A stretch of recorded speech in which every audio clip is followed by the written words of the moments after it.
Welcome guys, episode 1 of Practical Female Psychology in the Sidebar series.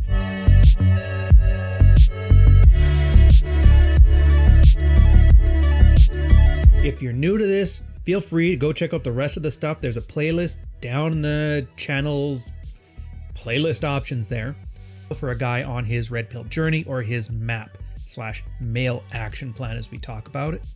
And in this case, it's 3 guys. There's David Clare, Joseph South, and Franco. And they started off with a little bit of an introduction as to who they are and why the hell we should be listening to them. So in this case, David Clare is in his mid-40s and he's divorced. 8 years, I think. Picking up chicks, he found applied just as well, if not more so, to a relationship. And the way he describes it as picking up different women requires learning a few basic skills which can be applied repetitively. Same shtick, different chick. In a relationship, you're picking up the same woman over and over and over again. And in that sense, he's describing how he took his normal life, applied game to it, and he found wonderful rewards coming through. Next up is Joseph South. So he's in his late 30s, single, white male, divorced. For him, he noticed that all the self-help books on dating and relationships, he had a lot of good stuff going for me, according to them. He says fashion sense, decent looks, financial independence. He's unusually loving, kind, loving, caring, loving. But as he learned from such books such as No More Mr. Nice Guy, his abundant niceness was mostly just a facade covering up the real personality of a fairly aggravated man. Again, that's those guys that are kind on the outside because they have a seething animosity on the inside. And dealing with those things is fairly important. If you know from like a pickup perspective, it's fake it till you make it. Well, the difference between red pill and his example where he used to be in pickup was this is about making it. No more faking it. Just get things done. Get yourself successful. Get where you're at. And a lot of guys are worried. They're like, I'm 25. I don't know if I have enough time. It's like, dude, he was hitting 40 before he learned to sort this stuff out. You'll be just fine. Heck, even in the married red pill space where I kind of found my wings from, there was a guy in his 60s who did it. He's been thriving like mad and he doesn't really care. So that's good. Don't worry about it. There's always time. Last guy is Franco. Mid 40s, and you'd probably consider him a bad guy and a natural. He talks about it. He's a businessman in a medical profession in a field where he's in daily contact with the darkest and most tragic aspects of human nature. I'm going to guess that means he's a contractor, but he doesn't get into too much details.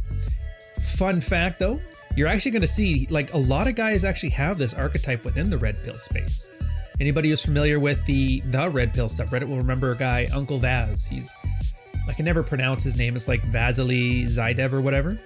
Again, lawyer working out of New York. He's in his mid 50s. He's kind of naturalized this stuff over time, and naturals and bad guys sometimes just take an interest in women and relationships and all this stuff. So it's good in that you're seeing a wide variety of men with a wide variety of experiences coming together on these very concrete points that they've learned through their own pathways. And the way he describes a natural in this one, so Franco's like, a natural is a guy who was never under the influence of the Madonna whore complex and who's been loving multiple women since he was young. Again, he didn't have to learn it in a book because he just kind of happened upon the right genetics, the right look, the right place, the right time, and the right parents to make it all work out for him, which is great, except for the fact there's no self-awareness behind it. But luckily, he managed to recover from that. And he ends off with this. Many men make an agreement to giving up their own masculinity and sexuality in exchange for sex and affection. I never did that. I just continuously went for what I wanted. In my life, there were no Madonnas and there were no whores. There was only women. I was unable to consider all the women to be whores as many men do. I simply loved all women that I had dealings with, and I'm proud of it. It's the one thing about naturals. They tend to never see the dark side of female behavior, and so they automatically kind of adopt that idea that all women are wonderful, because if you're an attractive, top-tier guy that's only ever known abundance in your life, why would you think otherwise? Because that's what they're presenting. Now, as part of their introduction, they do a teaching term here, which I refer to as the promise. I've actually taken it from most of the teaching experience I was trained with in the military, that sort of thing. The promise is a part right at the start where you let a guy know how to properly hone his expectations for what's coming in. So in this case, their promise is suggesting who is this for, who is this not for, and what are you going to get from it. In this case, who is it not for? He talks about the guys who are just starting in their red pill journey. Maybe they're very deep in the anger phase. So as he puts it, bitter, angry, or cynical men about women in general, we can't help you. Such emotions are frightening to women, such as that they actually produce a physical, instinctual response within her. Women have a biologically hardwired panic reaction to such behavior, and they will avoid men exhibiting signs of it. Absolutely true, by the way. It makes sense that you'll see a lot of like guys who claim to be black-pilled or MGTOW have just this weird off-putting way to talk about things, even if they're talking about fairly mundane topics, that a girl intrinsically picks up on it as, I don't want to date that guy. He's going to make me into a skin suit. So heck with that noise. Which always kind of throws people off too, because you'll see a lot of guys on fairly misogynistic tears, but they understand the subtext and not appearing threatening in that same manner. So where one guy can talk about how all women ain't shit, and everybody will be like, oh, that's hilarious. And another guy will say the exact same thing, and they'll be like, get that creep away from me. And this is where one of the big themes of the book kind of shines. It talks about subtext, power games, all that underlying stuff that's underneath the surface level of conversation. We always joke in the sphere how most guys are autistic. Well, not being able to pick up on this key part of language is a big tell as to whether one guy gets it or he doesn't get it. Adding on to it, he says, men who are happy in their marriages have little need for our material, although we guarantee they will read it themselves thinking, hey, that's what I do too. And we believe that even happy men will find nuggets of wisdom that will allow them to be more happy. We're talking about real wisdom that will allow men to absolutely delight in the women in their lives and teach men to take their relationships to the next level. Again, I love this part too. It really, like, these guys get it. It's the whole part of red pill being a toolbox. And you'll find that when you talk to people, of those who actually have an opinion on this super niche space, that people either think of it as an ideology, which is pure projection on their part, a philosophy, which is the kind of guy who doesn't actually want to do anything. He just likes talking about it and thinking about it and reading books about it. And then there's the guys who describe it as a praxeology, and that's this here as a toolbox. If you don't intuitively know the difference, a praxeology is auto mechanics, where a philosophy is more like physics. Yeah, both of them are right, but the mechanic doesn't really care why this thing works. He just cares that it does work. And if it's not useful to him, if it's not helping him fix that engine, well then he doesn't care. It's out of scope. And in the next part, they kind of give you a roadmap as to what the lives of modern men and modern women are in a nutshell. In this case, it's modern men and modern women have kind of become atomized. Physically, emotionally, never been further apart. Now, I don't know whether that's true or not, but it's good in that it brings the audience to his side, where he shows he's understood a lot of guys who have had pain, either real or perceived. He's like, yeah, I get it. People are moving apart. People aren't, getting married out of high school. Like, I get it. Women in this case, he says, women have more liberties with life, yet still cling to the political battles against the oppressor class. Very clever way of talking about feminism, by the way. Builds a resentment that manifests as infidelity and withdrawing from the typical responsibility of fathers and husbands. This is actually a reference to something, I think it's a Rollo Tomassi article where he talks about if it wasn't Xbox, it would be something else. How guys are essentially checking out to some extent from traditional masculine duties. It actually was based on an old article called Bros Before Homes, where there was this guy earning $120,000 a year as a pharmacist, lived with his parents, traveled all the time, didn't have a care in the world. It wasn't that he couldn't, it's just why would I? Nothing's really working out for me. Now, I would argue that guy is the true MGTOW because he actually just went his own way.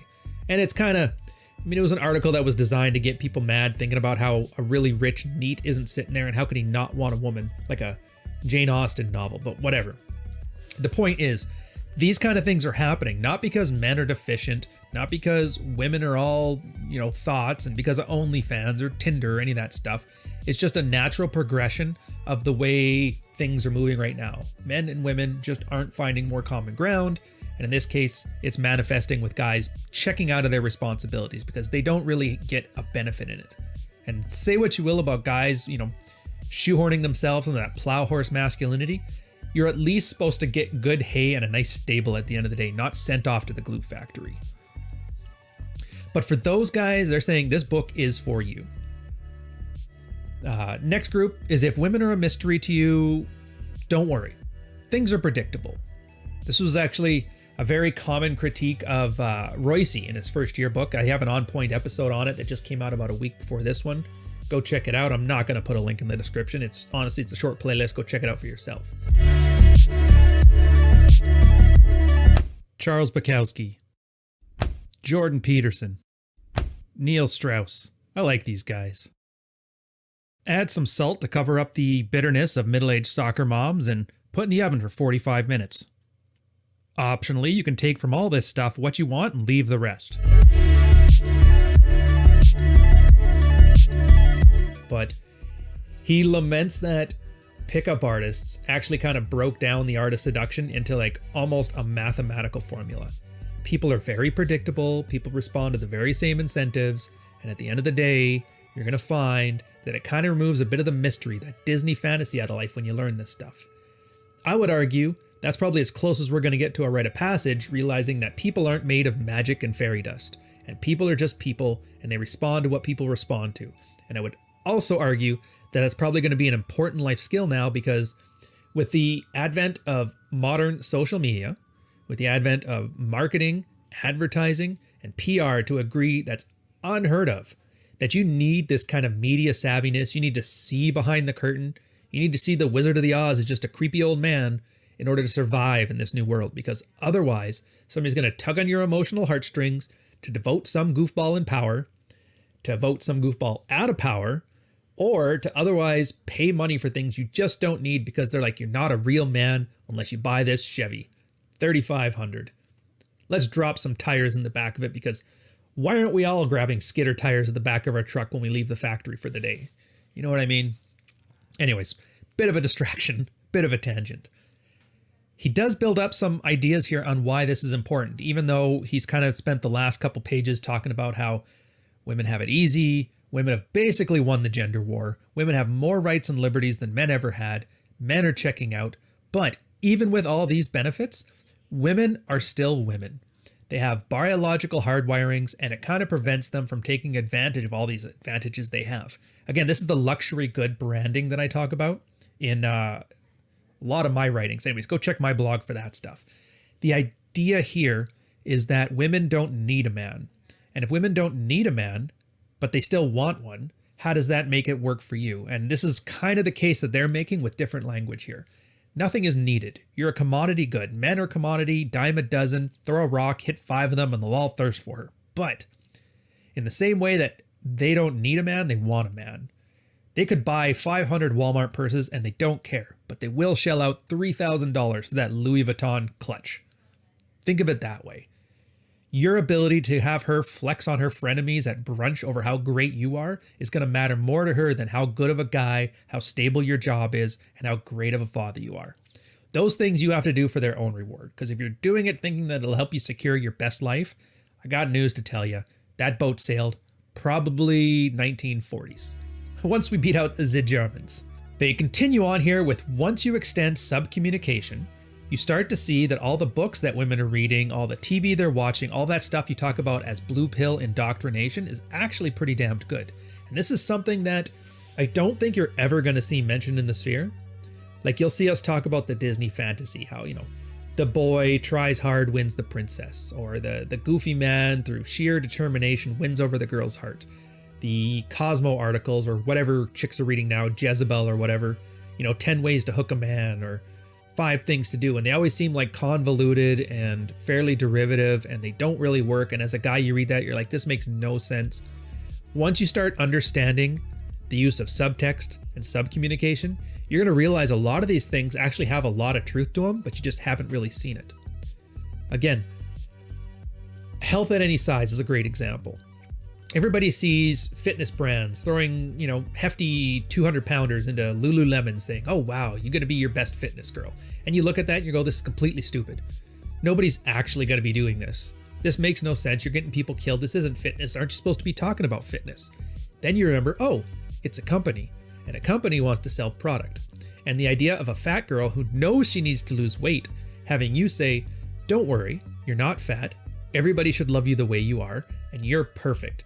By the way, here's some athletic wear which will give you all the benefits of fitness without having to do any of the work.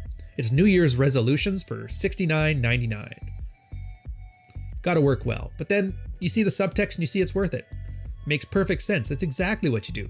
You tell people what they want to hear, and then the people reward that fixing of their insecurity by engaging in whatever it is you drive them to. It's marketing 101. The one line that I really like that he put on here, by the way, it's once you start understanding the idea of subtext, the idea of power games, you start learning to pay attention to how a girl says what she says, and more importantly, what's left unsaid. For a lot of guys, you're going to see a ton of videos, tons of views talking about women say this, but they want that. They say they want a nice man, but they date a bad boy. They say height doesn't matter, but they only date guys 6 feet tall. Again, a lot of times when girls say things, it's just reputation management, and then you understand how she says it. In other words, why she's saying it, where she's saying it, and what's left unsaid. And you'll start to see all these things make perfect sense. It's just social signaling for PR management for chicks, and reputation management for women is probably one of their most important things. I actually rate this in my book. The only thing more important than hot chicks having hot sex with cool dudes is making sure her friends don't think she likes any of that. Setting the stage. For married guys, she's the boss. Now, fundamentally, you're going to see this type of situation is pretty alarming because in real world experience with men and women, most of the men that talk about happy wife, happy life, or I'm so lucky that she picked me, tend to be less than delighted with their marriages. At the same time, these men kind of feel powerless, so they also suspect, quite correctly, that their wives don't respect them, and they continue on with these covert contracts.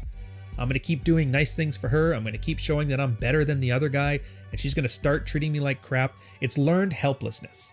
And learned helplessness, if you don't know, is an old humanist B.F. Skinner experiment where they had animals in cages and they would electrify the cages.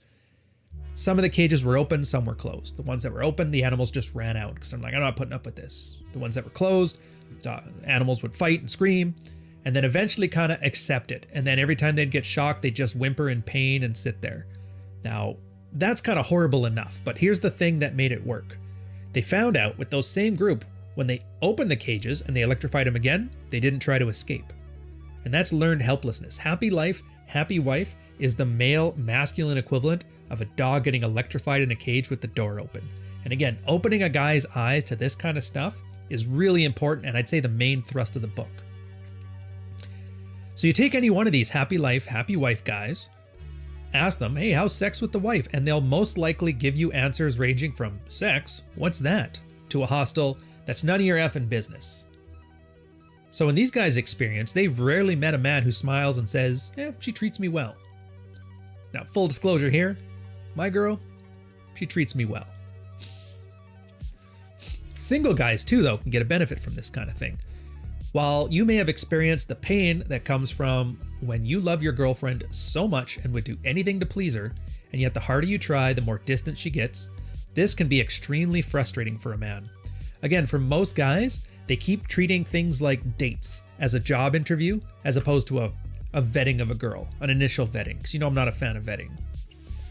When you walk up and assume that the girl is the one you need to please in order to get affection or sex out of it, you're automatically going to get weeded out because 90% of guys do that. And like I said about commodity goods, that's the Walmart purse way of running things. You're not trying to be the Walmart purse, you're trying to be the Louis Vuitton. Motivations. Each of us consider it most important to unconditionally love women for who women are rather than those we would naively wish them to be. I would say the motivations of this book and the reason why it's not for everybody is that line summed right up.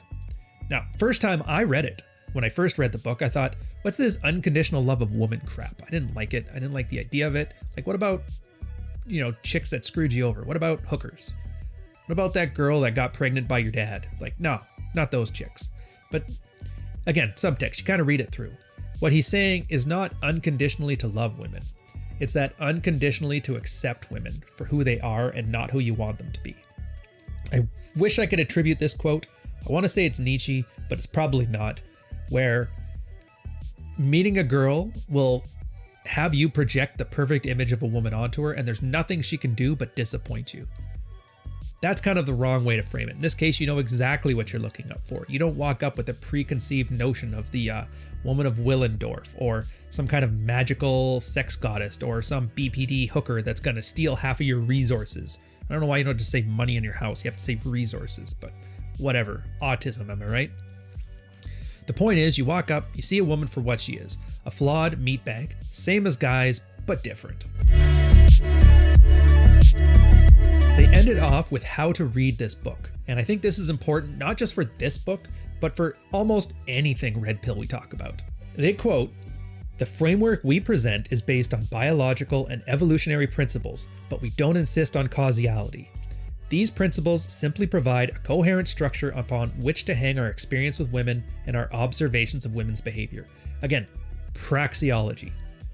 None of this is meant to be taken as serious fact, and you're going to see this is the easiest argument that people get thrown into. If you don't know, there's a concept called alpha within the red pill, which is things that guys do that build desire and sexual attractiveness. But then a lot of people hear that and they're thinking like alpha is in the pack leader, and then they start arguing whether humans are wolves or humans are gorillas or bonobos, and then you get into this weird scientific argument that nobody ever learns from, and it's just a giant circle jerk minus the money shot at the end. Ignore all that crap. Ignore everybody's logical and rational and autistic points, because none of it matters. All this is here is a giant red box full of crescent wrenches, full of monkey wrenches, full of hammers, full of saws, full of levels and everything. Depending on what you need to do, some of it may be useful, some of it may not be useful. But so long as you know what you're going to be building, you will know which tools will help you, and you will understand that these weren't just built by some guy in a laboratory. Some guy who had to build his own house built this tool, and the stuff that worked, they threw in the box. The stuff that didn't work, they threw it away. And so don't just take this book in that way. Take everything on all these red pill channels, everything from Rollo Tomasi, everything from Rich Cooper, everything from myself, everything from Modern Life John, Troy Francis, Myron, the lot of us. Understand it's not scientific rigor. It's just replication. If I do this, can I have that same result? Sounds good. So thanks for sticking around. We'll catch you guys on the next episode. Don't forget, if you want to hear more about this on a more one-to-one personal level, we got Patreon. Link is in the description. I'll catch you guys on the next one.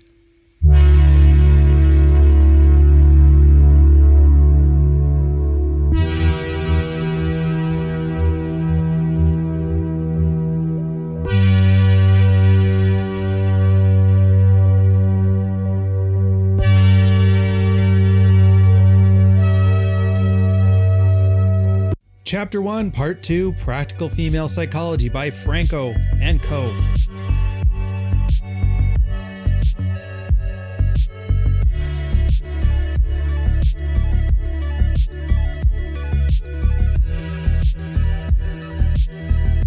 Now, in this chapter, it's here to help guys understand that a lot of the behavior that men and women have when it comes to courtship, when it comes to sex, when it comes to relationships, are actually based on more fundamental evolutionary principles. Now, by breaking it down to be this kind of science and hardware and let the motivations be known, which are different than what we think they are, it's going to remove a lot of the mystique. So as much as men and women like thinking that relationships are magic and women are unknowable and guys are simple, it's just not the case. It turns out, like I said last episode, we're a bunch of meatbags who follow our hardwiring. Our frontal lobe just exists to add a level of... Now, they do a critique here of the R and K selection theory, which a lot of guys talk about, where a girl is either sexually promiscuous or sexually prudish, high libido, low libido. They call it a term, the Madonna WhoR complex, which they're going to talk about a lot in this book, and we'll get to that later. The point is that survival instinct is not really a very good mechanism to describe female courtship behaviors. In reality, there's a lot of psychological factors that go into it, and we're going to get a broad overview of what they are and how they got into it in this chapter. Quoting Franco, "Furthermore, we see no hard distinction between the biological and the psychological aspects of human beings, but we do consider them as expressions of the whole. If you, the reader, are mystified in the matter of female relationships, some of the material we present in this book may seem to be far away from reality. However, When you observe the principles in action, you will begin to understand the female behavior and female psychology are both perfectly understandable. Again, it's not enough to think there's some separation between the body and the mind here. In this case, we're all evolutionary creatures. We're just animals with the frontal lobe that allows us to use logic and rationale, but those for the most part are manipulative tools. Now, they don't actually talk about it in here, but as an expansion to it, there was a nice study came out of Nature magazine, I think in 2017, 2018, talking about the role of logic. And it's funny because human beings, and from their findings, human beings aren't designed for objective truth. Like we, as a species, don't have any mechanisms that allow us to understand the idea of what a quark is, to see atoms in our head, to understand irrational numbers. I'm sure anybody here who visualizes things in their head like geometry and that have a much harder time with those abstract concepts that can't be. Now, the reason that is because humans have a cognitive lazy method of just good enough. And that's why we're not built for a logic or rationale. Now, the question became that they asked is, well, what point is there of having logic or of having ration? And it turns out, as a species, we view these as manipulative tools. If I can give you a logical argument, it taps into our innate need for pattern recognition. And once we get that soothing pattern recognition, we're more than willing to go along with the other person. So it turns out it's a social signal. But back to the text. Sexual selection refers to the heritable traits spread through a population because those traits have either increased the rate of reproduction or increased the rate of survivability, which again has the result of increased propagation through the species. Heritability is stuff that's genetically determined. Pretty straightforward. Anybody who's done any like basic Darwin stuff in high school probably knows this already. They make the case that sexual selection can be divided into two main categories. Intersexual selection, representing choices made with the opposite sex, and intrasexual selection, representing choices made with respect to the competition within the same sex. Now, I'd argue this is a deceptively important part in here, and they give it very little space, only 4 paragraphs or so. Jeffrey Miller makes the case in his books that most of the time, if things don't make sense, they're generally seen as a sexual signal. And the beauty of sexual signals is there's a process, at least within women, called the commitment skepticism bias. And it's the idea that they instinctively distrust low investment signals. Talk about it all the time. Tell a girl you love her and she'll tell you to piss off. Buy her a diamond ring that costs 3 months' salary and she's definitely going to go down on you. And that's the reason why these things exist. So you'll see a lot of guys who just don't get it and they take a very surface level approach. Diamond rings being the perfect example. There's no resale value to them. They don't increase in value. There's nothing useful about them. There's no reason on earth that women should absolutely love them, except for the fact that you have to spend an exorbitant amount of money and that money is just gone. It's her way of signaling to her friends, look, I got a man that can blow $10,000 on this. What do you got? And more often than not, you'll see this example play out if you've ever seen the engagement party hen circle. I remember this one. I've seen it. Friends before, social events. Girl will get engaged, start showing off her engagement ring to the friends. And they'll all show it off. And they always had to have something. One's like had bigger carrots. One had more clarity. One had more color. And then there was always the one girl who had the smaller ring than everybody else. And she was just very quiet. Again, these aren't about showing signals of your love. It's your way of flexing on the frenemies in front of you. Something to think about. On a practical level, think about this intra and intersexual stuff when it comes to Valentines. If you're one of those guys that has to buy flowers. I actually did this myself. I bought my girl flowers once.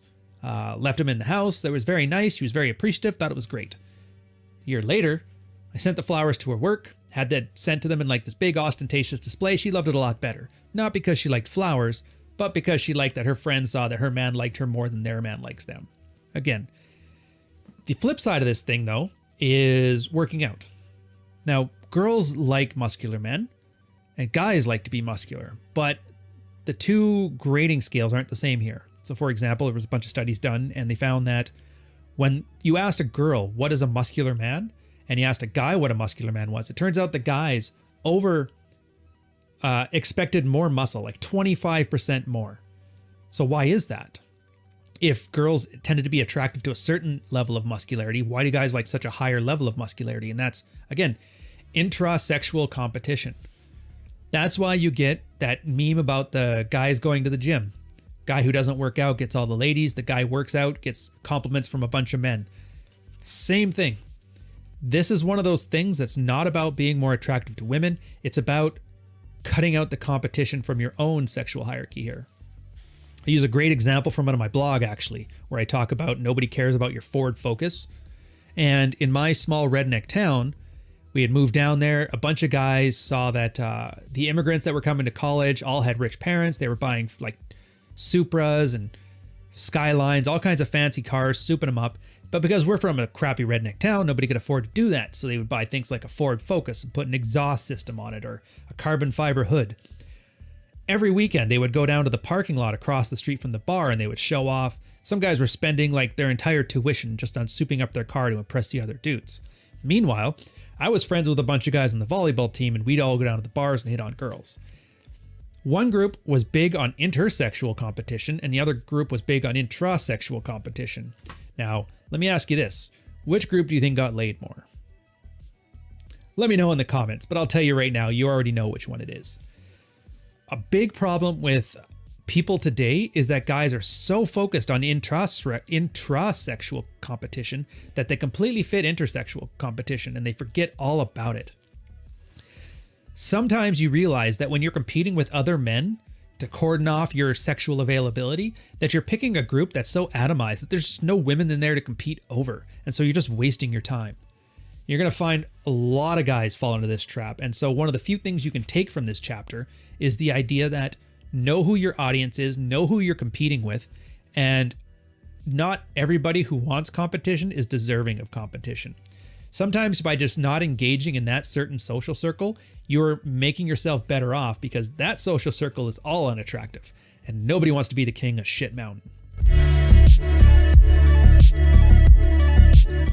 And Evolutionary Psychology proposes that the human brain comprises many functional mechanisms called psychological adaptations or evolved cognitive mechanisms. I'm not going to get into all the details of this, but they're making the case, and I would say pretty well, that in the same way that we're going to have physiological differences between us, like for example, a lot of the Asian populations don't have that little eye crease underneath there, sickle cell anemia, any of those physical traits you can see that can let a guy know probably what country of origin he's from. We have psychological versions of those too. So they don't want to get into too much details about this. They're just going to make two main assertions. One, that female sexuality and female emotional life and that female reproductive mechanisms from the point of view of sexual selection. Those are the 2 points of it. Again, what's in this for me? And I think it's great that they managed to narrow it down there because there's way too many guys that start getting into evolutionary psychology and then branch off into phrenology or some nonsense there. So at least we're on point, thank God.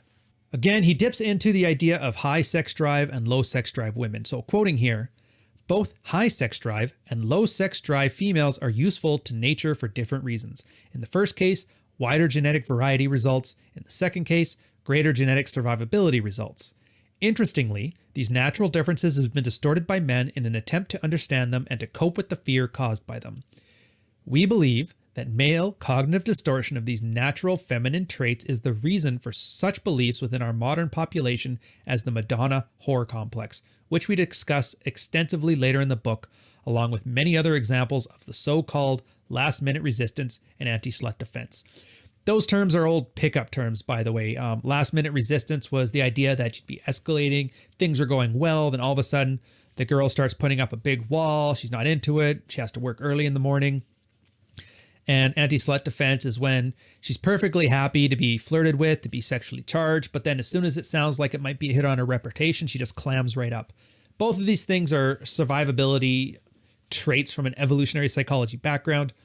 Again, Franco and gang here, they kind of step back from the very in-the-weeds practical part that mystery or a pickup guy would talk about, and they talk about it more from an evolutionary standpoint, which works out well because then you understand the underlying motivations here, as opposed to just, if she does A, do B. If she does B, do C.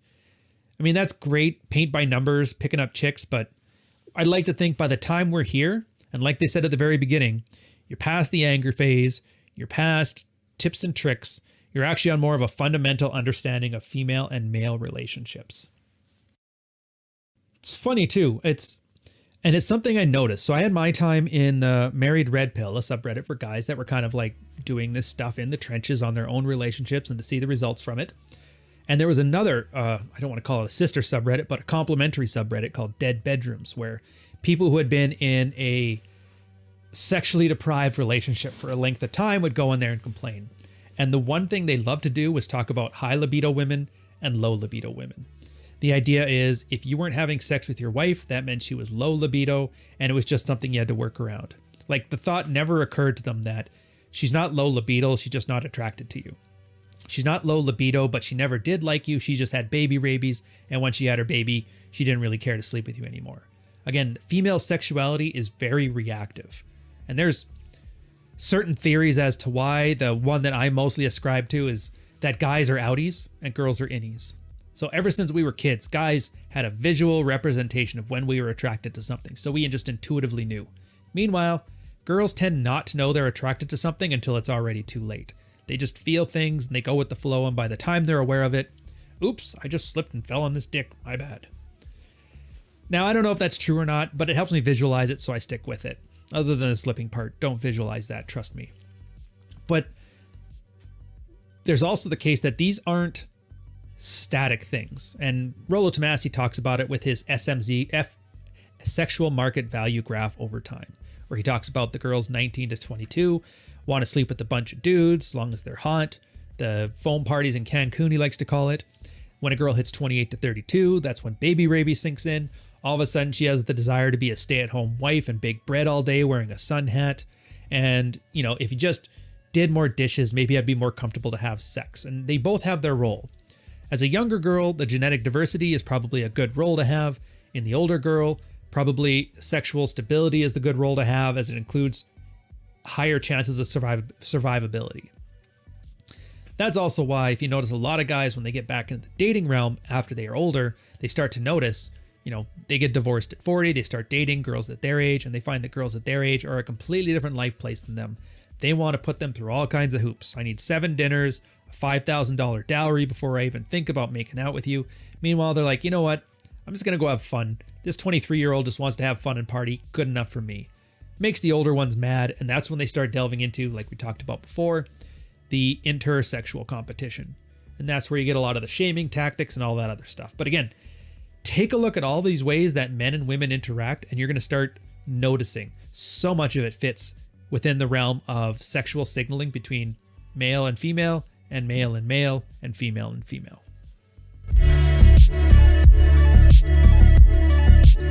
Altruism and selfishness is the next one. So to start off with the quote here, many men, especially men who have become emasculated by women, fail to understand the real evolutionary meaning of female altruism and or selfishness, which truly depends on the circumstances. They fail to see it as a continuously changing process that occurs within the same woman, and instead they tend to view it in a more static and conflictual way. Men who become physically unfit in relationships learn very quickly that women have no compunction against kicking a man when he's down. As David says, she needs to feel that he is the same strong bastard that she was initially attracted to, even when he's sick in bed with the flu.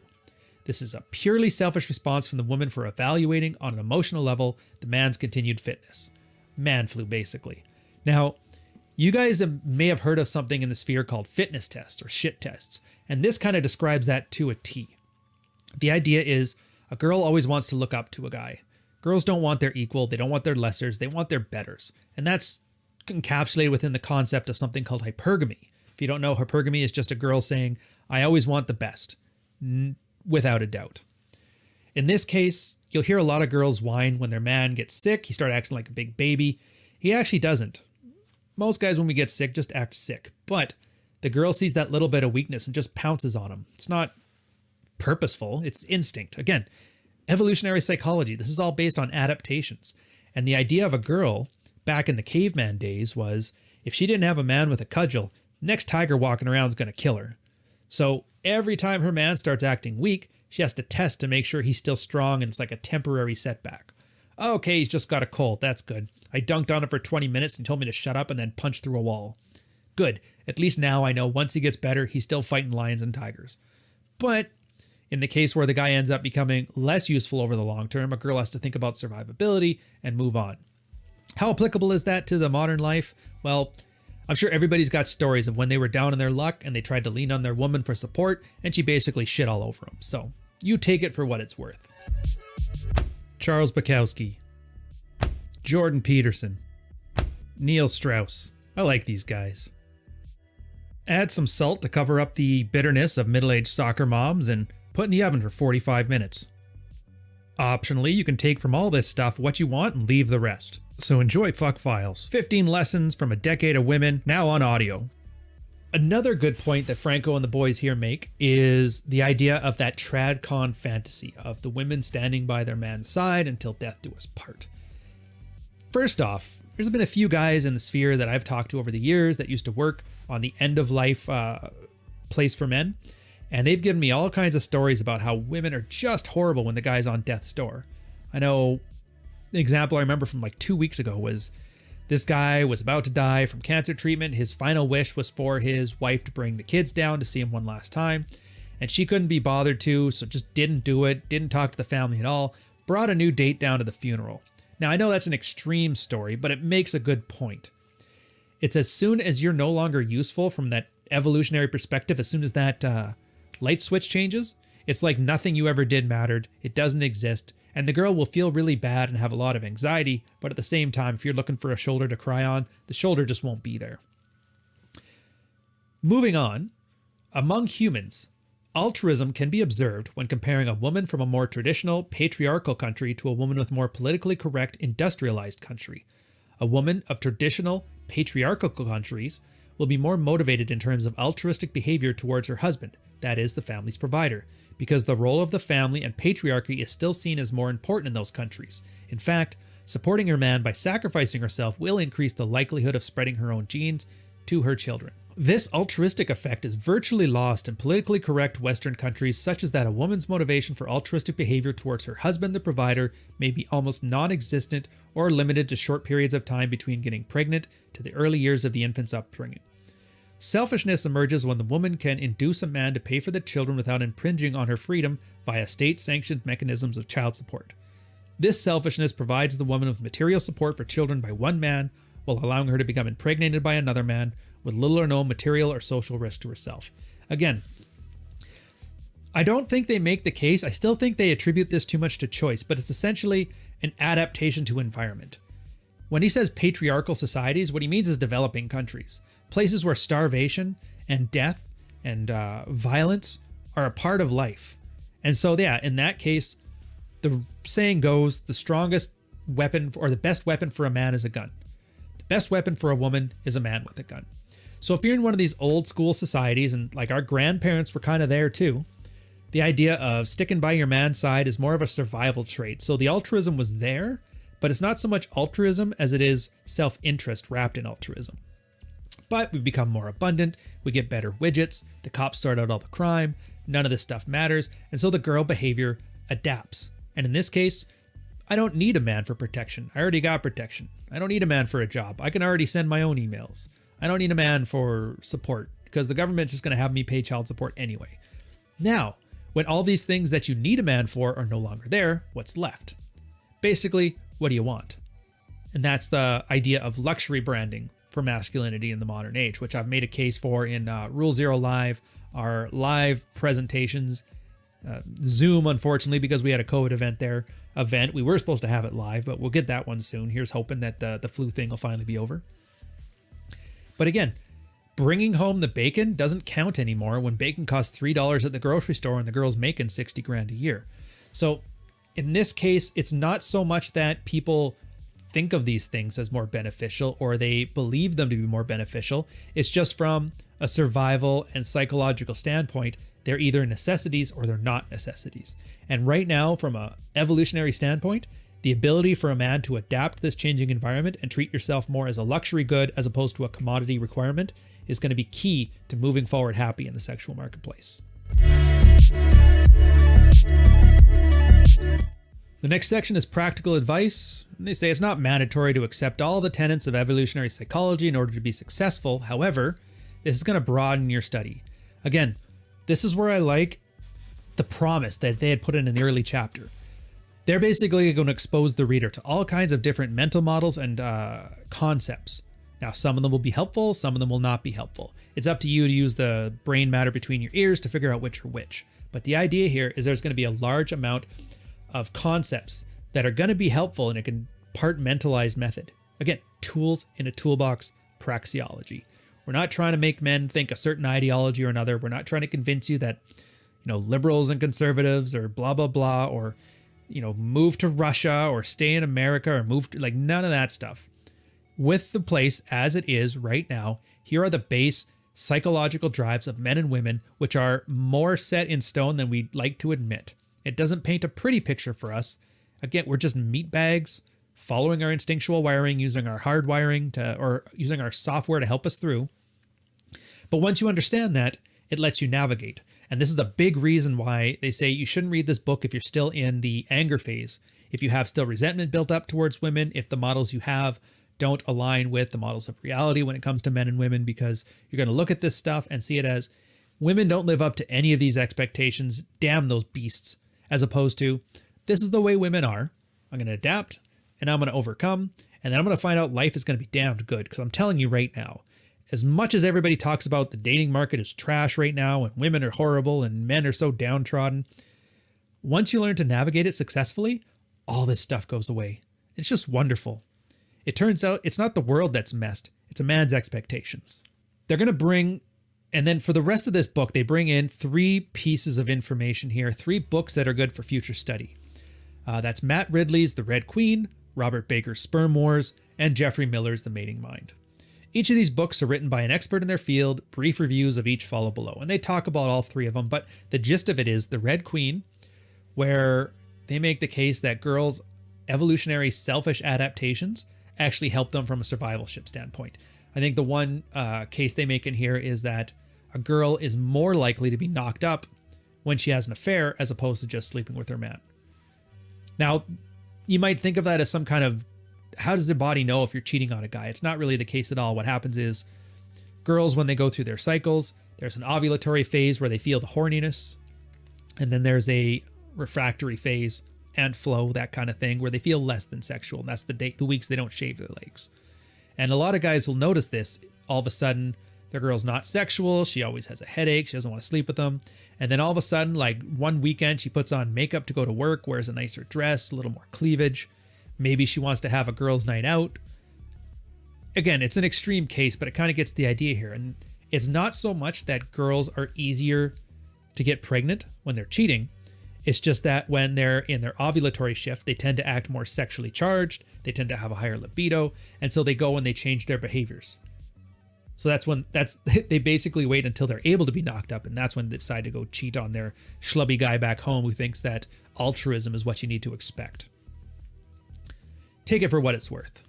Sperm Wars is a neat one, and it generally makes the case on the genetic polarity between the 2 female mating strategies, R selection and K selection. The idea that higher libido sexual functions increase the wideness of the gene pool, while male behaviors end up narrowing it. So what do I mean by this? Well, that means, and they're going to talk about it in a future chapter, the betization process of men.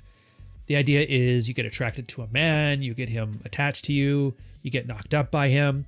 And usually between the kids' ages of 1 and 5, a girl is like dependent on a guy. That's the formative years. That's just a hardwiring thing. But then after about 5 years old, the man goes from being essential to being nice to have. And you'll notice for a lot, like go talk to any of your divorced friends. When did your parents get divorced? And you would be surprised how many of them are between the ages of 5 and 7 years old. It's almost like it's clockwork. But that's the thing. So that girl then can go get a second husband, have another kid with him, 5 years, in some cases, even 3 husbands. You create a wider genetic diversity, and that ends up increasing the survivability of the species. So as much as guys talk about creating your legacy and something with genetic winners and genetic losers, just remember, if a girl's playing that game too, she's probably going to divorce you when the kid's 5. So I don't know if that's a ball of wax you want to open up. And then The Mating Mind by Jeff Miller, wonderful book. He makes the argument that everything is about selection signals. And I think he talks about it all the time on Twitter, but If you're seeing somebody do something that's completely nonsensical and makes no sense, like it's an expensive waste of time or money or resources or opinions, chances are the more irrational it is, the more than likely there's a sexual availability signal to it. Great example of this, for those who don't know, hipster girls. I'm sure you've all seen them. They wear like the dumbest crap, stupid haircuts, garbage bags on their waists. These are all expensive sexual signals saying, I can make myself look absolutely horrid and I could still get a man. It's a way of flexing on other women.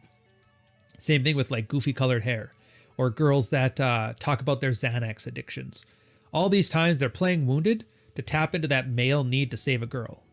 And they're actually using it as a sexual selection signal. So when you're thinking, why is this girl talking about her alcoholism? Why is this girl talking about how she's hooked on pills? Why is this girl talking about how broken she is?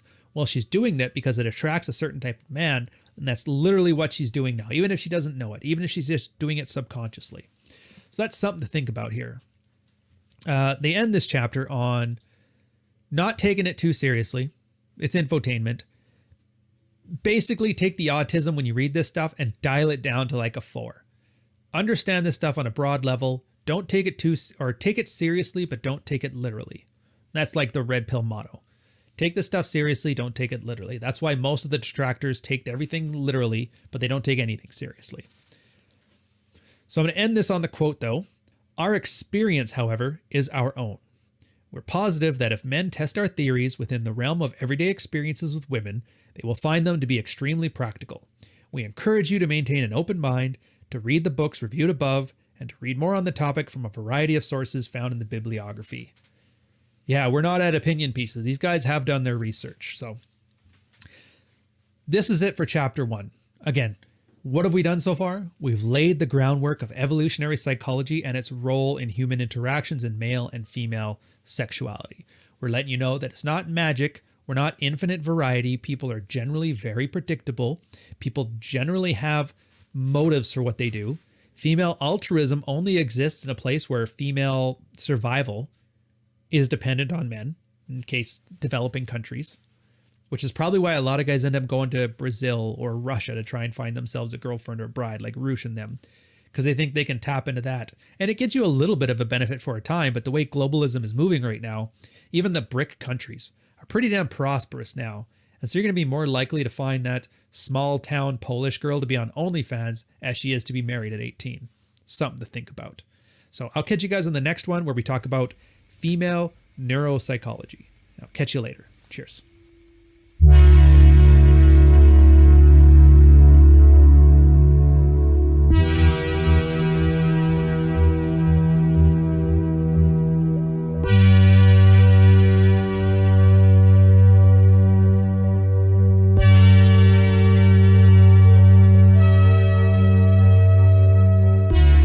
Welcome to Practical Female Psychology, Episode 3, Chapter 2, Female Neuropsychology.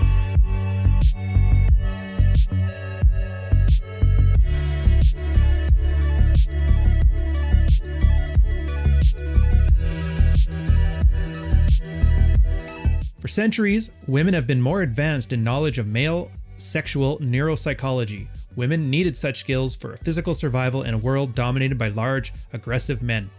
Women are usually totally silent about their deep knowledge of male psyche and sexuality. We believe this silence is a result of 1. The female need to manipulate the male into a provider role for reasons of survival, and 2. The female need for social acceptance or social status preservation when promiscuity is punished.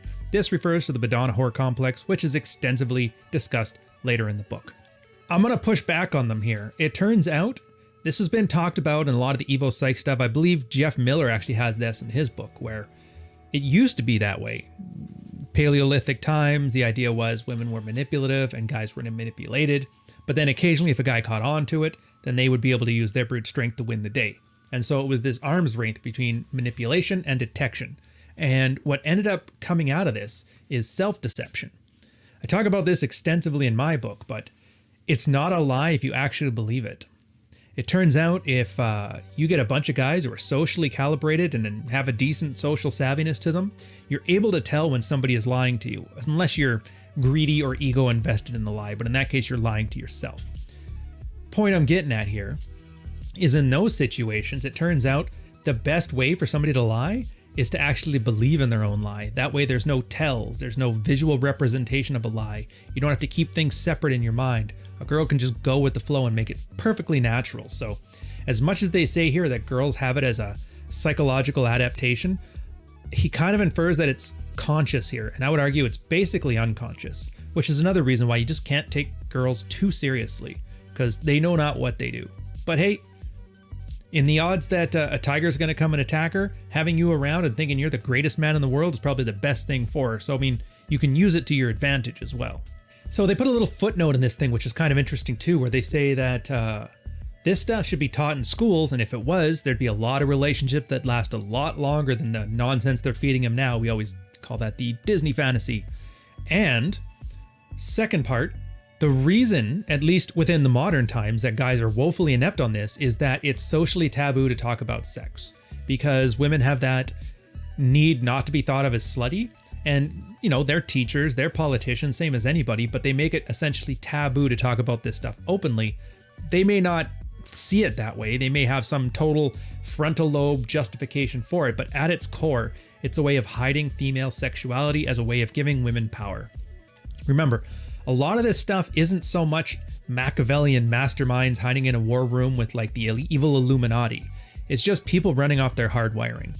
And it just so happens that girls were exceptional at lying to themselves, and girls who were exceptional about keeping guys in the dark about what makes them tick, the better off they were. And those ones ended up making a bunch of cave babies, and here we are stuck with this now, where you can either think of women as damaged men that lie constantly, or you can think of women as women who just talk and use language the way they use it, and if you look at them like a guy, you'll see them as a liar, but they're not men, they're women.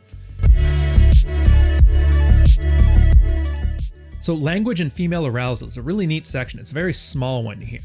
And the big part to take away from it is women are attracted by words. Men are attracted by visual. This is another reason where another place where the sexes are different. If you look at what the most popular things are for women when it comes to sexual excitement, it's literature. It's 50 Shades of Grey. It's Harlequin romance novels. You look at guys, what's the most erotic thing they have? It's essentially Pornhub on their phone while they're sitting on the toilet pinching one out. But that's the point. You can't think of the sexes as interchangeable. They're not. Women are attracted to language. And the psychological reason for that is that when women are talking and using words, which is again, something that's not quite the same between men and women, but that talking actually gives a dopamine response. That's some girls can sit there having brunch, jabbering on for hours a day. Meanwhile, guys would find it absolutely exhausting. For a girl, she gets off on it. In the same way that a guy just looking at girls playing volleyball, wearing very, very loose bras is probably going to be something they can handle doing all day. Again, women, linguistic, men, visual. Keep that in the back of your mind. So they expand on this one too, talking about female sexual arousal, and it's probably one of the most common things you hear of, where the opposite of love isn't hate, it's apathy, or emotions don't have to be negative or positive, just strong. Most of the guys who've done pickup, even as far back as Mystery and before, have all known this. But this is the scientific backing, I guess, so this is the best way to put it.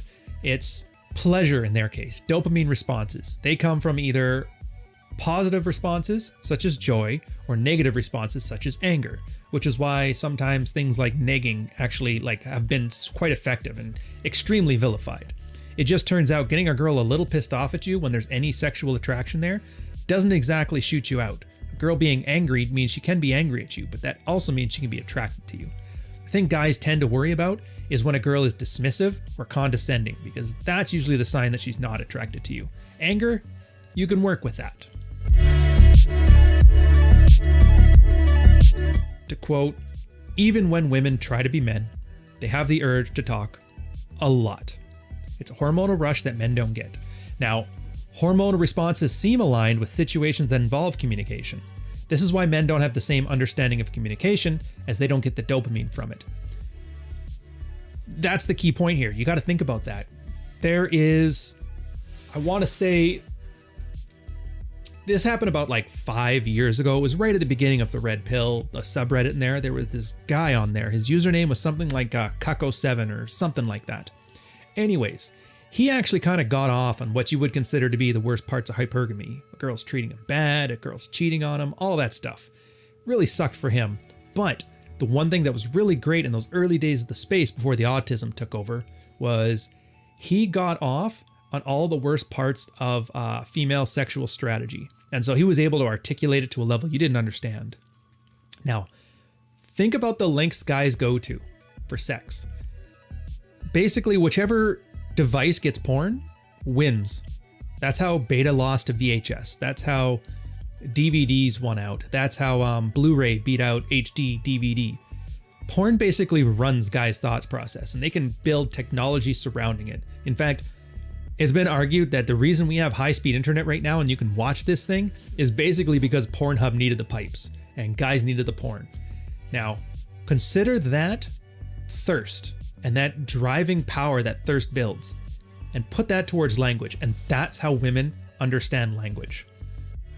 Charles Bukowski, Jordan Peterson, Neil Strauss. I like these guys. Add some salt to cover up the bitterness of middle-aged soccer moms and put in the oven for 45 minutes. Optionally, you can take from all this stuff what you want and leave the rest.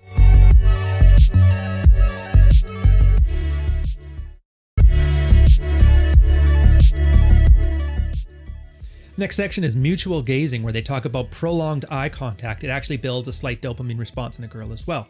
Again, these are those alpha characteristics. This is why if a girl maintains eye contact with you for more than a second, it's usually seen as a display of higher value. Prolonged contact with the eyes is an important part of socialization. So to quote here, when a female is deprived of mutual gazing, she gets anxious and depressed. Conversely, when she is rewarded by mutual gazing, she gets pleasure and is satisfied. You might have noticed that your wife or girlfriend will become increasingly agitated when your eyes are focused intently for any length of time on a television, sporting event, or towards your computer screen. Again, a lot of guys think it's just a girl nagging, a girl wanting attention. It's almost like a drug addict looking for a fix. They want that eye contact, they want that focus, they want that attention. Again, remember this, because in some later episodes, we're going to talk about the Betization of Men and the Betization process. And this one here is a key component of that. Remember, it's not that girls hate sports. They just seek comfort through prolonged eye contact. Now, this isn't going to say that if a girl's not into you, you can just stare at her from across the bar for 7 seconds like an autist, and then all of a sudden she's going to fall for you. Without the initial attraction there, this doesn't work. Again, rewards only work if you're attractive already. And if you're attractive in her eyes, the eye contact is good. If you're not, don't do it. And I really should put this as a don't eat paint warning, but that's not this video, that's a different one. Anyways, ultimately, women are attracted by masculine features. Therefore, men who reward women with lots of feminine traits such as conversation and mutual gazing, though, are at the risk of having those females lose attraction for them in the long run. These men risk becoming too effeminate in the eyes of their women. Calibration is therefore critical. You will need to listen and observe and thereby determine the right amount of these things. Again, understand womanese, speak in Manglish. There's an old post from Mary Red Pill. We talk about that often. Just remember, this stuff works. The comfort building stuff, it's good, but too much of it kills attraction. You want just enough comfort that the anxiety that comes with the alpha or like attractive traits don't cause an extreme anxious breakdown and the girl to basically not want to stick around. Which is, funnily enough, why there's a subset of guys who are actually having problems with girls, but not in the way most guys are. Most guys have a problem just attracting a girl, have a problem with a girl losing sexual interest in them over a while. But there's actually some guys who I call too much alpha. They have builds up tons of anxiety in their girls. They're super hot, they're attractive, they're aloof. The girl totally wants to sleep with them, but she can never stick around. She always acts like agitated, and they can never get that second date. It's always just smash, smash, smash, and move on. And these are the guys that need little things like this, these little comfort tells, because these are how you end up building a relationship, or at least the potential for a relationship over time. The next part is the female blueprint. I like how he put it this way because there's a male blueprint, which is just be hot, show up, bring beer. Guys are visual creatures. Remember that. When we talk about the alpha female. And when girls talk about it, they think it means they got a great job. What it actually means is that she's visually stimulating. And that's basically it. She's got all the stuff in the right places and it's enough to make guys' head turn. That's alpha from female consideration. To quote, "Men need hot women. Women have a more complex blueprint. A woman is sexually aroused by successful businessmen who cause her to daydream about flying worldwide for the purpose of building successful businesses. As you can see, this is very specific, and the woman will predictably become sexually aroused by men who elicit this blueprint from her. She may be totally incapable of sexual arousal for the type of guy who's the rock star. A woman who is sexually aroused by men who give her the feeling of being free and wild, for example, in the manner that a rock star or a member of a motorcycle gang might do. In this case, she will remain completely cold sexually in the company of businessmen and show biological signs of sexual arousal in the presence of a bad boy. And finally, a woman can be sexually aroused by the emotions created by going shopping and looking for red underwear for herself, especially if this happens in the company of a man who's able to describe with words the features of these clothes. We'll have more to say about such language, which we'll call the rich description. As you can see, the female sexual arousal has a wider variability when compared with male sexuality. There is a ton of these, by the way. Now, Franco's going to talk about three main ones, which is the materialista, the adventurous, and the third one evades me right now. A lot of times these things come from the male dominant figure in her life, the father or the stepfather. A lot of the time, a girl will find you attractive just because she has a healthy relationship to her father and something about you reminds her of you. Could be maybe you have a scent on that he always has. Maybe it could be your voice. Maybe it can be, who knows? But it's actually kind of funny. A lot of guys, and myself included, have noticed that we meet the fathers of the girls that we're with have a lot in common. So while there's general archetypes and blueprints, which we're going to get into later in the series, there's also infinite possibilities here. Again, in the same way that women are more literarily aroused, men are going to be visually aroused. And how does this play out? You got to play numbers, man, because you never know. Maybe there's only 1 in 50 men who have a dad that kind of looks like you or kind of acts like you. You just got to find those ones. Best example for this, if you still don't understand, beards. Women love beards or women hate beards. There's no woman who's okay with the beard. It's a love-hate thing, and it usually tends to come out on whichever type of male archetype she had growing up in her house, or in the case of daddy issues, the opposite kind. That's why girls who had fairly overbearing, abusive type fathers like picking weak men to date, because he's got nothing in common with the guy who used to, well, I don't know what they did. Depends who you ask. Well, different topic. Passivity and receptiveness, to quote, "Passivity and receptiveness are essential states that the average woman needs in order to become sexually aroused. A truly feminine woman will find it difficult to become sexually aroused with a man unless he's able to make her comfortable being both passive and receptive to the man and his advances.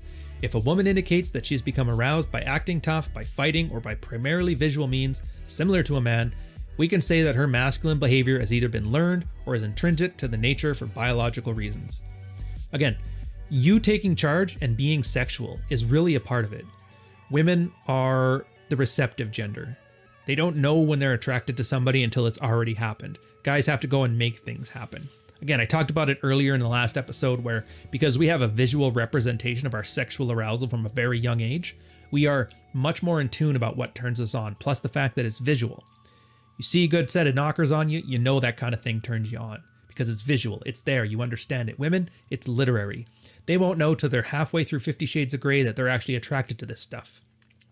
I'm sure you hear a lot of times girls talk about when they cheated on their husband and slept with another guy, how they say, it just happened. I don't know, I wasn't even into him and then it just happened. That's the thing. To them, it actually did just happen. Now, the thing that didn't just happen was them putting themselves in the position to be attracted like that. But remember, earlier in the episode, I talked about this self-deception as a sexual strategy that women have adopted. And this is how come a girl can often sleep with a random dude. I don't know, it just happened. I have no idea, it didn't mean anything. And she 100% believes it because to her, that's exactly what happened. And you'd be surprised how many guys take those girls back. It's way more than should. But if that didn't happen, I'd be out of a job, so I can't be too hard on them.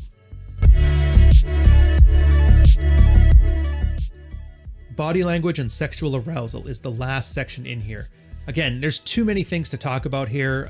Modern Life Dating John's got a great body language mastery course to go over it. There's tons of stuff out there as long as you're willing to go and look. It's outside of the scope of this. They put a couple of cues in here. Looking down after having eye contact with a male she's sexually attracted to is a clear sign of submission among all primates. Giggling is a sign of submissiveness. Emotional or dramatic outbursts. In most cases, this is a clear sign of sexual arousal in a woman. Put a pin in that, I got an anecdote for you. Impaired concentration and an increase in unrelatedness of emotions within a sentence. An increase in lower body movements which attract male attention. Blushing. Scratching of her wrists and inner arms. It's funny, the dramatic outbursts on this one. Ask a guy dating a girl, live together, married, whatever. Ones that have a healthy sex life.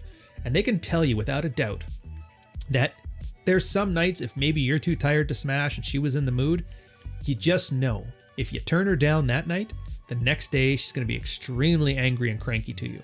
And that's, again, a lot of guys treat that as my girl is being just a giant bitch and I can't figure it out, and that's not it. It's sexual arousal, and that's one of the ways it manifests. And that's why they call them shit tests.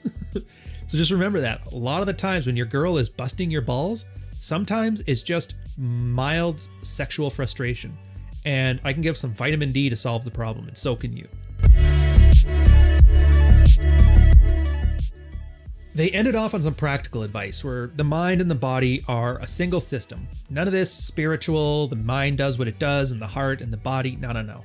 The body is a hormone driver, and the hormone driver drives brain function. If you don't believe me, go check out a girl during her cycle, and you can almost tell without a doubt, someday when she gets cranky, probably means that Aunt Flo's coming over tomorrow. So hormones have a bigger effect than you think. Now, once you're finished this though, you're putting yourself in a position where you're able to learn the soft skills that you need to be able to not only detect arousal in women, but in order to, I don't want to say manipulate it, but influence it into your favor as well. Again, girls love being seduced. Girls are receptive. As long as you're leading forward with a very attractive foot, you'll be surprised how much you give a girl exactly what she wants. That awesome feeling of being with a high tier guy. Don't make her feel like a slut, obviously. Now, to expand on this, he talks about two different books. One is by Leal Lowndes, if I'm pronouncing that right, Undercover Sex Signals. A great book. He calls it the Compendium of Sexual Mannerisms. And then the second one is Tracy Cox's Super Flirt. Again, this is like a body language encyclopedia. So if you want to look more into this stuff, there's a bunch of different sources. Like I said, those two there, plus body language mastery. Between the three of those things, or just plain old practice. You can practice yourself. If you see a girl doing something, is that an indicator of interest? Well, you escalate. And if you escalate, does she respond well or does she respond poorly? If you do that with enough times and enough people, you're going to kind of intuitively understand what it looks like when a girl's into you. So again, neuropsychology is a very vital part of guys running game. A guy's running game in relationships, a guy's running game single, a guy's running a game divorced, married, doesn't matter.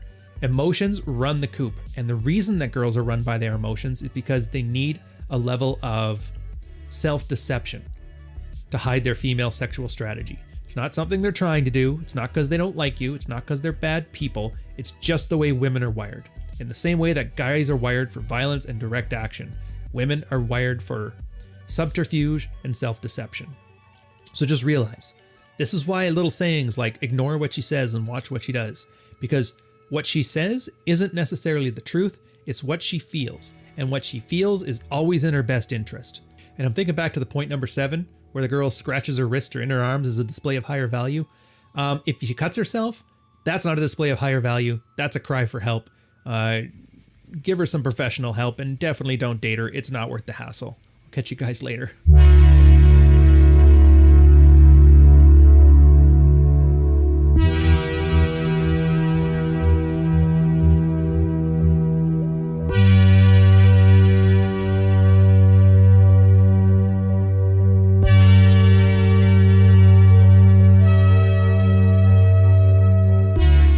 Chapter 3, Practical Female Psychology.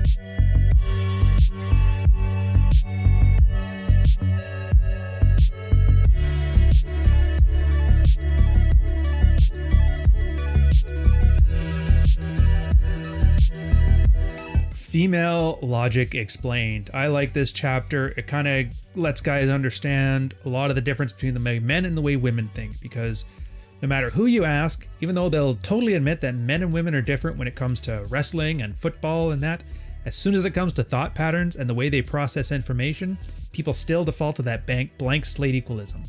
So to start off, we're going to talk about female logic, the calculus of emotion, biological and psychological factors, emotional awareness, ending it off with some practical advice, flipping the script, and an infield example of guys leading emotions. Let's get started. First of all,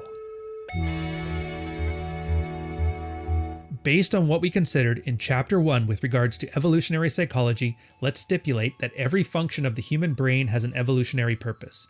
The evolutionary purpose of female logic is to achieve two basic goals. 1. To create ideal conditions for the procreation and birth of children, and ideal conditions to protect those children during the early years of development. And 2. To influence men and the environment around her and to give her children and support and protection.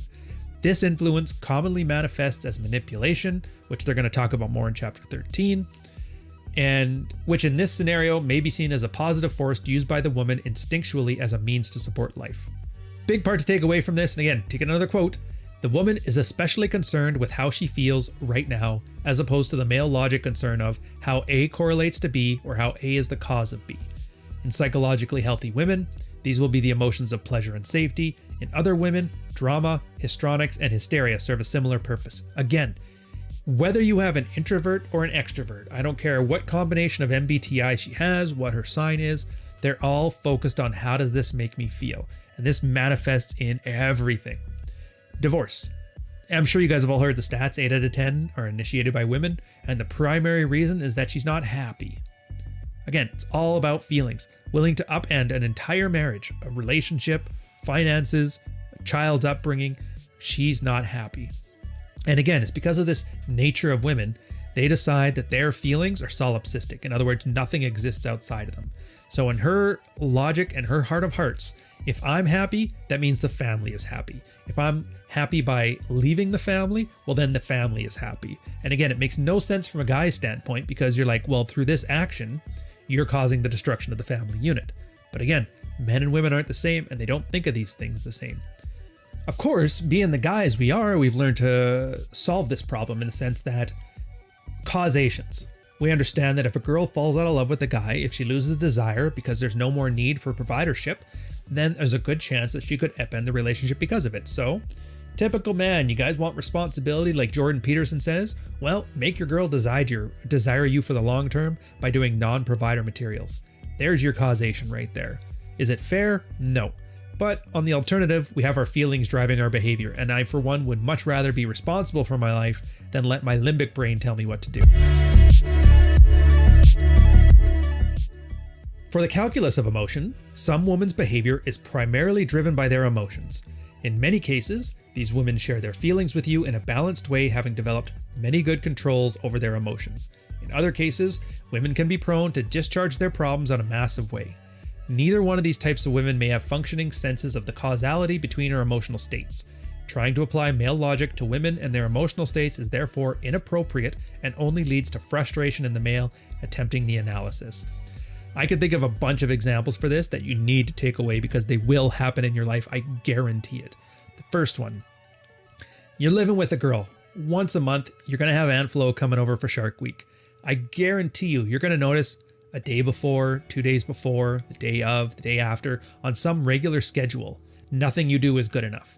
Very cranky, very ornery, you're starting a fight for nothing, and you kind of click because you're a guy and you detect patterns. You go, okay, I know what's going on. And she'll probably yell at you saying, that's not what this is about. Again, there's no point arguing logic to the chick's emotions. Just realize you can count to 30, I'm assuming. And when that number 28 rolls by and you're like, all right, here's time for a fight, throw up a little bit of comfort if you don't want to deal with it, or just get good at nuking these little disruptions. That works as well. The one thing here that's nice that they acknowledge too is that not all women are like that to the same degree. Now, every time you bring stuff like this up, there's going to be a cadre of 28-year-old STEM majors working in great government jobs telling you, I am not emotional like that at all. I'm perfectly level-headed. To be fair, she's absolutely right. Right now, she's perfectly emotionally level-headed. Because like I said, just talked about before, her mental state drives her understanding and her logic and her reason. So in this case, she completely forgets about that time she had a mental breakdown over some nonsense issue because it was just that right time of the month and she had just gotten a couple of drinks into her when she was a little overworked. That doesn't count because I don't remember that, because that makes me feel bad to remember that. So all I'm going to remember now is where I filled out these TPS reports and all you red pill guys are monsters and how dare you treat women like emotional fragile creatures. Right. It's not our fault we have memories better than that of the goldfish.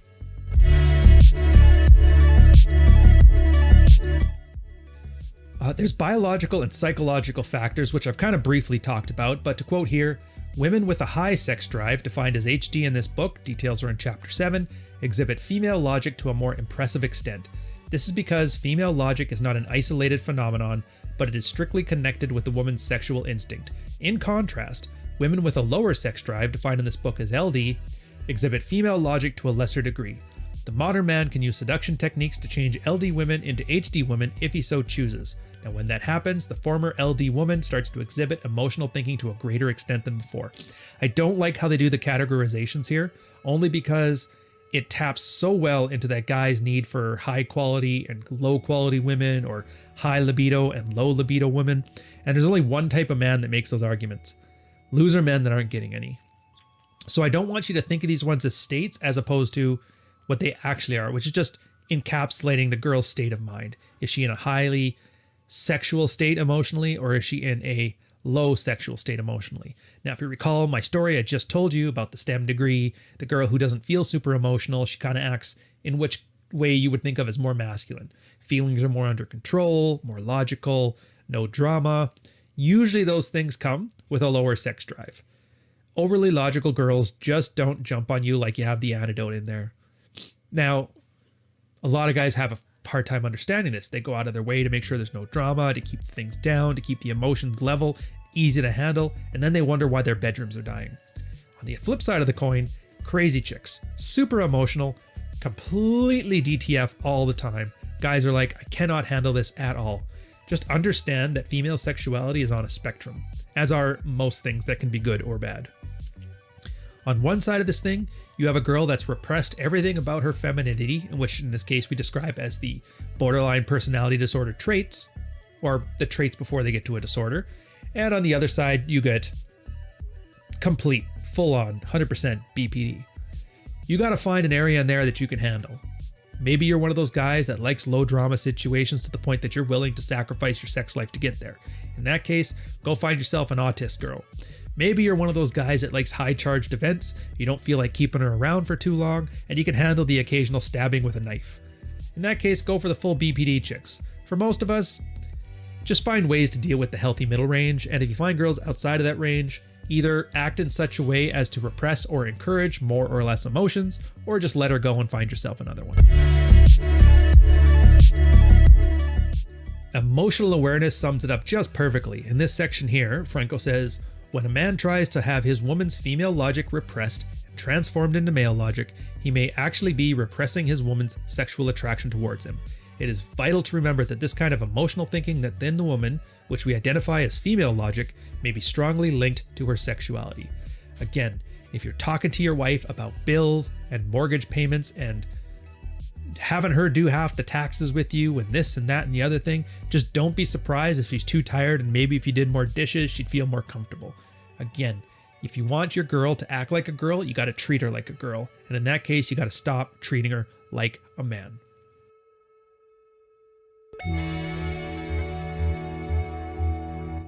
For more practical advice here, Franco's quoted, "An important thing for modern man to keep in mind is that the mechanism of female logic is especially activated by the presence of the male himself. The more a woman finds herself in the especially activated by the presence of the male, the more, and especially if she's attracted to that man, the more she will get into emotional states described above." Female sexuality is reactive. I wish I could find the study. I've got source amnesia for it now, but the abstract and the theory and the hypothesis they put forward was because guys have a visual representation of what makes them attracted to things. We are very more in touch with what things we find attractive, because we can see, oh, yeah, she's doing it for me. Plus, we're very visual creatures. So our eyes are directly connected to our brains. For women, a lot of it is language, a lot of it's emotional states, and the limbic brain is largely what drives their attraction. As such, and plus they got an innie, not an outie, they often don't know what they find attractive until it's too late and they're already attracted or not attracted. So keep in mind that just you being you expressing the lover dichotomy, you encouraging more female logic from her and less male logic for her is gonna pay off with more sexual advances, from you and from her. I mean, you're gonna have to be sexually aggressive yourself, but just be aware that you are gonna be the main factor in this. Because if she's not attracted to you, none of this stuff matters. If you're not an attractive man, no girl's gonna find you attractive, and none of this stuff is gonna apply to you. So I don't care how many books you've read. I don't care if you've read The Rational Male 20 times. If you still look like a chode, she's not getting wet for you. Charles Bukowski, Jordan Peterson, Neil Strauss. I like these guys. Add some salt to cover up the bitterness of middle-aged soccer moms and put in the oven for 45 minutes. Optionally, you can take from all this stuff what you want and leave the rest.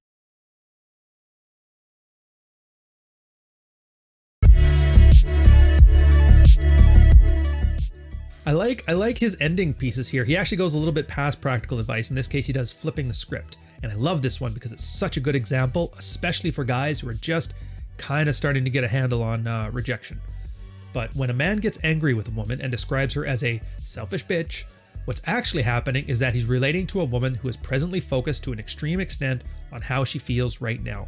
In fact, the more a woman can be referred to in the context of male logic as a bitch, the stronger and more primitive her female sexual instinct is. Women exhibit female logic to different degrees. The degree to which a woman exhibits it is caused by biological, sociological, and psychological factors. And they have a great example of this one here, and then I'll pontificate afterwards. The story he gives in this one, I'll sum it up quickly. He had a huge crush on a chick back when he was in college. She didn't want to date him, she just wanted him as a friend. He could never figure out why. But then he ended up getting married, and his first wife, and as soon as the girl found out he was married, then she wanted to sleep with him, and he couldn't figure it out for the longest time. And I'm sure most guys here have had a situation where no girl wanted them, and then they got a girlfriend, and now all the girls want them. But this story makes perfect sense when viewed in the light of female logic. The woman did not trust Franco when he was single. She believed that Franco was only interested in a casual sexual relationship, and at that time, under the influence of her strong emotional state. She was unable to see Franco that may be capable of a committed relationship in the future. To do that, she would have to be capable of stepping out of her emotional state and thinking logically. Again, it's how it makes her feel. In this case, she wanted a relationship. She thought he was just a fuckboy, and so in her brain, turned him off as an option. This is also an example why just being 100% lover can't necessarily work out with you, because depending on where a girl is in her life, she may not be looking for that. So when she came to know that Franco was now married, she came under the influence of another, different emotional state. Let's call it state Y, which for her means, I can now trust this guy because he can be my husband.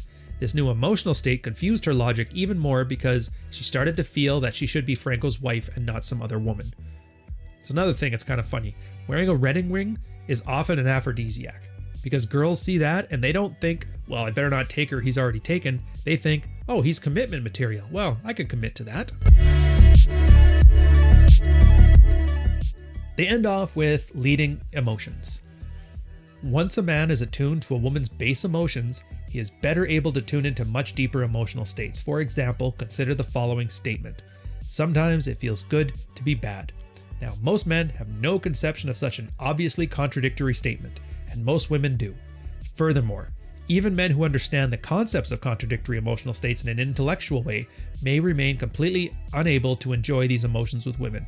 In worst case, a man will treat women's capability to enjoy contradictory and conflicting emotions with contempt. One common way, an understanding of meta emotions, is to ask a girl how she feels about how she feels. Suppose she's feeling good about something. Does she feel good about being good, or does she feel bad about being good? You're going to notice this more commonly with like good Catholic girls or a lot of sexual repression. A lot of times those girls end up going into an extreme kink.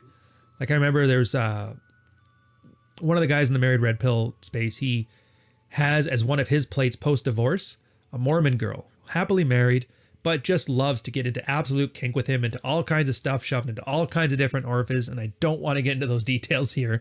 It's pretty disgusting, but whatever. It makes those two happy. She obviously feels very bad about not being a good Mormon wife, but she feels very good about having those bad emotions. Same time, when she goes to her husband to talk about it later, she gets that disassociation where nothing happened, because that makes me feel bad to talk about it, because it does make me feel bad, but the feeling bad is what makes her feel good. And if this makes no sense to you, well, it just means you're a guy. Just understand our shortcut around this is ignore what she's talking about and just focus on what she does, because her limbic system and her frontal lobe are having a battle through her mouth towards you to manipulate you into thinking she's A, good person, and B, so she can have the maximum amount of pleasure. Her body, though, can't make that distinction. Her body just wants what it wants. So if you focus on that, you're going to know pretty clearly whether she's into you, whether she's not into you, whether nothing happened or nothing happened because I went down on them and I don't want to talk about it. But that's it for this episode. I hope you guys enjoyed yourself. I will catch you. These are going to be on Sundays. If you want to talk about it some more, come on down to Patreon. We'll charge at the end of the month. You can see if you like the place. I know you will. And then we'll get you an invite to the locker room. You can come in and talk about this stuff to your heart's content with some good discretion. I will catch you guys on the next one. Cheers.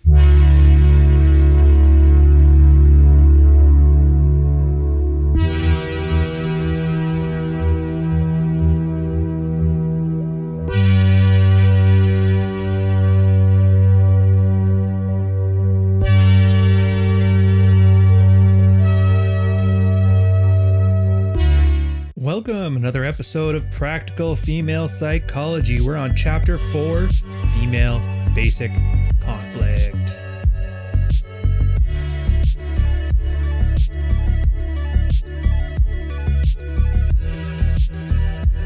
So this one's an interesting chapter. It goes over all the different types of conflict, the lover, the provider dynamic.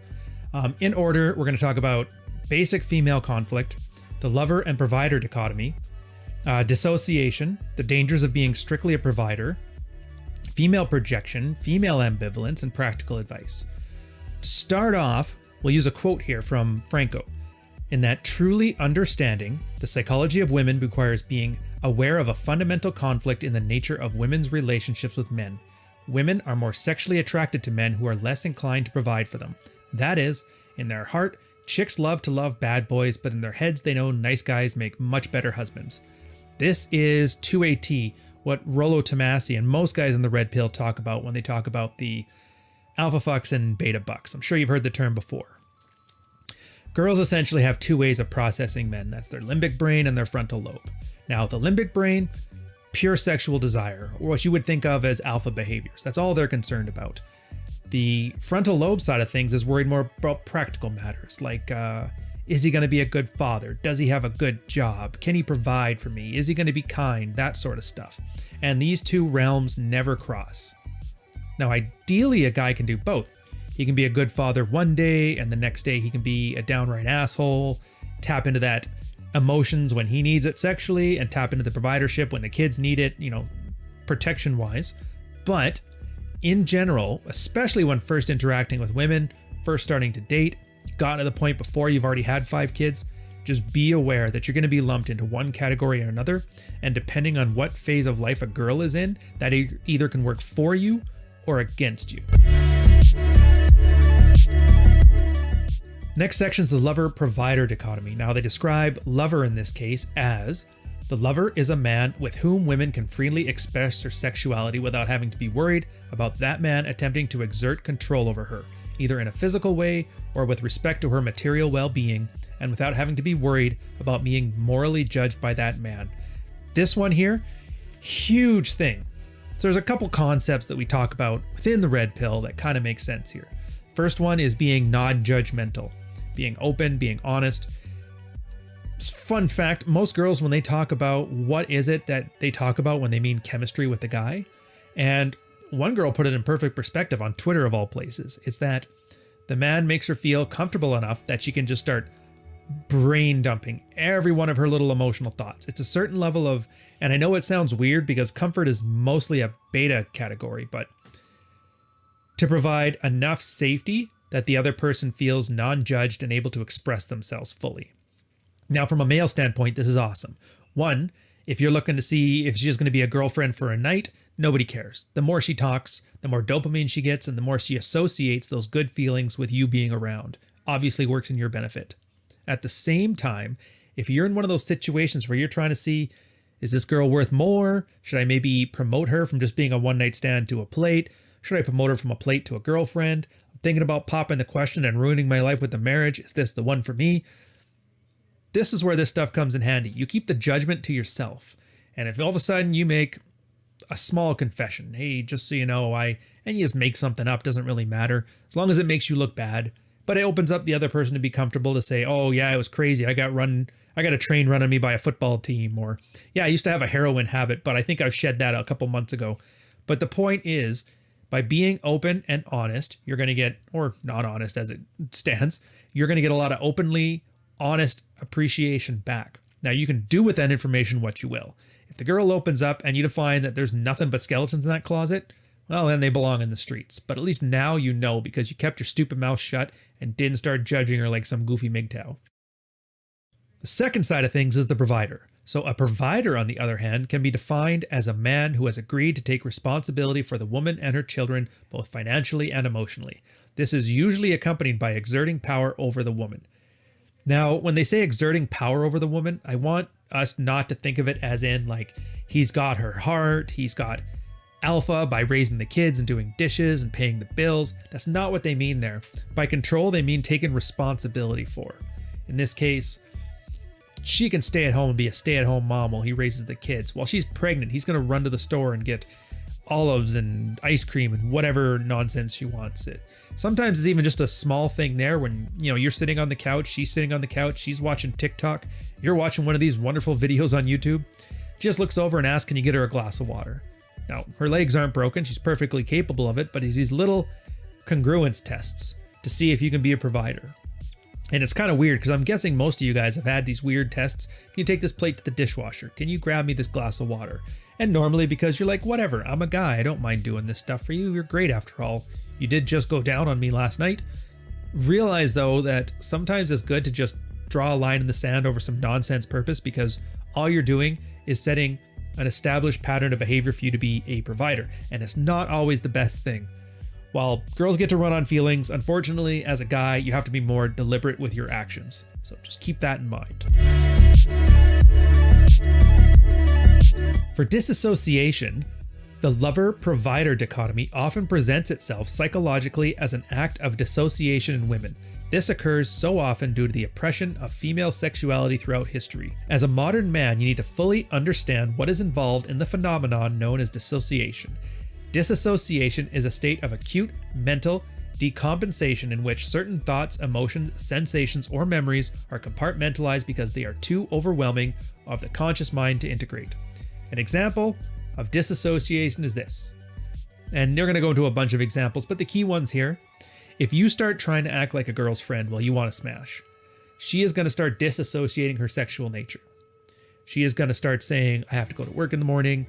We shouldn't do this. I'm not that kind of girl. I have a 3-date rule. Meanwhile, last night with the guy who didn't bring up those dissociative behaviors because he's being incongruent as a lover or a provider. But, and here's the part where disassociation comes in. Since the limbic brain is the primary driver of this stuff, a girl will wholeheartedly believe it. So by disassociation here, this is one of the ways that self-deception manifests in a sexual standpoint. In this case, I just went over to his house, but nothing happened. And her heart of hearts, she believes it because you're creating that disassociation by the judgmental nature of the way the interaction is going. Again, the two things to avoid in all this are to be incongruent with whether you want to be the lover or the provider in that interaction, and whether you have enough of a judgmental attitude that she has to have what they would call an anti-slut defense kick up and prevent her from seeing reality for what it is, and instead just avoiding her feelings by changing her truth to meet her expectations. I'm sure there's a lot of traditional conservative guys that love the idea of being the provider, nothing but gratitude. Well, there are some dangers to it though, and this is why a lot of guys kind of call it being a beta male, which isn't entirely accurate. It's being too much of a beta male.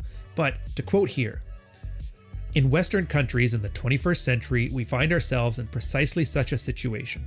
Women no longer have much of a practical need to manipulate a man into serving as a provider to them, and women therefore find that they are struggling to unlearn these manipulative behaviors.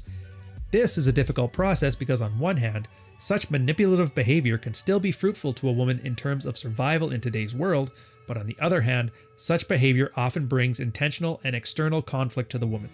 As a modern man, you need to be able to read this conflict in women on the fly as part of her ongoing internal process. You will need to be able to objectively analyze this conflict on an ongoing basis as it occurs within the particular woman in front of you. Key point to take away from this one is this is almost a female version of what I refer to as sexual diabetes, and I've talked about it in plenty of videos. If you followed the channel, you already know this. This is where we take the example of normal diabetes. I mean, humans were wired to really crave simple carbohydrates because it allowed us to have quick bursts of energy, hunt better deer, get more food, bang more cave stacys, make more cave babies, and the cycle repeats. And so we kind of genetically predisposed to want it. Now, in the 21st century, we have sugar, and sugar is condensed simple carbohydrates. So before, you wouldn't get diabetes because you'd have to chew on a sugarcane root for 20 minutes to get just enough energy to do a hunt. Now you can eat a whole cake in a sitting. God knows why you're doing that. Here's the problem though. That instinct, which was a survival instinct a little while back, is now killing us. Diabetes. And again, I argue thirst and scarcity and being a provider are kind of the sexual version of diabetes for men. In a female's case, their need to manipulate the men around them for better provision is the same thing for them. The only difference is they externalize the danger to men. This is manifested in all kinds of ways. I mean, the Me Too movement, for the most part, is female manipulation done for the purposes of resource acquisition, if you cut it down to its core. And yeah, it's supposed to be for stopping sexual harassment, but it didn't really. I mean, Harvey Weinstein got off on all charges, so just take that for what it's worth. I guess they got Cosby, whatever. But since it's a hardwiring thing, even if a girl is into you, even if she loves you, even if she thinks you're the greatest thing ever, even if you've got alpha coming out of your pores and growing off of your face like this great beard and there's still a chin underneath that can hold it, she'll still do this stuff. It's just the nature of the beast. I'm sure you've heard the parable of the scorpion and the frog. Same thing. But some examples here they use that you can know if you're being too much of a provider and you're starting to get those disassociative behaviors. Boredom, a massive lowering of sexual attraction, and in some cases, even outright contempt towards the man. These are the warning signs. These are the things you got to see. And you'll notice this in field reports. Once you keep an eye out for them, you're going to start noticing when the writing is on the wall for the guy. Now, it's very easy to spot another guy. Try to spot him in your own relationship because that's the one that matters for you. Charles Bukowski, Jordan Peterson, Neil Strauss. I like these guys. Add some salt to cover up the bitterness of middle-aged soccer moms and put in the oven for 45 minutes.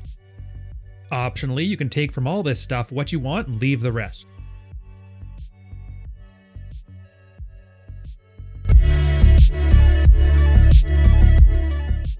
Female projection, again, another very important concept in here, and they quote, "An important feature of female psychology is the projection of her emotions and needs onto the environment. In other words, women tend to automatically place the responsibility for their emotions and needs onto their immediate environment. People with psychological educations know that this is actually a trait of borderline personality disorder. Now, obviously, the vast majority of women do not suffer from BPD, but it's interesting that this trait is apparently a normal part of psychologically healthy women in a reduced sense." This part, I love this part because it ties in why so much of psychology is kind of missing the point. From a red pill standpoint, there's two disorders: narcissistic personality disorder and borderline personality disorder. And they think of these as, traits that predominantly happen within women or predominantly happen with men, and the disorder is too much of it. And then people take that going, well, if too much narcissism is bad, then a little bit must be bad too. And if too much BPD is bad, well, then BPD must be bad too. But they're forgetting it's not a disease, it's a disorder. And the difference is a disorder takes 100% of humans and takes a behavior pattern, in this case, narcissism for men or borderline personality for women. They draw a line around the third standard deviation. That means the top 1% of people that act extreme on a certain trait. And then they just call that a disorder, saying that they have too much too much woman to handle society here. If you can't handle me at my best, you don't deserve me at my worst. But that's the point. That's not to say these traits are inherently bad. These traits are masculine and feminine, respectively. Narcissism for men, borderline for women. But having too much of it is a bad thing. Now, the two takeaways from this are A, that means maybe 1 out of every 20 women is going to be BPD. And that just means extreme woman. Same thing as 1 out of every 20 men is going to be NPD or extreme man. Most people have just various 1 to 2 degrees of separation from that. So they're still going to act like this. So if you're wondering, why can't my woman just be like a man? Why can't girls just hit on guys? Why can't girls be less borderline? Well, what you're asking them to do is be less woman. And again, this is why the book says it's really not the place for you to be reading this if you're still within the anger phase, because you have to understand all of these horrible traits, all of these horrible things that a lot of guys love to complain about, like hypergamy and borderline and all this stuff. It's what makes women. And your goal is just to diagnose, more or less. Does she have enough of it that I can handle it? Or is there too much? And just enjoy the ride for while it lasts and don't let her know where my lives are. Female ambivalence here. The evolutionary positive gain for the woman is to use her ambivalence as she keeps her options open. And in this way, she can gain advantages from as many sources as possible. For example, a woman will often achieve material advantage with a provider and sexual pleasure with a lover and successfully rule over both of them if these men do not have the skills to deal with her manipulation.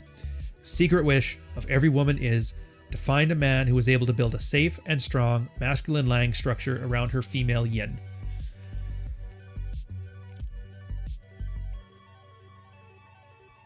Ambivalence. Now, I use a much more crass definition here. I just say girls hate taking responsibility for decisions because the chance of failure is there, and girls are terrified of rejection. Insofar as guys are afraid of rejection, we would think of a 2 out of 10 fear of rejection in the same way a girl thinks of an 8 out of 10 fear of rejection. It's just not on the same scoreboard. And in this way, the female coping strategy around this is just ambivalence. Ambivalence. Well, I don't want to pick this, that, or the other thing. Well, I'd rather things fail than be my fault. And this ambivalence kind of manipulates guys and encourages them to step up. I wrote an article about this where I talk about the 5 types of manipulation. And this is often where you'll see A, anger, and B, wounding. A lot of girls will portray to the world that they're on pills, they're such broken people, and their last boyfriend was horrible, and then the guy has that automatic need to want to step up and save her, Captain Save-A-Ho. These ambivalent forces that they use are a way to manipulate guy to be more of a provider in their life. And then the thing to take away from that is it's not a bug, it's a feature. It's just how women are wired. The trick is you can't let it affect you, because if it does, you're still not going to get what you want. It's just going to cost you a hell of a lot more than you would have otherwise. Again, don't like getting manipulated unless there's something in it for you. They end off with some practical advice. So understand that women will unconsciously test and test vigorously, and they will slot you into either the lover or provider category. For example, a woman may demand that you pay for her dinner or movie ticket while reciting some randomly used line such as, "A gentleman always pays." This will not be a problem for you if you've already decided well in advance the type of man that you are and what a woman can expect from her time with you. A lot of guys take this and they still have the wrong attitude. They think, how can I manipulate a girl into treating me as one or the other? And to be frank, she's made her decision before you've even opened your mouth and said 2 or 3 words. Just by approaching her, just by walking up, the way you start that interaction, your body language, your eye movement, and all that other stuff, in her mind, she's already categorized you one way or the other. The problem comes is when that's happened, and then you try to manipulate her into thinking the other one. It causes a huge state of incongruence where they say, he walked up like an alpha, but he keeps trying to buy me dinner. What's going on with this? Again, it's a limbic brain response. Something seems very weird. And a lot of the times where girls have a word to describe this. And the word that they use is creepy. If you're creepy, that means they can't figure out how to categorize you. And so they have to assume there's a manipulation. Again, women are a very risk-averse species. And when in doubt, assume the person's a threat. So in this case, the takeaway from this is to be congruent. You can't just use tips and tricks to get into a girl's pants. You can't just use tips and tricks to find yourself a wife. You have to act congruent one way or the other to get what you want. And you have to be aware of when you've been properly or improperly categorized and just cut the interaction. Because In the same way you can't turn a hoe into a housewife, you can't turn a provider into a lover, although you can turn a lover into a provider. At that point, just add some comfort, kisses on the forehead, and then she'll eventually cry and say, what are we? Why aren't we together? Can you stop seeing other girls, please? And then you can kind of make the decision for yourself. But that's this chapter, Practical Female Psychology, Chapter 4, Female Basic Conflict. Again, next week, we're going to hit on Chapter 5. I hope you enjoy it. If you want to talk about this one more in depth, we got the Patreon community. Come on in, give it a shot. We don't charge till the end of the month. And as always, you can see a lot of these rules distilled into not only personal anecdotes, but philosophical understanding of the nature of men and women and a guy finding his own in the world through my book, Fuck Files, which is in Amazon, Kindle, and Audible right now.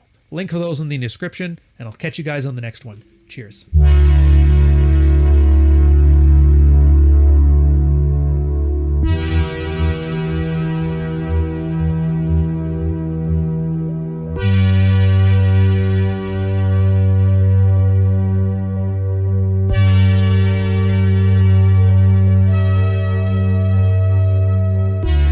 Part 6, Chapter 5, Practical Female Psychology. It's the Subcommunication episode.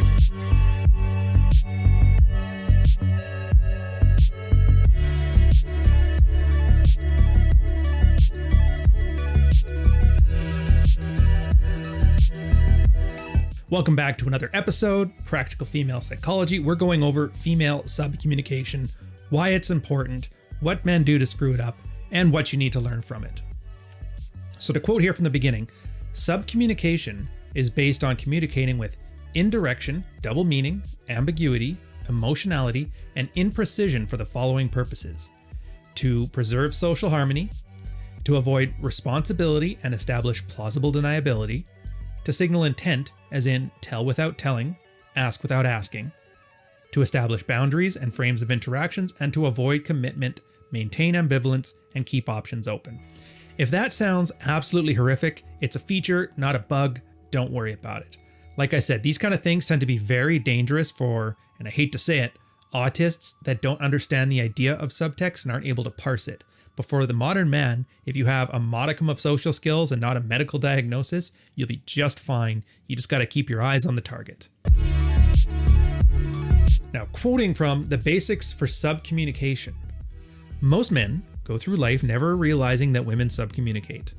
A lot of men are raised primarily by their mothers, and they form a strong impression of women as either Madonnas or whores, which again we're going to talk about later, because of the strong social conditioning put into their heads by their mothers and society at large.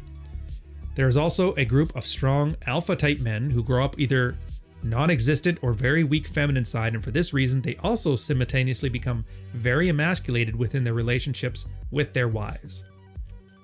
These guys often sense that something strange is going out, but they cannot pinpoint what it is, and often out of frustration, such men will make the mistake of either completely cutting off communication with their partners, or even worse, taking everything their woman says at face value. This is kind of letting you know here, this is not something like, oh, it's just a weak beta male problem. It's like, no. Remember, these are guys that are already in relationships with women, and so that means attractive, natural type men, what you would think of when people say alpha. They think lawyers, they think doctors, they think military guys, they think police. These very big, strong type men, very attractive, probably have a lot of the attractive skills on their own. But here's the thing, they're missing that understanding of female nature because, a lack of feminine influence in their lives, which is going to have the same problem as guys that were overly sensitized to the feminine imperative when they were young, which you would think of, when people say alpha male and beta male, that's generally what they mean. But the way to take that is that men who are over-socialized by women growing up tend to have a very emasculated look at things with women. Like they expect women to provide a leadership role, and so they don't know how to speak in what I call Manglish. Instead, they learn womanese. And in the other case where the guy's been, all hardcore his entire life, he doesn't understand that there's a feminine, indirect, aloof way of speaking. Those guys that tell you about happy wife, happy life, yeah, those are the same guys.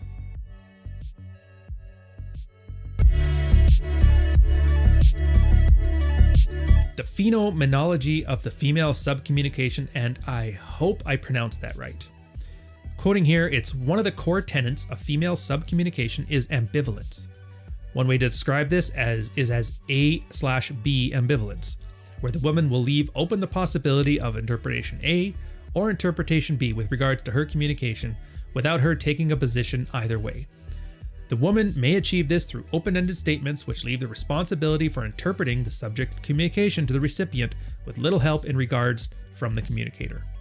Again, this is kind of one of those great ways that everything kind of ties together. So if you remember at the beginning of this episode, we talked about how women have a language that's designed to evade responsibility. Well, this is kind of how it plays out. They don't actually just say what they want. They don't ask for something. If they want you to get a glass of water for her, they don't say they want a glass of water. They will say something like, oh, I'm so thirsty. Oh, the doctor said I need to drink this. Oh, the glass is so far over there and I'm so comfortable here. And they build up this elaborate story to infer what they want without actually saying it. Now, this sounds like a goofy example. It's a glass of water. Who cares? Just ask for what you want. But it kind of matters in that it's the way their instinctive hardwiring works. So it's going to manifest in all kinds of different ways. I like this smaller, more relatable example, though, because everybody can relate to it. At the same time, on more important matters, you're going to find a lot more cases of ambivalence play out, and it'll let you know in your head that either if it's something you need an answer on, it's something you can push for, or in the case of feminine nature and you're just doing a dating thing, then either let it go or move on. The effect of subcommunication on the male brain. Now, to quote here, therefore, awareness of a woman's ambivalent, subcommunicated style of language is key to a modern man being able to enjoy lasting and happy relationships. Now, being unaware of female subcommunication will tend to make a man weaker over time and will cause him many difficulties. When a man finds himself in this hypnotic state for extended periods of time, he is more likely to do almost anything to please his woman, even at the expense of his own welfare. And this paradoxical result of this is she will gradually lose her sexual and human interest in him. Eventually, she is likely to even feel contempt for him. This one's important. Again, the whole point of like relationship friction is a battle that a girl wants to lose. The idea is they're always testing, and it's subconscious. They don't know they're doing it. They always kind of test you to see if you're going to be a pushover, if you're going to do exactly what you want. And the more that it happens, the less desire she ends up feeling over the long term, which causes this whole thing to work almost in like a self-defeating prophecy, which is if you leave women in charge of this, they're going to screw it up. It's not because they want to, it's just how they're wired. They're wired to make sure the guy they're with is top tier and not going to let some little girl, put up with her shit. Because if you can handle hers, then it's more likely you're going to be able to handle things from the outside world that's going to be a detriment to her. In this case here, violence being used as an attempt to avoid the mental distress he suffers in connection with being faced with her subcommunication and ambivalence, or overt communication of the woman and women in general, used for the same purpose of above, and avoiding communication and attempts to isolate himself emotionally, again used for the same purposes. This should sound extremely familiar because God knows the meme, the women ain't shit. The fact that some of the biggest growing YouTube channels right now are guys that are just berating women for making stupid choices. This is how guys who are unable to handle the idea of female ambivalence and female subcommunication tend to lash out if they have an unhealthy appreciation for it. Violence, anger, contempt. And again, if they fall for it the other way, in which they take it too much at face value and do everything the girl wants, then you're going to get the same situation. The girl ends up building a contempt, and in some edge cases, you're going to find girls smacking their men around. Same thing there. I think, what was a YouTube example? That Santoro guy, Nicole Arbor. Correct me in the comments. I don't really remember it too well. She is keeping her options open. Now, suppose you're on a date with a woman and you suggest a quick stop to your apartment to pick something up. Out of the blue, she says, okay, but we're not having sex. Now, most men would be baffled by such a statement, especially if they had no previous intention of having sex anyway. However, what the woman is subcommunicating is something completely different than whether or not sex will actually occur.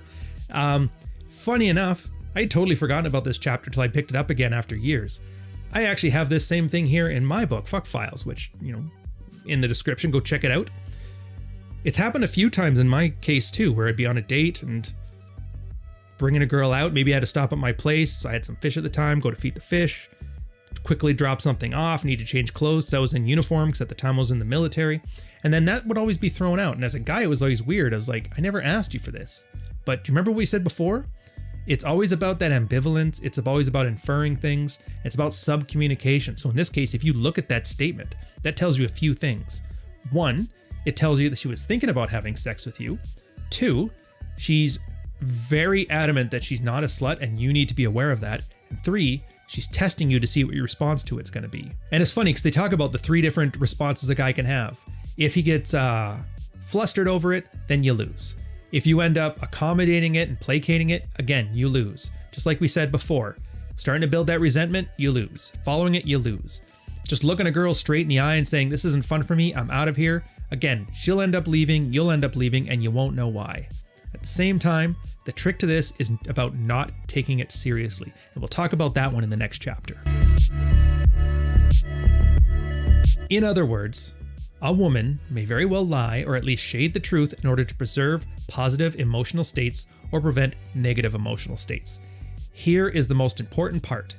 Even when women lie with their mouths, their bodies or emotions may be telling the real truth. The rare man can penetrate these words and handle the truth as a woman feels it is a man who is very well loved by women indeed. Again, you can use the Maury Povich example. When a girl ends up cheating on a guy, gets pregnant, not sure if it's his or the other guy's, she doesn't care what the truth is. What she's doing right now is that same thing I talked about earlier. We're talking to her mom, very angry, very irritated, but then they go hang out next week. Social harmony is the goal here, not truth, not honesty, not interrogation. And in this case, if you're pregnant and you got a guy with you and you're not sure if it's yours or not, well, her goal, and this is instinctive, it's not calculating on her part, is to not have any conflict here, especially in the case where her hormones are raising. And that's why you get all these girls that'll tell you stuff like, oh, it's your baby, I just know these things. Now, that's extreme example, but you can map this to just about every other interaction between men and women. Realize if the cost of a girl's honesty comes at some kind of social conflict, creating social harmony will most likely take precedent over being honest with you. So you got to be very careful about this. And one of the best ways we've seen is to act in a non-judgmental way. As soon as a girl finds out there's no social repercussions, honesty is very easy to come by.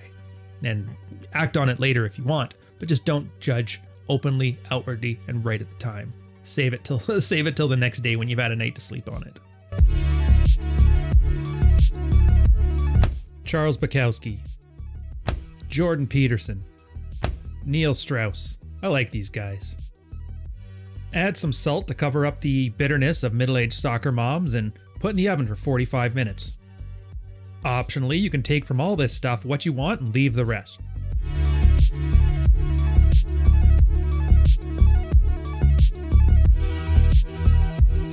The next part is about cultivating discretion. Now, discretion is the quality that we display as a signal to the woman that we are aware of the prevalence in society of the Madonna WhoR complex and that we have personally dealt with it. You will read a great deal more about this in chapters 16 and 17, but for now, realize the complex presents a real danger for women in our world. At the very least, the woman can sense danger from it in her subconscious mind. Now, how do you subcommunicate to a woman that she is safe being sexual with you? This is basically the advanced part of any pickup thing you've ever read, any Tom Terreo, any mystery, and Troy Francis, doesn't really matter. A big part of the seductive process is letting a girl know her secret is safe with you, and discretion is huge on that. So usually you'll see a bunch of guys trying to impress each other, talking about how they only do 9s and 10s, look at the chick I got last night, showing off photos, showing receipts. This is a display of lower value. Because any girl that walks up to this guy is now aware that her reputation is on the line, and he is most likely going to brag about her as a conquest.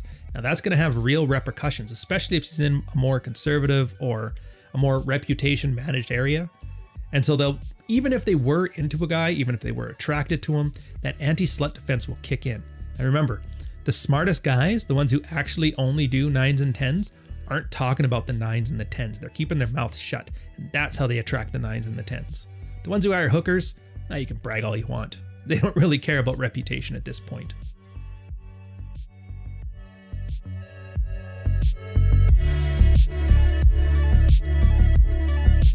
Subcommunication in the workplace matters as well. So to quote here, women can freely discuss dating and issues surrounding men in a mixed male-female workplace using subcommunication.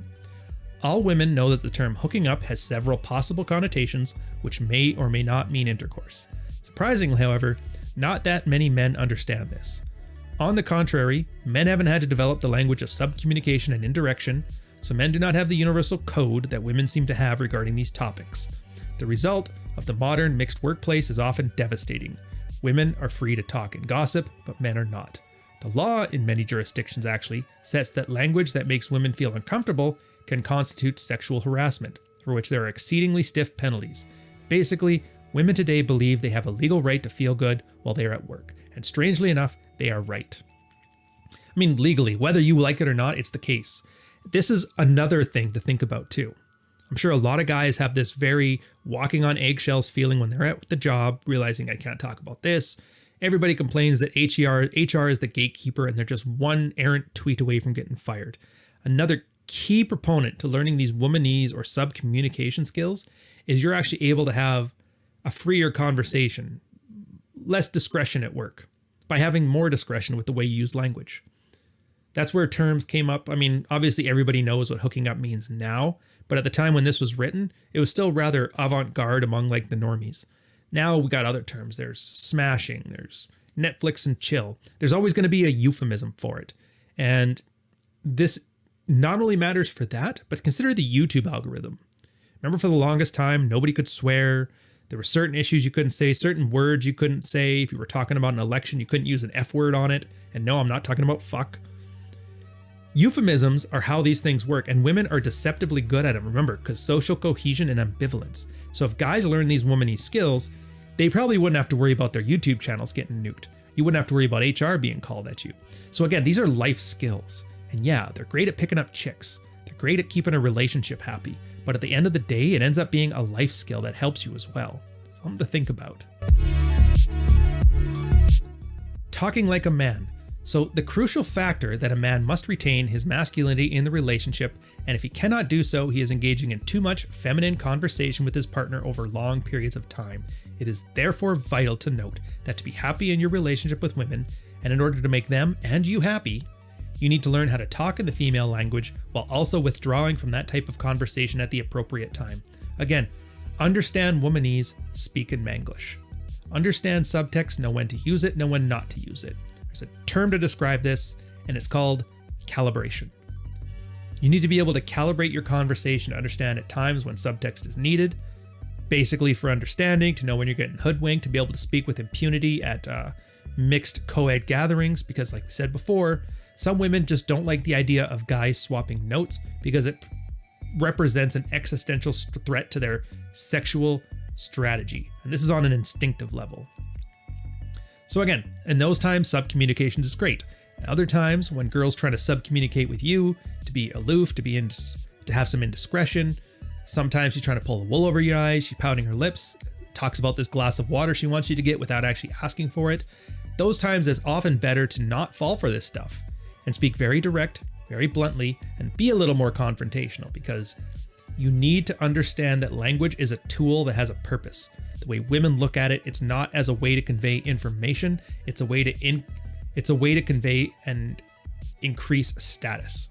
Then once you understand it as that feminine tool, you're able to use it when required and turn it off when it's being used against you.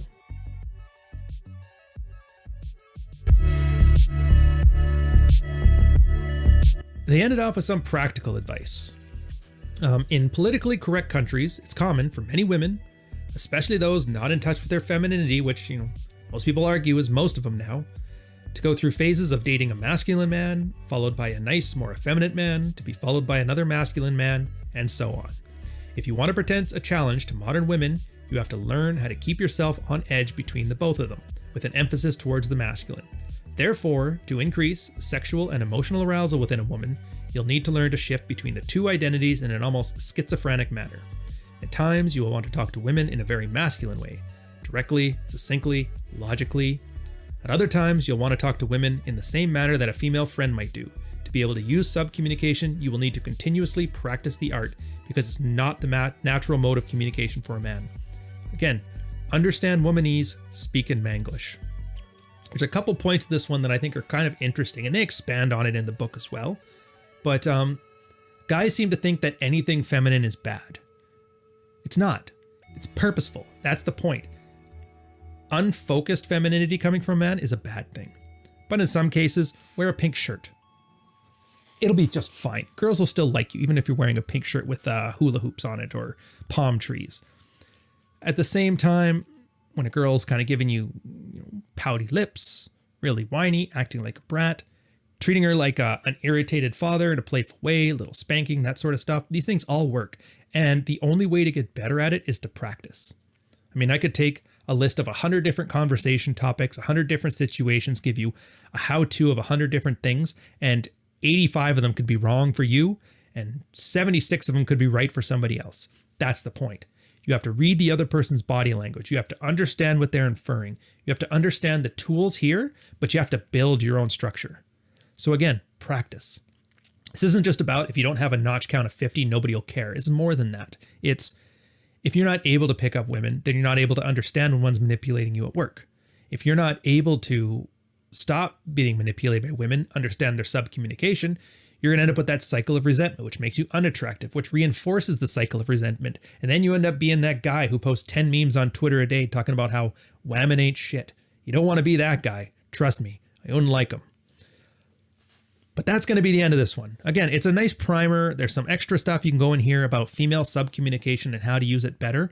I also have a post on my blog where I talk about a primer for power games. And I'll end on that one here. If you think about human interaction, there's two types of communications. There's open and closed. Open communication is just sharing information. What I'm doing right here to you, the audience, is open communication. Closed communication is everything but. You put that conversation on a 2-point axis. On one side, it's harmony. Are we on the same team or are we against each other? On the other side, you put status. Is the speaker higher status or is the speaker lower status? So when women communicate, they're always trying to jockey for position and understand who has higher status and who has lower status. That's why slut shaming exists. That's their way of saying flexing on a girl. I'm not a slut. I'm the Madonna. You're the whore. Higher status, lower status. Against you. If it's for you, it's more condescending type stuff. Oh, bless your heart. Those kind of things too. So as a guy, if you're having trouble calibrating this stuff, just think of it along the lines of those simple 2-axis chart. Are they talking to me like they think they're higher status, or are they talking to me like they're lower status? And am I responding in kind? At the same time, is this a for or against us conversation? And ideally, you're going to start to notice that the more often you get onto the same team, higher status, which is like playful condescension, you're going to get more on the same team, lower status, which is submissiveness, which is ideally where you want to be. It's a very stable place, as opposed to indignation, which is lower status and against you, or non-playful condescension, which is against you, higher status. But anyways, that's a lot to go over. Just go through the book, go through the chapter, go through the readings, go back onto the blog, go check it out in there. I will catch you guys on the next episode, though. Cheers.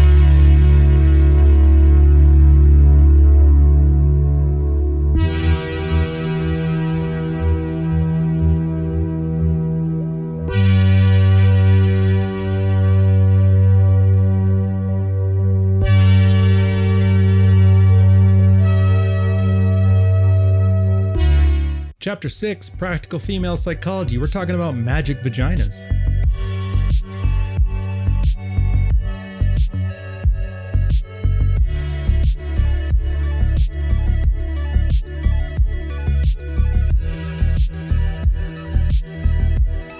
Welcome back, guys. Another episode. This one we're talking about probably one of my favorite chapters, only because of the funniness of it. Magic Pussy Syndrome. In this case, MPS, a term coined by the authors, is the belief that a woman has a pussy and she is entitled to special privileges at other people's expense, such as free drinks, free dinner, alimony, child support, and the list goes on. In contrast, most guys know we pay for everything and at retail prices. This is probably one of the biggest complaints in the sphere about guys. That girls are coddled their whole life, that guys have everything harder, and that why can't it be fair? And I'm here to say life isn't fair, because eggs are expensive and sperm is cheap. because simpery is a thing and thirst is real and it's unending because it's never going to go away. A girl will always be treated better.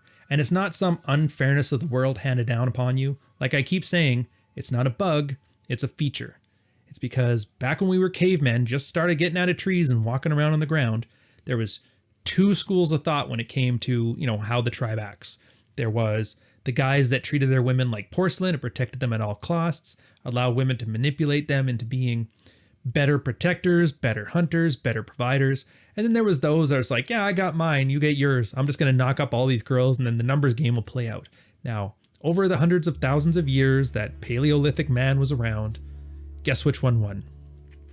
So we self-selected for the plow horse man, which was great in a society based on scarcity.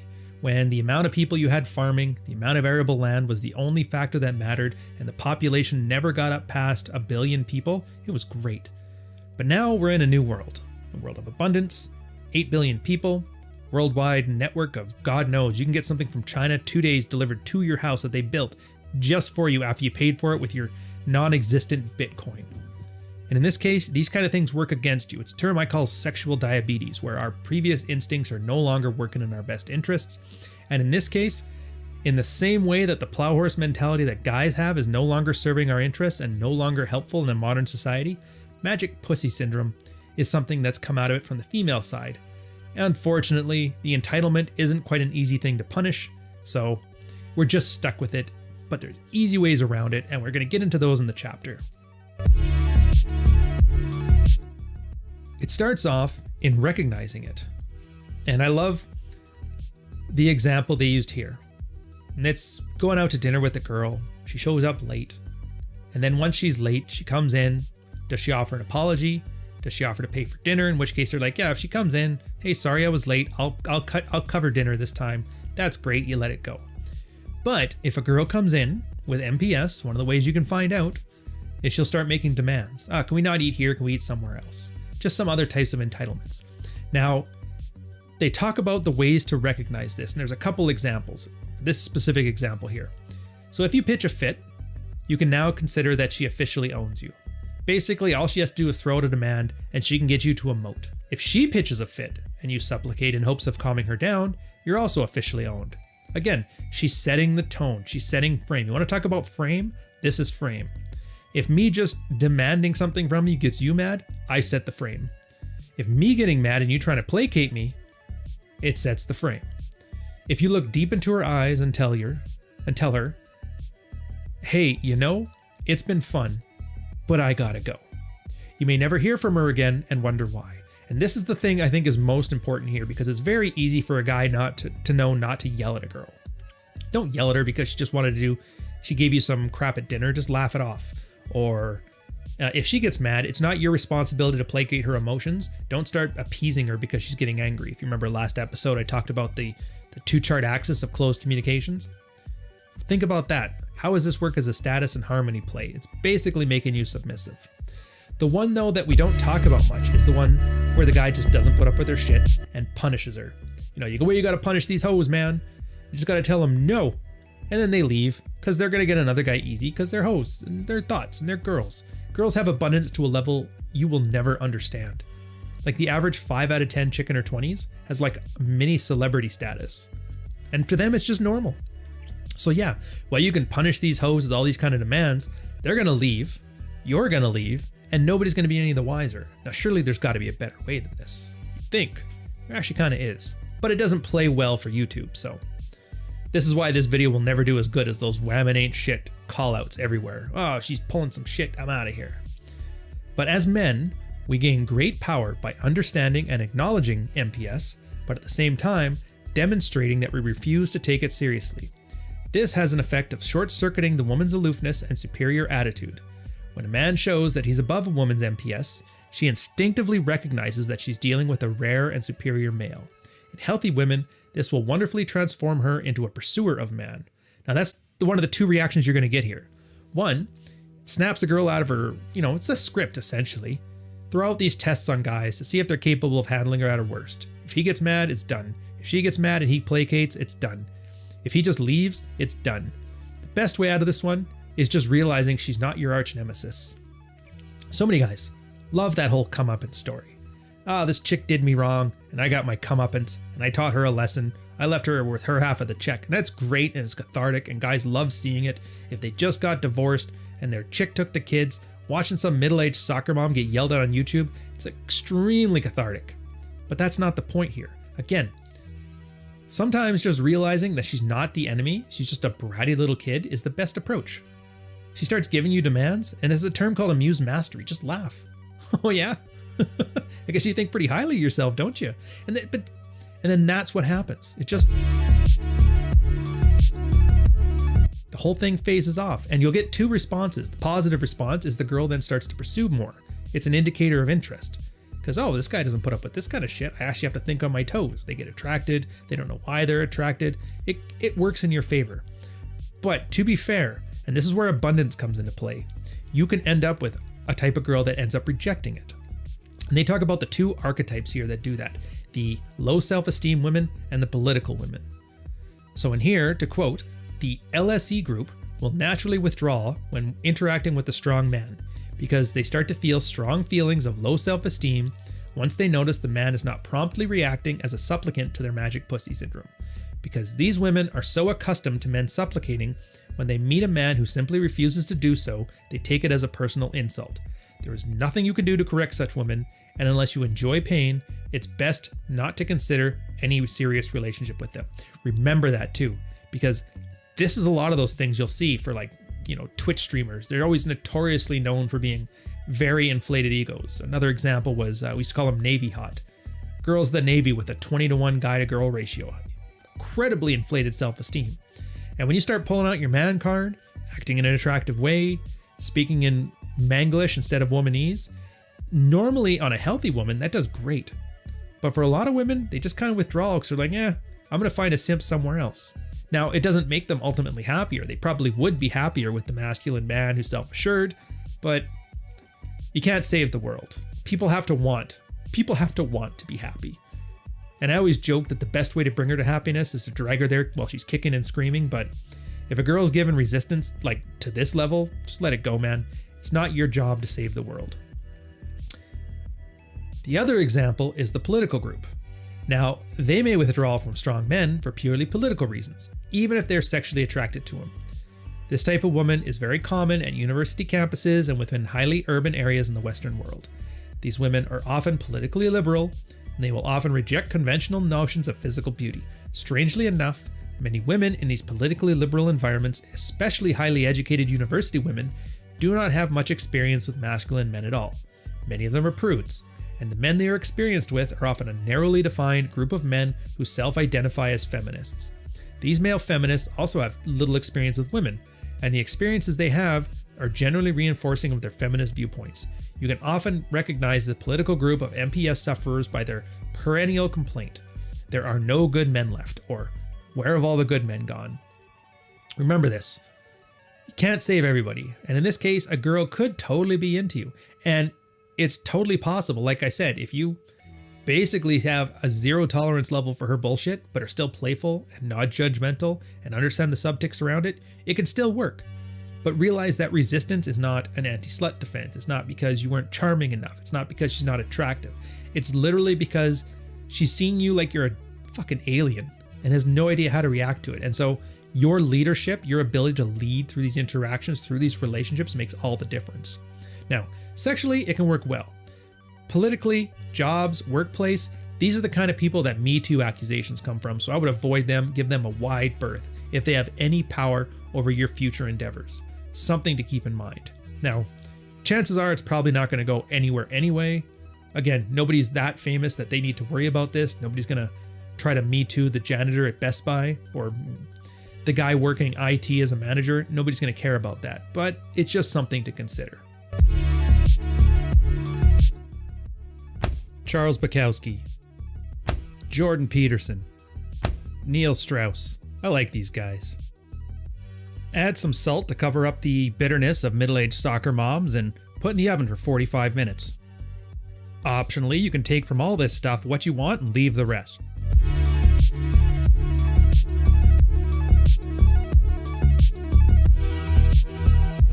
The origins of MPS So women who suffer from MPS are not bad women, it's just how they are. Instead, consider this information as a value judgment for your time.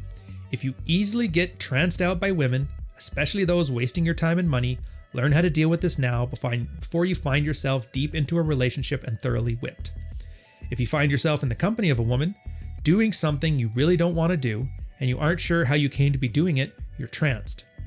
If you approach a woman you're interested in, and she ends up leading the discussion in directions you don't want to go, you're tranced.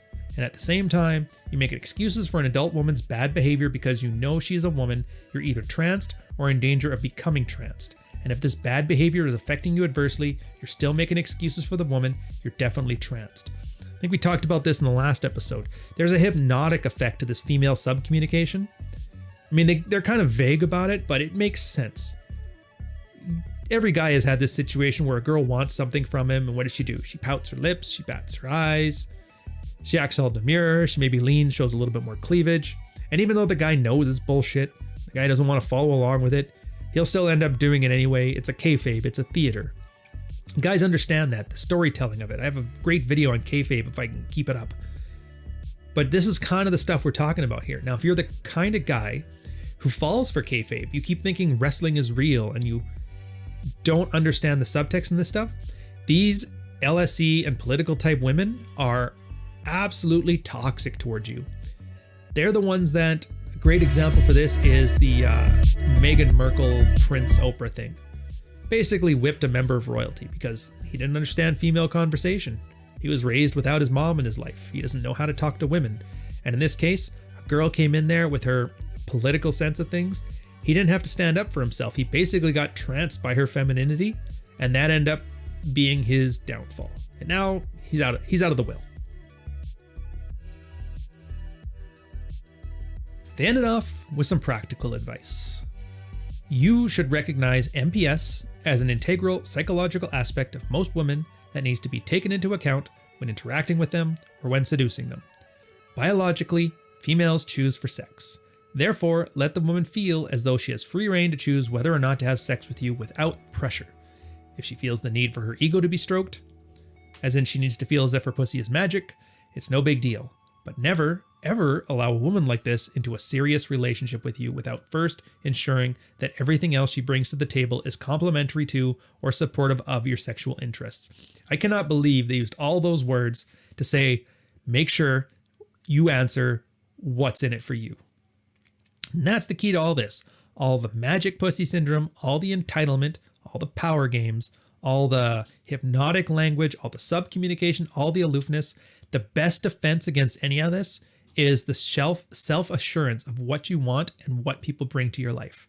And again, other than sex is enough to get you having sex with somebody. If they bring more than that, then you get to enjoy more than that. But you always got to keep your head in the game and your eye on the prize and understand a lot of this stuff plays to our own egos. We want to believe that women are magical creatures. We want to believe that this subcommunication is hypnotic. We want to think that they're all the Madonnas because the whores are the girls that turned us down and the Madonnas are the ones that accepted us. It's all lies. It's all kayfabe. It's all theater. As long as you focus on what's in it for you and you keep that in the back of your mind on all the interactions, you can make better, smarter decisions. Read her body language, see if it's working out for you. Realize she pulls some snotty, bratty behavior, that your job there is not to freak out and demand that she treats you with respect. It's not to punish that broad. It's to laugh it off. And if it's something that gets in the way of you or your happiness, then just leave. But you know why. Unlike the guys who just say, I'm not putting up with this and you're out of there, you at least understand what's going on and you're doing it as a conscious decision. And again, once you have that idea of abundance in your head, you're perfectly able to walk away from a girl, whether it be for a night, whether it be for a weekend. It could be just the wife at home. I'm not dealing with this crap date. You go to the bar, have some fun with some friends. Come back the next day, nothing ever happened. It's called the goldfish. A lot of married guys do this too. When you start to learn to set your own boundaries and you've been in one of these like less than stellar relationships over time, yeah, you pull your attention and you pull your commitment.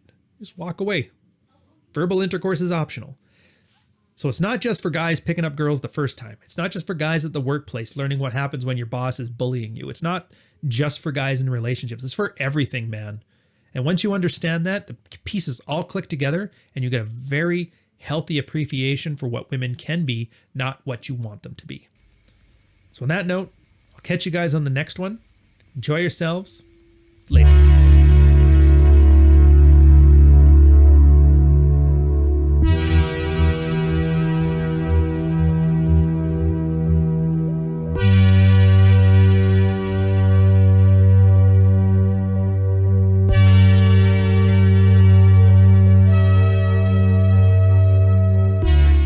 This is the big one everybody's been waiting for, female archetypes.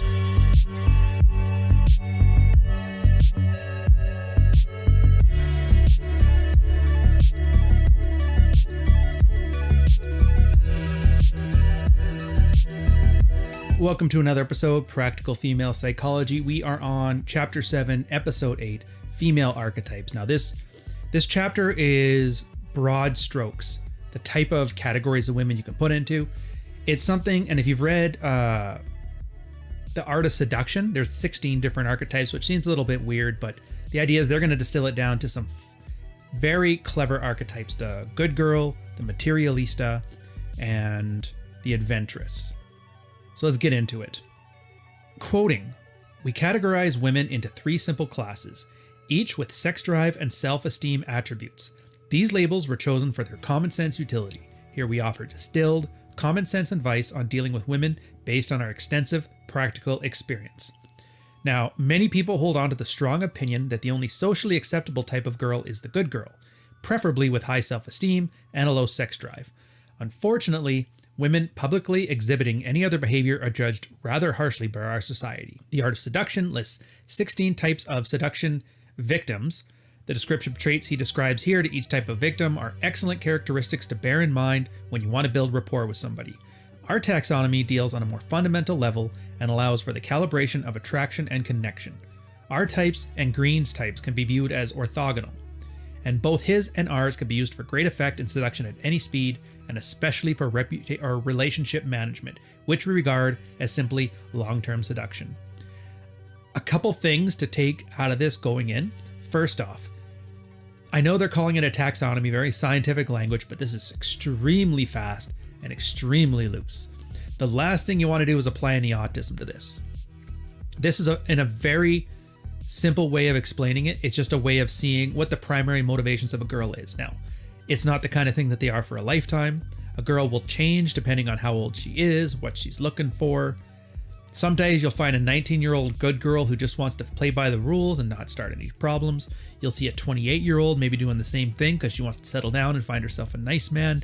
As soon as the kid's born, maybe they switch over to adventurous. Maybe after she's lost love in her man, she turns into a hardcore materialista.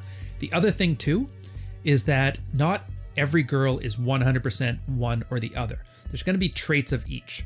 So again, these things are time-sensitive calculations. You kind of have to make them on the fly as you're there in front of the person in front of you. Finally, he talks about high self-esteem and low self-esteem, high sex drive and low sex drive women. The self-esteem, whatever. Sure, it's great, but I do want to put a giant caveat on the high sex drive and the low sex drive women. It turns out a lot of guys love this thing. In fact, one of our sister subreddits back in the day, Dead Bedrooms, loves to talk about women as if they are high sex drives or low sex drives. Again, forgetting that girls are reactive with their sexuality. So while a guy may be unattractive, or maybe he picked a girl that never was attracted to him, he may categorize her as a low sex drive just because she won't have sex with him. But you put somebody there who she does want to have sex with at a time in her life when she's more interested in sex, and yeah, her sex drive will change completely. So I would say don't really pay too much attention when I describe high sex and low sex attributes here. Just think of them as the level of traction you've built with a girl. So first off is the adventuress. And to quote here, "The adventuress engages in sexual activity in order to gain emotional validation and public attention. For example, consider the shenanigans of Miss Paris Hilton before she was incarcerated for violating probation. This attractive young woman is apparently driven to appear in public, even at the risk of making a spectacle of herself." This one, again, that's a bit of an older example, but just think of any Twitch thought, any online girl, any girl who's hooked on her Instagram, social media whores, basically.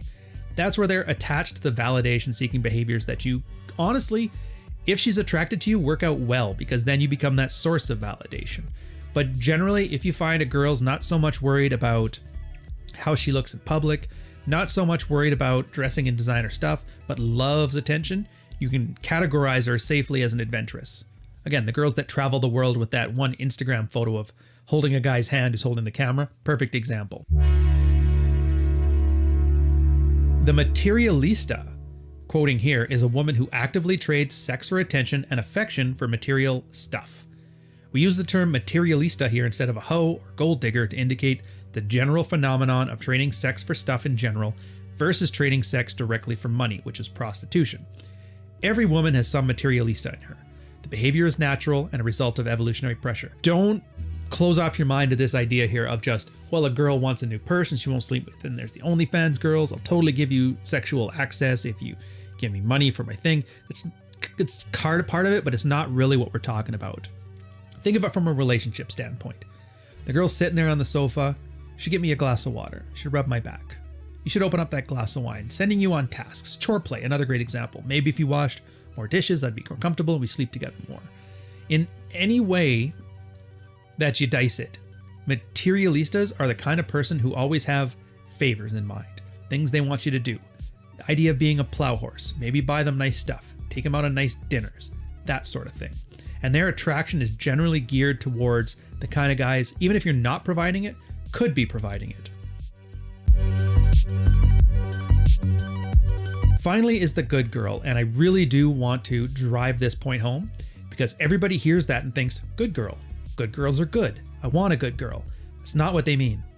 Quoting here, the good girl is more disassociative between her sexual life and her presentation of herself to the outside world. In other words, she is more concerned about public appearances and not being viewed in a negative light with regards to her sexuality by her friends, family, and society at large. In our experience, good girls are commonly interested in forming a close relationship with a man based on love and mutual good feelings.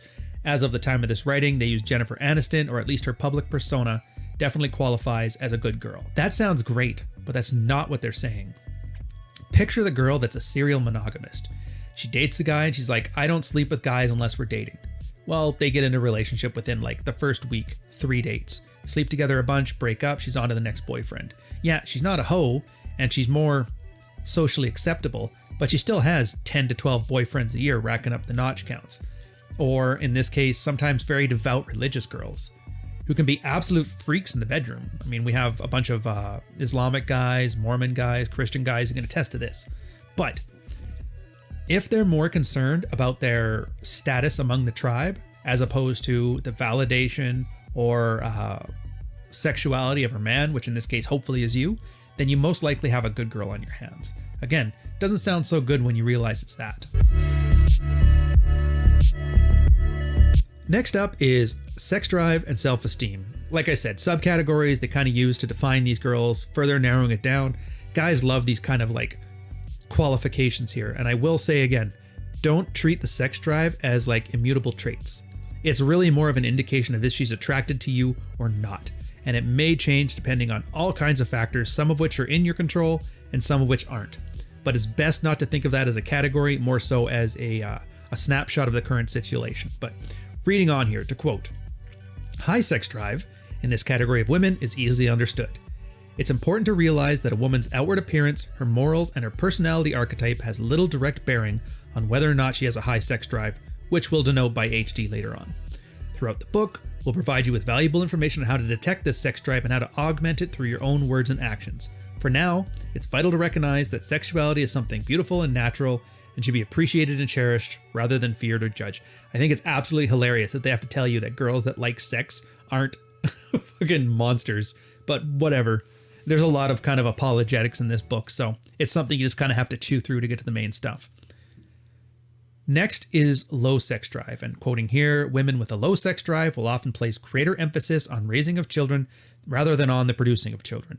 It's easy to see why nature made it necessary to have both. We found from experience, however, low desire women can sometimes be transformed into high desire, at least for a period of time. Just like I told you. We will get into more detail later, but for now consider that an LD woman that considers that she has her man all figured out will lose interest in him very fast. She'll be more interested in a man who appears less preoccupied with sex and is more frequently away for long periods of time, especially with masculine type missions and conquests. Basically, the kind of women that Dread really works for, which, funnily enough, is exactly the kind of situation you're worried about with Dread. Dead bedrooms. They add on to it with some modern archetypes, in this case, the situational 10. Quoting, "The most attractive woman within a social circle or subculture dominated by males is a situational 10.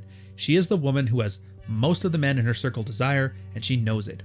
And in some cases, they may not be looked at twice in a nightclub or anywhere outside of her situational circumstance, but due to their intellect, athletic ability, or some other capability to enjoy relatively masculine endeavors, these women are able to achieve material success in male-dominated fields.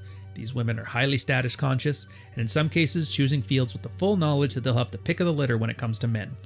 Courting or seducing these women is hard because it's absolutely impossible to fake status in these fields. Achievement is public knowledge."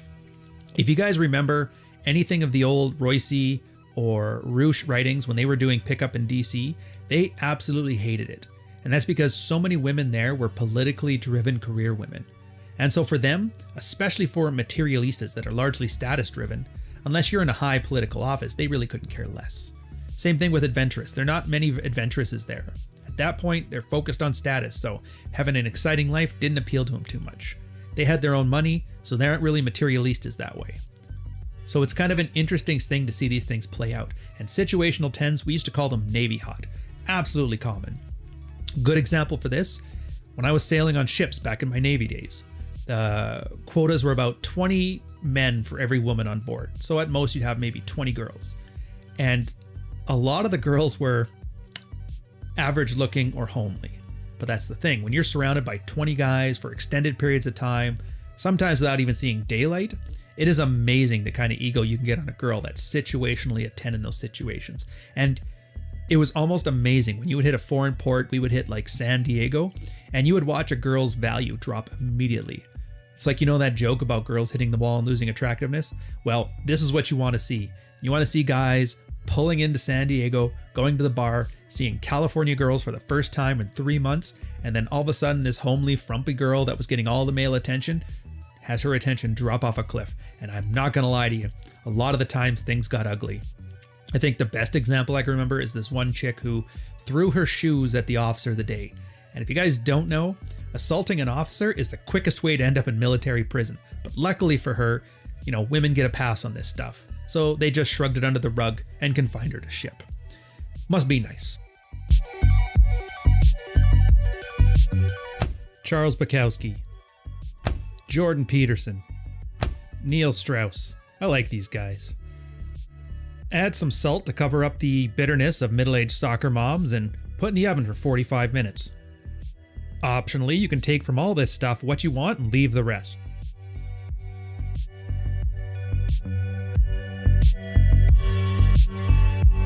And then the one thing that a lot of guys, and this is a big reason why you're told when you're reading this book, wait until you're past the anger phase, because a lot of guys will just see red and they'll stop reading once they get to this point. And I'll quote you the paragraph. "By the time a modern, urban, well-educated, well-read, well-traveled woman reaches her mid-30s, she has most likely experienced a much wider variety of sexual experience than 90% of men her age. This presents her with a problem. Given that she's physically secure, financially self-sufficient, her need for a man revolves around satisfying only her sexual and emotional needs. Compounding this problem is that her expectations rise with each successive relationship, while her value for bearing children simultaneously declines." It's kind of one of those weird situations that a girl's standards go up, because her experience goes up, but her value goes down. And I kind of don't envy girls in this situation, because it's like flying first class, then never being allowed to again. You always know what's there on the other side. And to be fair, I can't picture anybody having the strength to be able to turn down all that random dick, because they have a good man and they know at their peak value they can probably get him. But girls swear it's fine. Even in my 40s, my grandmother used to get laid in the old folks home. I'll be just fine. So you just kind of gotta let them go at it and just realize it's the things to take away from this. Older women aren't necessarily easier to date because you're thinking, oh, they're not as cute as a 23-year-old, so it'll probably be hard. No, it's not how it works. Again, Royce talks about this in his Dating Women by Age bracket. We talk about a lot within the red pill with the alpha fucks and beta bucks paradigms. Again, when a girl's willing to settle down, oftentimes it's because her options have dwindled. Don't let yourself be that kind of guy who falls for this stuff. They actually have a name for her too. They call her the eternally single woman. Now, as you may imagine, these women lead very frustrating lives. While on one hand, they enjoy material success and the adoration of men, on the other hand, they find themselves moving about freely in a world with so few real men. And women, just like men, are constantly being fed mixed messages about what a real man or a real woman is. There's an endless stream of men willing to buy them dinner, take them on vacation, or lend a sympathetic ear when times are tough, but hardly any men available to them that find them sexually appealing. Women long for an emotionally strong man to lead and protect them, and instead they find themselves surrounded by male girlfriends, guys that are sweet, guys that are kind, guys that are understanding, but who have at the same time sexless appeal as one of their girlfriends. Orbiters.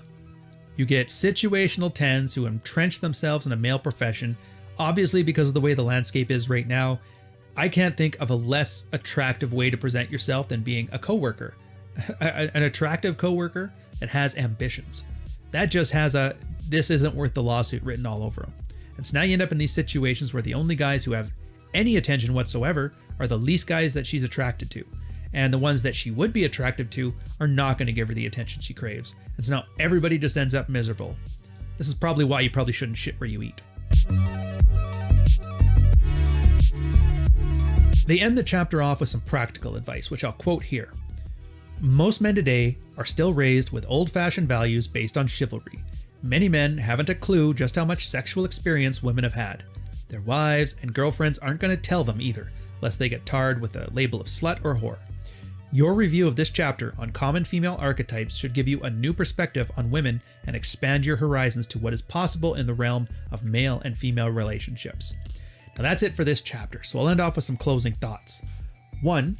The next chapter is going to be amazing because they go into further detail and they combine all the different archetypes and subcategories, so it gives you a couple practical examples to work with. Really, really useful, I find. Either relationship or hitting on girls in general. Secondly, and I'm gonna keep saying this one, this is post-anger phase stuff. You can't be angry at women and then expect to see this high-driven career woman who doesn't want to settle down till her 30s and talks about how there's no good men left. It's like, yeah, it's a weird situation, and I don't have much sympathy because they left a trail of dudes behind them that could have settled down with them, but imagine being in the situation where you're given everything: male attention, male sexuality, career aspirations, and then by the time you get all of that stuff together and you're kind of peaking, nobody wants to settle down with you anymore. You could see a lot of women getting really bitter over this, and that's the problem, is that you put them in the higher echelons of power, and then you wonder why so many government agencies right now are full of such angry people. I'd argue this is probably a factor in it. Same thing with adventurous. Again, adventurous doesn't mean anything other than she craves validation and attention. And every girl has it to some extent. The adventurous is the one who's going to have it at the expense of the other two. She'll like validation more than a fancy purse. She'll like validation more than a reputation. And just be aware, if you can be that source of validation, it's an amazing yet dysfunctional type of relationship. And then finally, materialistas. It's not about money. It's about more. It's always about more. And I'm kind of spoiling in the next chapter here, but the big part of it is being okay with orbiters. Orbiters giving her the things she crave. Meanwhile, you're just there for sexual gratification. I would argue materialistas are the best kind in the sense that even though they have this drive to acquire, they actually prefer to lose these battles. And so if you hold fast, you have a strong pimp hand, these ones can tend to be very fulfilling. So on that note, I'll catch you guys in the next one. See you next Sunday. Cheers.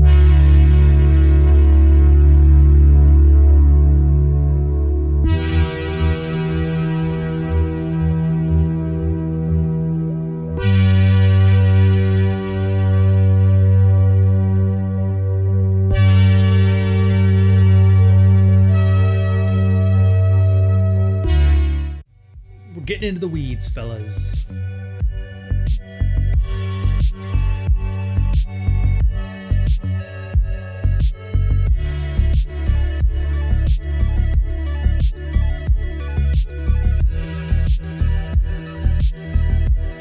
Welcome. Practical Female Psychology, Chapter 8, Episode 9. Screening for the Archetypes. If we have any mantra, it's this. Love for the woman, for who and what she really is, not for who you wish her to be, or for who society says she should be. This is the single piece of advice, coupled with skills for recognizing types of women, will revolutionize your skill in the relationships with women. Sounds poetic. Look, you've already talked about the different archetypes. You got the adventurous, you got the materialista, you got the good girl. They also have the extra one they throw on there about the situational tens. You understand the ideas of high self-esteem and low self-esteem, or a high level of interest, which they describe as high sex drive, and low sex drive. And this is where we kind of put them together, create a couple scenarios, and then show you from a practical perspective how you would approach these situations. This first one, it's the good girl with high self-esteem. So we'll start off with the quote. The good girl with healthy self-esteem makes appropriate long-term relationship material for most men, especially when sex drives are well matched. The latter point is crucial. A high, desirable woman paired with a low or much lower drive in a man is liable to get very cranky and restless. A woman with a low or much lower sex drive may very well use sex to manipulate the man in the relationship. A good girl who is not satisfied sexually, or conversely, one who feels sexually pressured, is likely to get feelings of depression and anxiety due to the mismatch in sexual drives. Now, part of it is you can have all kinds of attributions to this. It could be the girl went and wasted her entire 20s, had more experience than you're ever going to have in your lifetime, and most women probably will. Those ones will never be happy. Not with just you with your 20 notch count or your 10 notch count, and they're always going to be somewhat dissatisfied, and then their desire drops and they end up with low sexual desire. Maybe they have high self-esteem, even though she's a good girl because it said so in the manual, but that's the point. You want to narrow these things down early on and right away. So that way you don't end up in this situation where you're in a dead bedroom, 2 kids, 3 years, and you haven't even seen what your dick looks like anymore. You come online and ask guys, hey, how do I fix this? The answer was, the way you fix it is by dealing with it before it even started. Now, in the low self-esteem case, the good girl with low self-esteem may be just as ruthless as any other kind of woman, and even more so with a dangerousness as she cloaks her ambition under what is otherwise socially acceptable behavior. With a woman having a high libido, there'll be lots of drama. Low libido women will often use sex within a relationship to manipulate her man, and often do this to his material disadvantage. Great example, chore play. She doesn't want to have sex with you, she has no desire to have sex with you, but at least she can get the dishes done. Hey, if you did more dishes, maybe I'd be more comfortable and I'd want to have sex more often. Or put that thing away, the kids are in the other room. Or my goal is to be a mother right now, and they literally bring the kids and have them sleep in the master bedroom, or whatever they're calling it now because of slavery or something. And they put them in there as sort of a cock block. Oh, we can't do that. The kids have to sleep in there because they have anxiety issues. It's always about societal expectations and making the rules work to her benefit and against yours. Still sound like a good girl? Keep that in mind. So there's a couple lists of things in here that'll help you identify these type of women. She tends to place value on all her relationships, whether it's with family, friends, or mates. She is in touch with her feminine sexuality and her sexual desire. She may love sex as much as any other woman, but she prefers it with a man whom she's in a committed relationship with. She's able to accept you as a man who is also a sexual human being. She respects the masculine world without trying to be a man herself or act like a man. She is comfortable in a wide range of social situations, and she will not tolerate much abuse of any kind from anybody, whether friends, family, or mates. Again, there's a whole bunch of things here, some good, some bad. The abuse one, great. Obviously, if you're in a relationship, she doesn't put up with any BS, so you don't provide any BS, so who cares? But keep in mind, a lot of times, and we talked about this last chapter, where girls will have increasing expectations as their experience increases, the definition of abuse can change drastically, to the point that an errant word or standing up for yourself can be considered abuse. So in this case, a good girl, because you're not willing to be the completely supplemental plow horse in her life, she can consider that abuse and move on. At the same time, it can just be a girl with a strong sense of self and loves to be treated well and treats you well in return. Or in the other example, treat you as a man, don't try and invade your spaces. He's going to go do his thing with his friends. They never ask to come along on the fishing trips. They never demand that you stop hanging out with your friends. Generally good things, but Again, it can go bad as well. Some girls do that because they're afraid of losing you and they want to be by themselves, just with you, and so maybe they'll feign sick when you go out. With all these things, these lists will give you a good indication of what kind of archetype you're dealing with, the general libido you're dealing with, but it's really up to you to put this laundry list into context and understand, is it working for you or against you? Is this person on your team or are they against this team? Are they considering themselves higher status and likely to be dissatisfied, or lower status and considering themselves to be, blessed with a great man by her side? So take this stuff, use your brain noggin, and apply it as you can. As for the adventuress, they quote here, if you are ready for a casual, no strings attached relationship, these are great. However, these women can often be ideal. The proper way to interact with this woman is always in a non-judgmental, non-jealous fashion. In the high self-esteem case, a woman who's an HSE adventuress is a woman who loves pleasure for its own sake. She's not bound by typical social conventions when it comes to her sexuality. Therefore, an adventuress is a woman who thrives on male attention or sexual variety, but is not doing so in a self-destructive way. Now, everybody thinks of this as a bad thing, but consider this. Maybe you're not one of those guys that wants to have the white picket fence, 2 kids, 2.2 kids and a dog, with a girl who wears dresses and cooks food all day.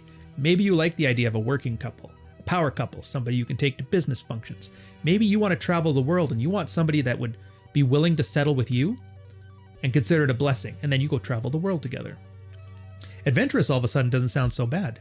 She's not worried about getting embarrassed in public. She's not trying to dictate how you control because you might embarrass her. There's all kinds of goodness to this. But again, you got to use your noggin. What is it you're looking for? What do these people have to offer? And how well does it fit in with your goals and your values? To carry on with the low self-esteem case, the adventuress is often typified by self-destructive behavior. Therefore, many adventurous you meet will be of the LSE variety. They will very well sabotage a perfectly good relationship with you by cheating, for example, because low self-esteem women simply cannot accept that they deserve a stable, monogamous relationship with a good man. If you attempt to impose one on her, she's likely to rebel. As already mentioned, an adventuress also craves sexual variety, and low self-esteem women will jeopardize her health, her other relationships, and sometimes her physical and mental safety in order to satisfy her emotional or physical cravings. Couple things here that are very common. A lot of guys, when they find out their wife has cheated on them, they expect it's a guy who's better at his job, who's got higher status. But then they find it's just some homeless dude by a dumpster kind of thing. And they always wonder, I get she cheated on me, but why with that? He's arguably worse off than me. And part of it is psychological. I remember, and I have source amnesia for this, so if anybody in the chat remembers the studies that I'm referring to, there's a few of them anyway. Please put a link down there, I'll pin your comment. But it was about abuse and how people deal with it. And one of the findings they had is that girls that tended to be abused as children, taking a step back, I should actually quantify this too. You guys remember tiger moms? Tiger moms, tiger dads, very hard, strict parents. If you didn't perform your best, sometimes you get a spanking if you didn't get an A in class. Like, you guys know the type. It turns out those aren't abusive because the kids have a framework and it's consistent and it's predictable.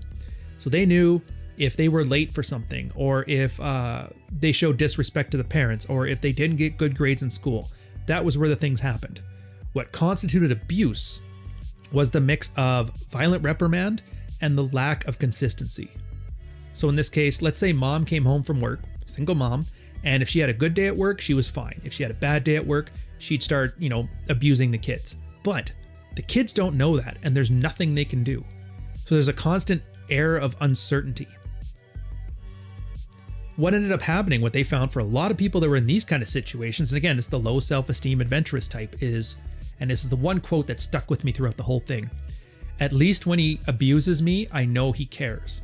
And you end up with this weird parasocial relationship where the girl actually treats that bad behavior as a good thing. And then when a man comes by thinking he's Captain Save-A-Ho, Mr. White Knight, I'm going to make sure that you never get treated like that again. Well, the girl, through kind of a messed up childhood or a messed up adult life or a horrible ex-husband, doesn't think in her heart of hearts that she deserves that kind of behavior and that the other guy must be manipulating her or lying to her, because if he liked her, he would act the same way that that deadbeat ex-husband or that crappy father or that really annoying mother acted. And so they will sabotage these kind of relationships. And again, the takeaway from this, don't try to save people. They do not want to be saved. Their entire mental models, all of them they have built up, are built on reinforcing this consistent, negative, horrible story in their life, because a crappy story that you know how it goes is far preferable to people than a story you're writing it as you go with a much better ending, but you just don't know what it is. For the materialista, quoting here, it's important to bear in mind that women with traits of a materialista are first and foremost human animals in much as need of love and affection as any good girl who's determined to preserve her chastity. But loving a materialista as if she were a good girl is a recipe for disaster. If she's a materialista and you love her on terms as a materialista, not on your terms as if she was a good girl. If you must have a good girl, go find one. And we are confident in saying that virtually all women have a bit of materialista in them. Throughout the ages, female survival depended on the skills of getting men into a position where they would provide material in a sense for a woman and do so willingly. There is therefore no point in expressing anger or frustration when a woman demands that you pay for her drinks or food. Just realize that some women are more bent on extracting wealth from men than others, and it is up to you as a modern man to determine what your standards are and which women will enjoy a place in your life and on what terms. Again, all girls like stuff. It's not a bug, it's a feature. Big thing on this one is materialistas and good girls will share some traits, but for completely different reasons. For example, the I don't sleep with a guy until we're married. You could think a good girl does that because, we're in a nice Christian household and that's what you do. Materialistas do that too, but that's because they demand the marriage first and they want the financial security that comes with it. So in this case, if you start treating the materialista as the good girl, you're going to end up very disappointed because she eventually does not care about those same societal expectations, and in certain key areas you're going to find the behaviors diverge. So again, materialistas just like things. They like nesting. Materialistas are the ones you take to Winners to go buy some knickknacks for the bathroom. Materialistas are the ones that are going to make your bathroom pink or leave razors and tampons and other random shit around your house for you to pack up for her so she can almost like move in subtly without other people knowing and other girls knowing that their territory's off limits. Yeah, materialistas are like bears. They take a pee on a tree and they tell other bears, stay away from my tree. You just happen to be the tree and the pee happens to be knickknacks. But the key to it is to pimp her. That is, you must make your woman work for you by having her do little things for you at your benefit, at your convenience, and at her expense. Again, materialistas will take exactly what you give them, but start asking for things in return. And this, I cannot believe we actually have to do a series on this and that, but think about what value is in the arrangement for you. The girl wants purses, the girl wants lavish dinners, the girl wants to move in, the girl wants this, the girl wants that. Well, why don't you want some things? Remember, materialistas are still women, and women are still solipsistic. And so if in their mind, if you really loved her, you would buy her that purse. She also thinks, well, I really love him, so I'm going to buy him stuff. And I'm sure a lot of guys here have seen it. Play a little wounded, act a little bit too casual, a girl will love to buy a bunch of stuff to decorate your place because she hates your lonely MGTOW apartment. Or she'll take you out to dinner once in a while. And it's a good way to judge desire. The good thing about materialistas is when they're into you, it's very easy to tell because they do exactly what a beta male would do to his girl. Now, in the high self-esteem case, if you have any tendency to buy a woman's favor through gifts, materialista is not for you. However, if you're steadfast in your principles and refuse to pay for the affections of women, and if you're completely non-jealous and happy for her to get her material needs elsewhere, a woman can learn to appreciate a modern man very much. And it needs to be mentioned that low sex drive materialistas can be particularly dangerous. These women understand the male sex drive, yet they do not share the same passion for it. And since they're very calculating and always angling for money, they're always able to fake arousal fairly adeptly. They can also withdraw it quite easily, and they do. It's a trap designed to make men spend more money in order to revive what could be mistakenly experienced as passion coming from a woman. Any guy who's ever noticed that a girl's gone down at him and then asked him for something, a favor right after that, or get something done, knows exactly what we're talking about here. Just beware, fellas. Remember this. Keep your own self-interest in mind at all times. She wants these things from me. She wants to manipulate me into doing this, that, and the other thing. That's fine. What's in it for you? And as soon as your best interest and their best interest align, well then you don't need me to tell you if this one's a keeper or not because you've already made the decision for yourself. Now, in the low self-esteem case, even though materialistas are primarily motivated by money, a woman who has low self-esteem will also be ineffective. An LSC woman has trouble accepting anything of true value from anyone.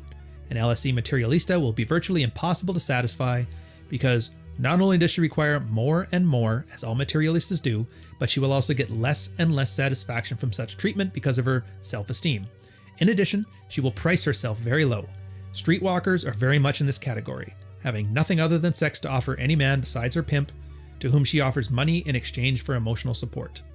Again, this is some pretty dangerous stuff, and we can get into a lot of psychological issues if you really want to expand on this, but girls will often be greedy, love to get free stuff from you, but have low expectations from it. At the same time, they kind of put out in more of like a matter-of-fact way, which for a lot of guys isn't very fun. Personally, I don't enjoy it. I like the chase more than the catch anyway, but the idea, and this is going to sound horrible, but the idea that we've said before that if you're the drug dealer, you end up having a lot of girls having fun with you, it's basically low self-esteem materialistas. If you're the guy that brings coke to the party or weed to the party, and I'm telling you right now, those are illegal in your state and jurisdiction, do not do this. This is strictly for educational purposes. But the guy who brings coke often gets girls even when he has no charm, no game, no physique, no long-term prospects, just because low self-esteem materialistas are perfectly happy to to go down for a little bit of nose candy. Charles Bukowski, Jordan Peterson, Neil Strauss. I like these guys. Add some salt to cover up the bitterness of middle-aged soccer moms and put in the oven for 45 minutes. Optionally, you can take from all this stuff what you want and leave the rest.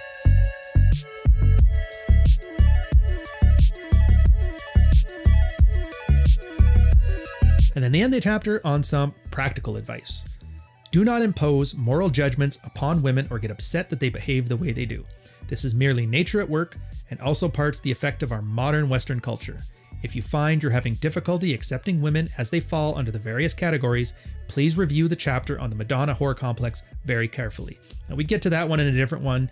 Once the whole series is done, you'll be able to see it on the list that we have there. There's going to be 18, 19 episodes altogether. I don't know where it is right now, so once you're watching this in the future, you'll find out. But just keep this in mind. None of these things are moral failings. None of these things are bugs. These are all features. When we were Cave Stacy and Cave Chad, don't mind the stuttering. Cave Stacy and Cave Chad, these were survival instincts. A girl who could get cavemen to bring them more food and prettier rocks tended to survive. Girls who had a man who was full of adventure and willing to do crazy risky things in order to thrive from a family standpoint tended to survive. Girls who were very conscious of the societal expectations and acting according to them stayed in the tribe, tended to survive. And the only difference between then and now is that we live in a land of such abundance, these forms of sexual diabetes have kind of presented themselves to a pathological level sometimes, but healthier levels other time. Just keep in mind, in the same way that a lot of our sexual drives are kind of not as useful now as they used to be, so are the same ones from the female standpoint. And what you need to do is maintain steadfast and focus on what's in it for you. And if you can do that, you can help guide her behavior and guide your response to her behavior to more positive realms, and that you have, and this is always the big joke, guys are asking, well, why should I do all of this just for a woman? Well, you're doing all this for yourself. And by doing it for yourself, you encourage people around you to be the best they can be, at which point you can choose among the best of people being the best they can be to see who belongs in your life and who doesn't. And I don't know about you, but I got nothing else to do for the next 80 years, so get on it. But on that note, have fun, and I'll catch you guys in the next episode. Cheers.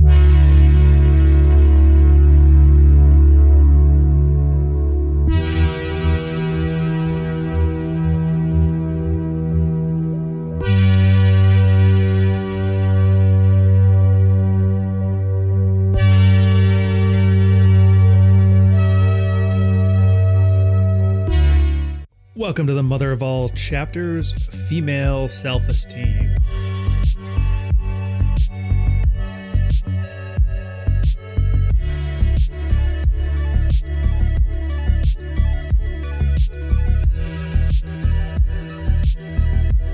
Welcome back, guys. Another episode of Practical Female Psychology. This one is Chapter 9, Episode 10. female self-esteem. It's going to be a big chapter. We're gonna move fast. There's like 7 different subjects here. There's basic trust, the early frame announcement, relationship with sexuality, how low self-esteem and high self-esteem women test men, awareness of our own sexuality, the high and low self-esteem male and female testing, eliciting values about former relationships, as well as practical advice. Let's dig into it.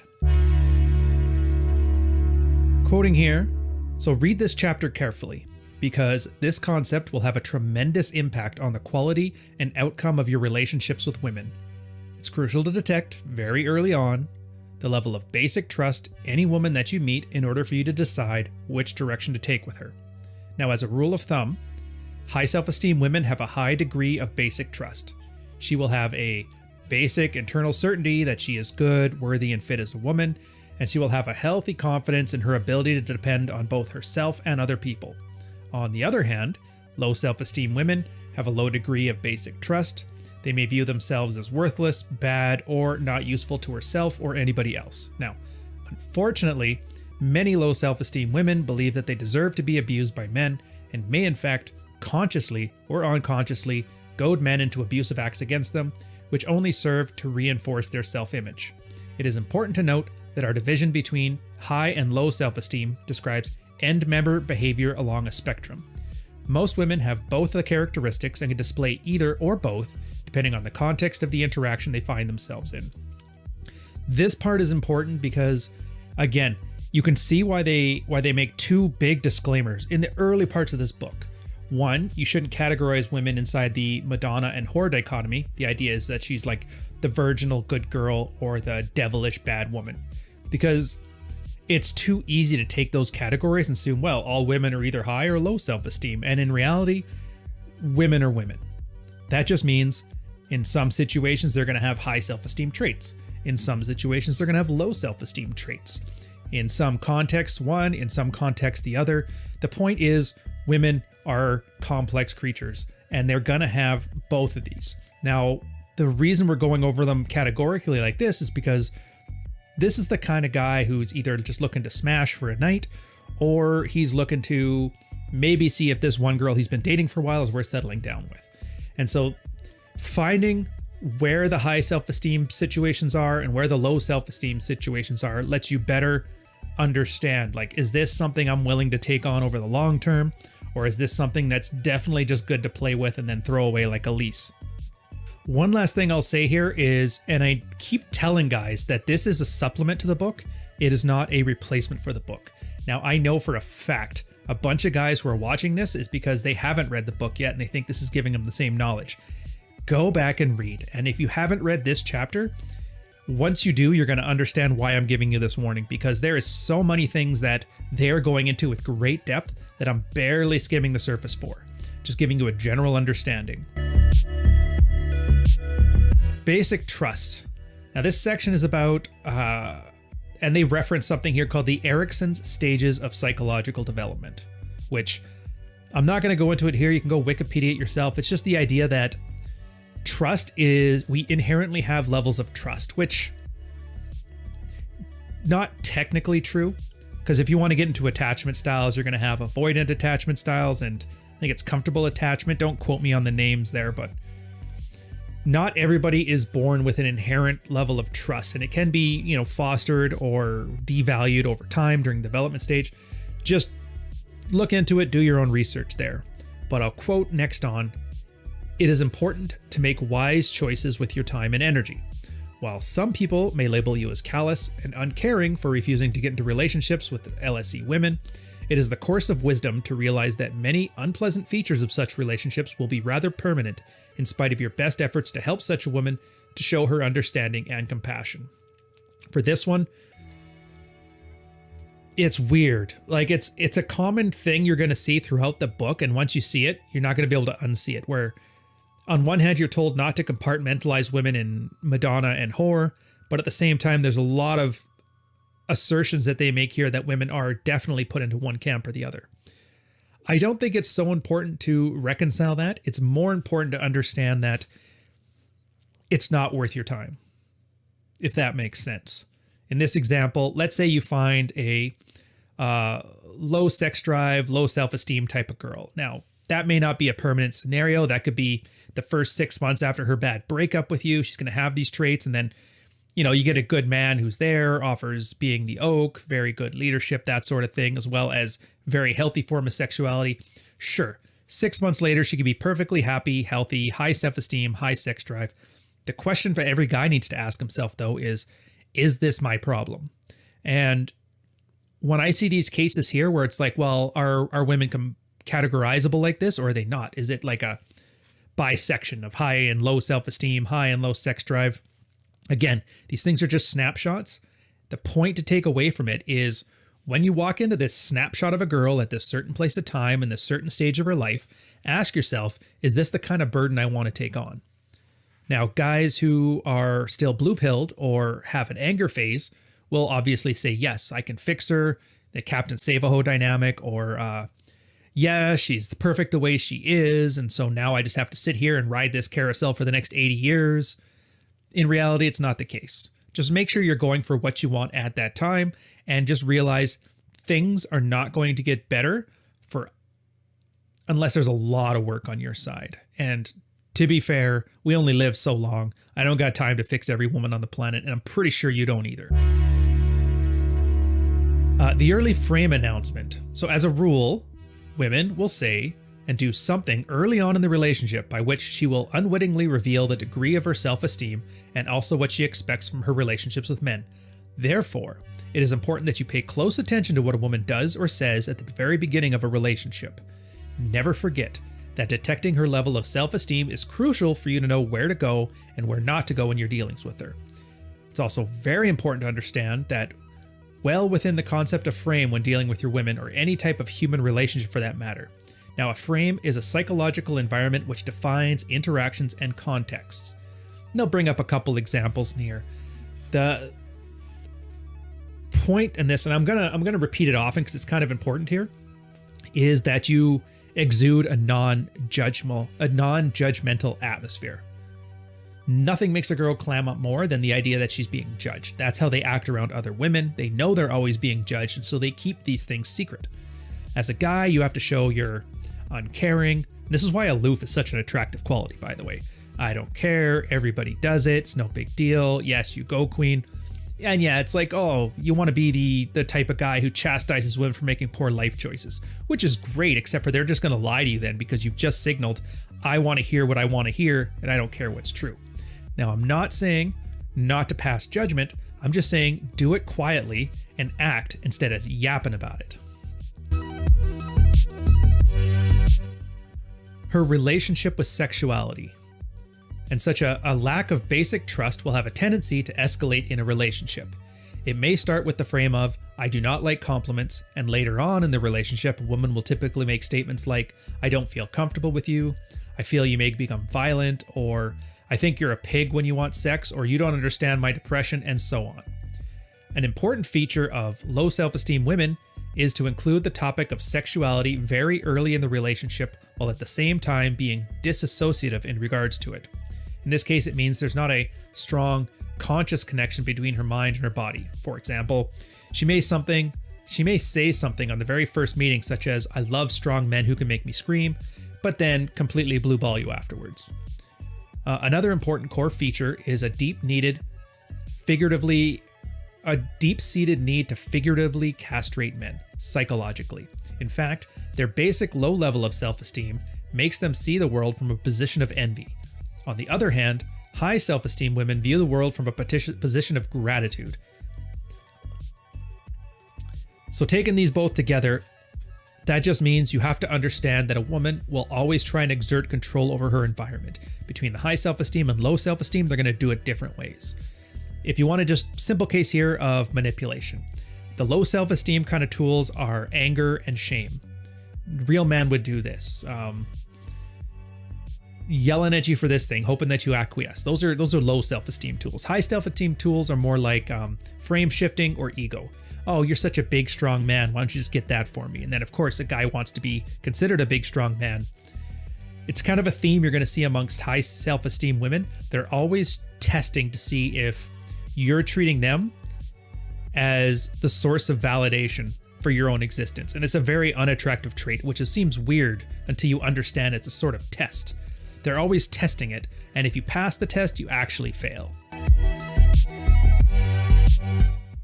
This leads into the next chapter, high self-esteem and low self-esteem testing. So for example, when a woman says something like, "My last boyfriend was beating me all the time," this is quite clearly a low self-esteem type of test. On the other hand, if she says something like, "I just love guys who interrupt me when we talk," with a hint of sarcasm, then after you've just made the mistake of interrupting her, then that would be a high self-esteem test. Therefore, when a woman says the first one, she's testing to see if either A, you're going to be her therapist, and if you choose this route, we guarantee that you're not going to be enjoying a sexual relationship, or B, whether you're going to do the exact same thing that her former boyfriend did, in which case the sex could be really hot. From the low self-esteem point of view, you only have value to her if you do one of the above two things. If you try to give her genuinely good things, she'll simply not believe that this is possible. She'll consider you to be either weak or a liar. And on the other hand, high self-esteem women, by calling on you for interrupting her, is testing whether you're dependent on her judgment for your own self-esteem. If you freak out or get defensive, you're done. Now I love this section here because it lets you know, like, it sounds high self-esteem is good and low self-esteem is bad, right? It's like, no. These are just different categories. There's no better or worse about it. If a girl is high self-esteem, she's gonna stab at you there. She's gonna stab at you to see if she is the source of validation. If you have any sort of like codependent behavior about you, it's gonna blow you out of the water.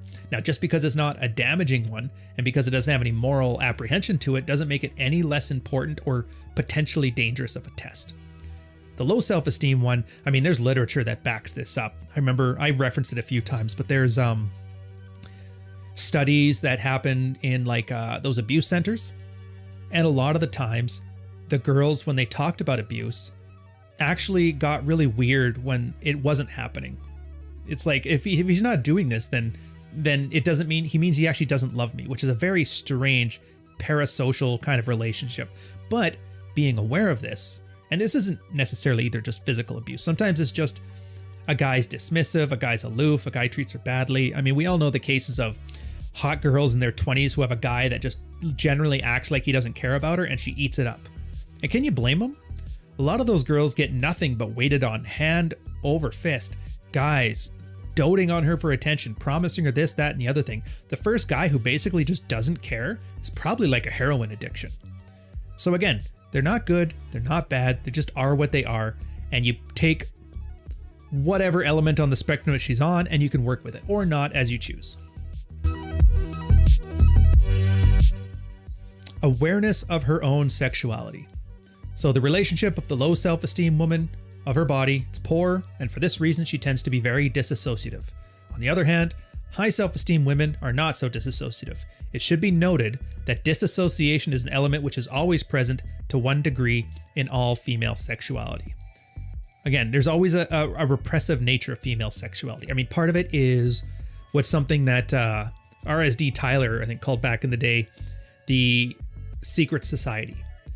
If you're in a non-judgmental frame, again, that kind of aloof guy, highly sexual, very open, yeah, you don't have to be hitting about this. But if you're in with a social group of other women who are very judgmental and create a social pecking order, you have to be a little more discretionary about opening the stuff. Same thing with the beta males that they kind of want to marry. They don't want to start talking about blowjobs and anal because they're not feeling it towards that guy. And by opening their mouth on it, it only sets them up for failure for both sides. The guy becomes resentful, he's not getting what the other guy's got, and she's resentful because he won't pay the damn bills. Eliciting values about former relationships. And so, quoting here, once a woman is comfortable with you and convinced you're a free-minded person, she will start to open up about everything, what she likes, her sexuality, her former relationships, etc. Once you know what you want to know, you can then test her by becoming a little bit nastier and wilder in your free-mindedness. In other words, you become progressively more crude. If she's low self-esteem, she'll giggle and become even more attracted to you. This is because they're very chaotic and have a non-defined border of the ego, and they easily let strangers into their sphere of personal intimacy. On the other hand, high self-esteem women will do something to try and stop you because she will begin to feel uneasy. Caution, this does not mean that they are not free-minded. Instead, it usually means that her self-esteem reacts to your attack on her core values by defending the borders of her intimacy. The less a woman defends an attack against her personal intimate boundaries, the more low self-esteem she is. The more a woman defends against such attack, the more she's high self-esteem, with one important exception: low self-esteem, low sex drive women. There's a lot to unpack with this one. First off, this is kind of where negging comes from. This is a more advanced, refined understanding of negging, but that's the whole point of it. You're trying to ascertain, are you with somebody who's acting high or low self-esteem? Now, if it's a low self-esteem girl, a little bit of playful negging, some playful teasing, and they'll eat it right up. They'll absolutely love it. And then you escalate. Maybe you get a little bit cruder, maybe you get a little bit rougher. And as you do that, it builds up sexual tension, sexual investment. Bam, you're off to Smash Town. Great. High self-esteem women, they tend to get a little more defensive on it because they have their own little sets of boundaries, which is fine. That lets you know a little goes a long way. Small bit of teasing, you're done. You don't have to go completely hog wild. But, and this is the key part when they talk about being free-minded, and like, remember what I said before? You have to act in a non-judgmental way. So if you're teasing a girl about her sexuality, her clothing, any insecurities, or just observational stuff, she's twirling her thing around the drink, you're like, oh, that means you're usually attracted to a guy. You know, it's playful, it's whatever. But they start pushing back. Just don't be judgmental. Don't be judgmental about it. Even if you get called out on it, you don't you don't have judgment about it. You just note it and move on. And this is kind of the key to the whole dance of seduction. Calibration. You have to know how far you need to go, how far you don't need to go. And then as you kind of work out a nice boundary line between her sexuality and her comfort, you're going to find that you get much further along with all these kind of women, because when they say they want a guy who just gets it, the guy who's actually able to calibrate his interaction with a girl based on her comfort and desire, I mean, that's exactly what it is, spelled out in the most autistic language possible. They did mention the one example in here that was an exception. That's low self-esteem, low sex drive women. And they actually do the same thing that high self-esteem women do, where they kind of push back against the negging in this case with their boundaries, but it's not done out of comfort. It's not done because of a healthy boundary for positive sex life. It's done out of fear. So that's another thing too. So when you're getting these high self-esteem behaviors, don't be fooled by it. You got to pay attention to the subtext, because there could be some motivations there that can give you on a wildly different tangent. Charles Bukowski, Jordan Peterson, Neil Strauss. I like these guys. A girl will gladly ignore hundreds of guys that would have her just to be rejected by a guy who wouldn't. A guy will work hard to get something that he can't have because he's stubborn. Everyone wants what they can't have.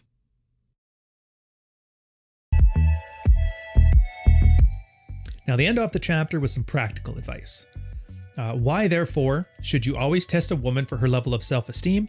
Because amongst all of the discernible traits of her personality, her self-esteem is one factor that will definitely influence the course of your interaction with her. That holds true whether the interaction will be short, long, or even resulting in a marriage. I'm going to end us off with a couple personal thoughts on this one here, and it's something for you to keep in mind as you're reading through the chapter. Again, they talk about the Madonna whore complex and how segmenting girls into two separate categories is probably a bad idea. At the same time, they're creating two distinct categories: high self-esteem, low self-esteem, high sex drive, low sex drive, materialista, adventurous, and good girl. May seem kind of weird at first. You're like, well, you're saying don't compartmentalize girls, but then you're compartmentalizing them, and that's not what they're saying. Again, this is why you have to be kind of past the anger phase and able to read subtext already. It's saying, at an individual snapshot interaction between you and a girl. You just met her at the bar, you just picked her up on Tinder, you just started dating after a couple dates. You're going to get a snapshot of her behavior. In some situations, she's going to have one trait or the other trait to various extent. Maybe she's going to act like 90% high self-esteem with that little 10% of low self-esteem because of some previous treatment from a boyfriend. The ability to take these 12 separate categories of women and to understand where along that spectrum she flies, and then to cater and tailor your interactions with her based on that, is really what's involved when they say a man gets it. A man has strong frame. He doesn't buckle when she tests him to see if she's a source of validation.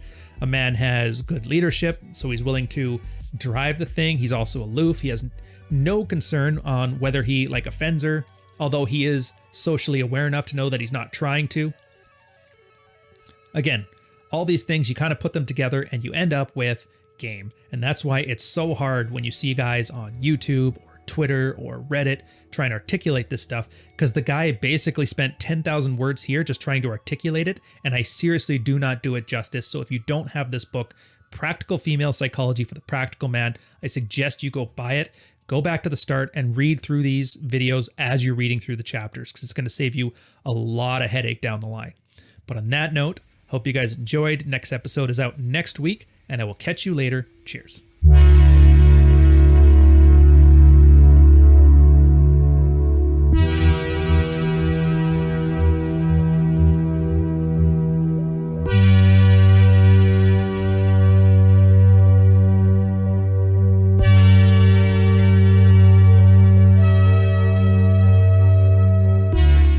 Talking about screaming women, fellas.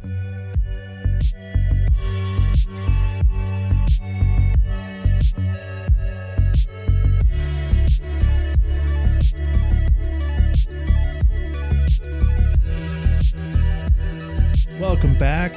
Another episode, Practical Female Psychology. We are on Chapter 10, Screening. Now, if you've seen Chapter 9, I suggest you go back to it. I keep telling you this in every disclaimer. If you haven't read the book, read the book, because this stuff will supplement your knowledge, but I am leaving an insane amount of information out, especially on these later chapters where they're rather dense. I would strongly suggest you read the chapter and then go over these crypt notes to give you a better understanding and maybe a second read afterwards. Practical Female Psychology, Franco, great work. Let's get into it. The chapter headers we got here, fairly easy.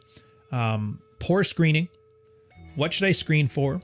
How to screen effectively, and then some practical advice. So they start off with gender differences with screening. With regards to unconscious screening, nature has created an interesting mismatch between men and women. Men are especially driven by visual features when screening, and it's important that you become fully conscious of that fact in order to be able to screen well.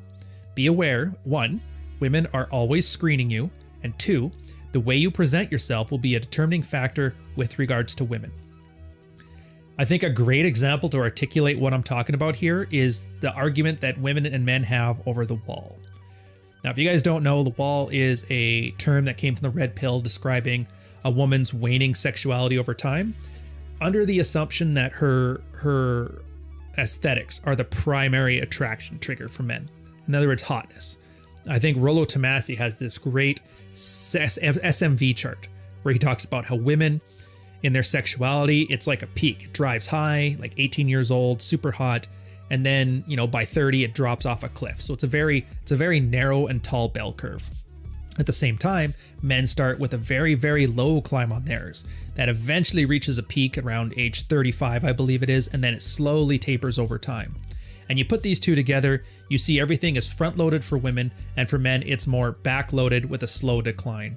And again, that's because women aren't just visual creatures. They just don't want hot men. Like, they're not going to turn down a hot man.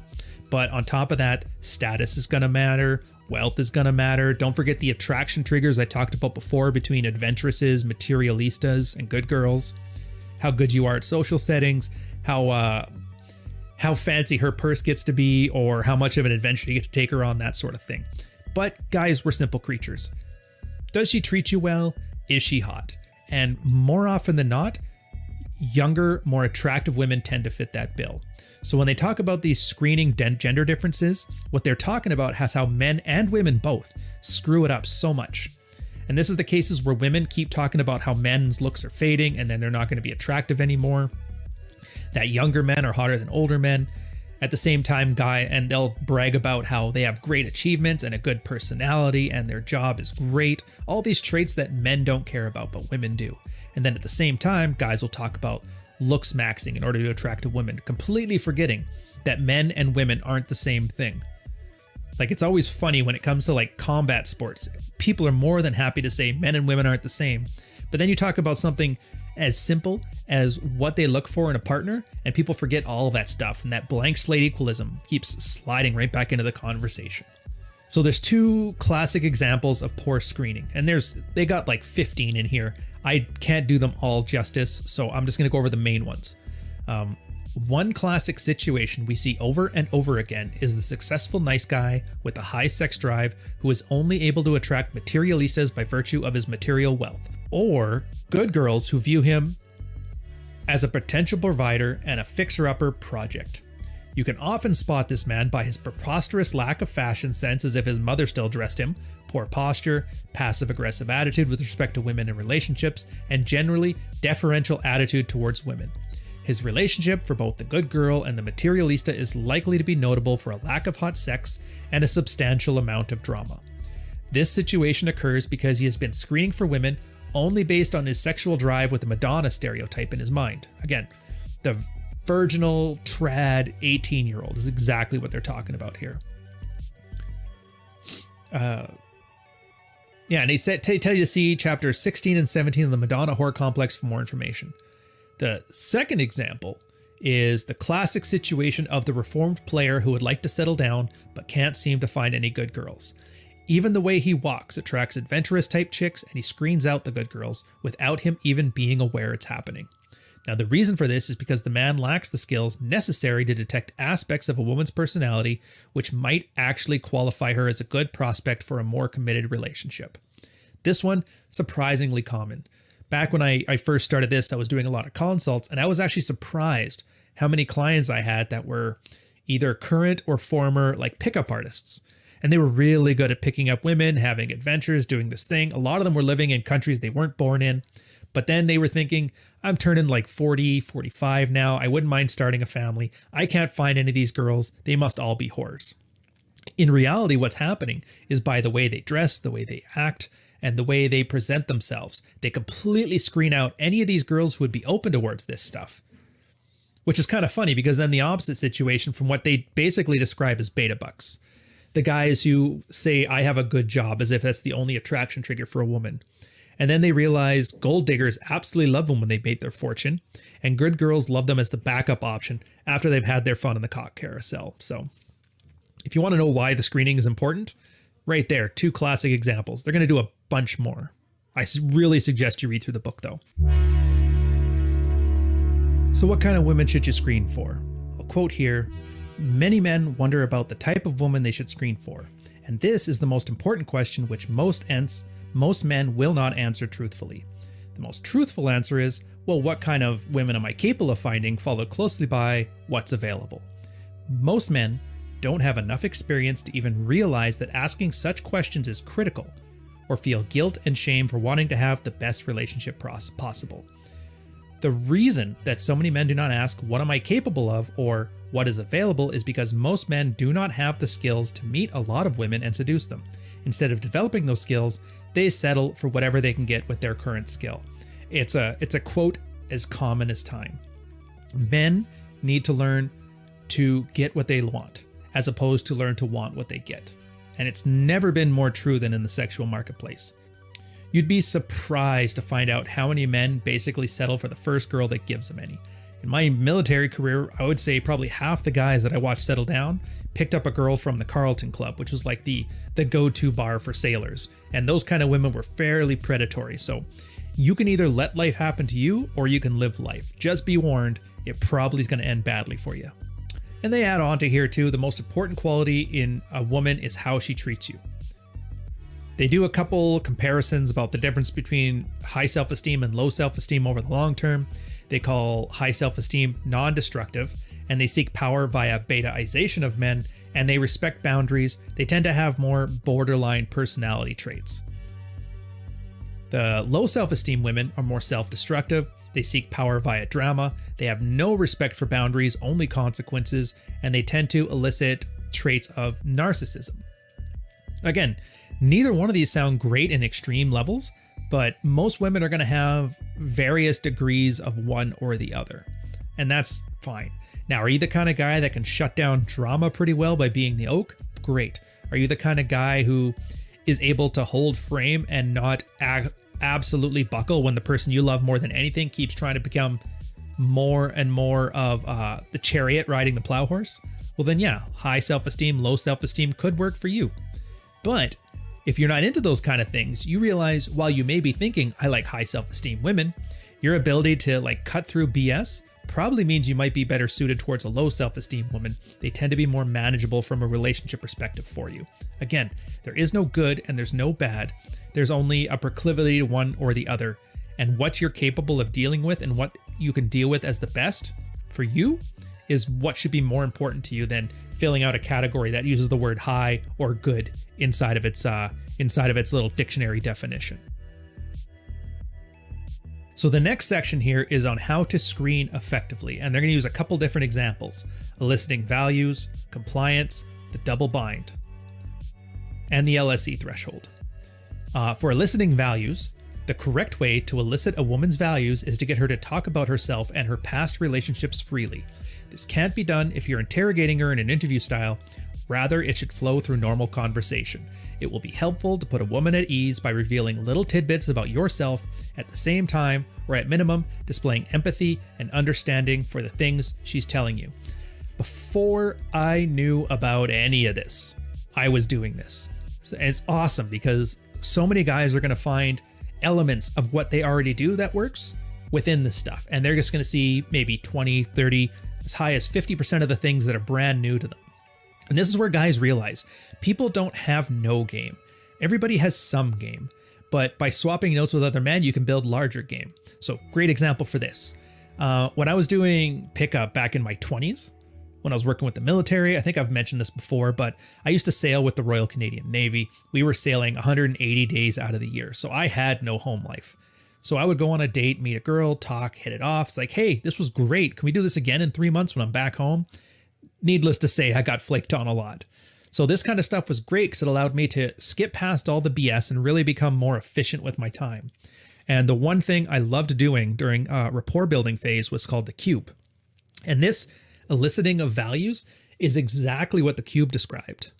So the cube was this funny little psychological rapport building test where you say to a girl, hey, psychology friend taught me this thing, really crazy. Do you want to learn about it? Kind of like astrology or numerology or whatever. And she says yes, because girls love games. You get her to picture a room. Inside of the room is a cube. Beside a cube is the flower. Next to the flower, there's a ladder. Then outside is a storm. And each one of these things is kind of symbolic about somebody's values. The cube is their own self-worth. The ladder is their career aspirations. The flowers are their friends. The horse is their ideal lover.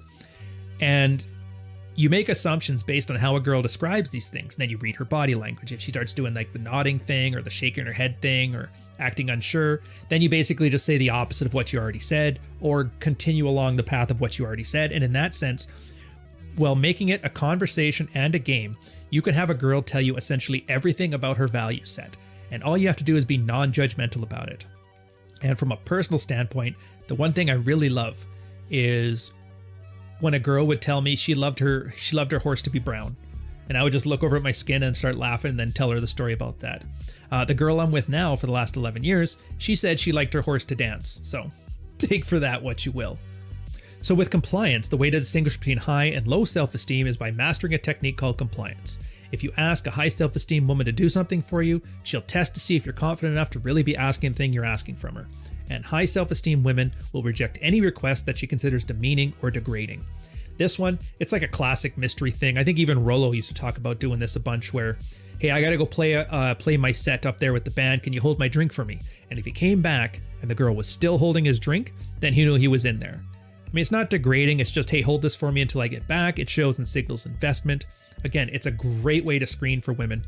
Low self-esteem women, like we said before, they don't respect boundaries, so they tend to just like be off and gone, or they'll drink your drink on you. It lets you know what you're dealing with and what you're screening for.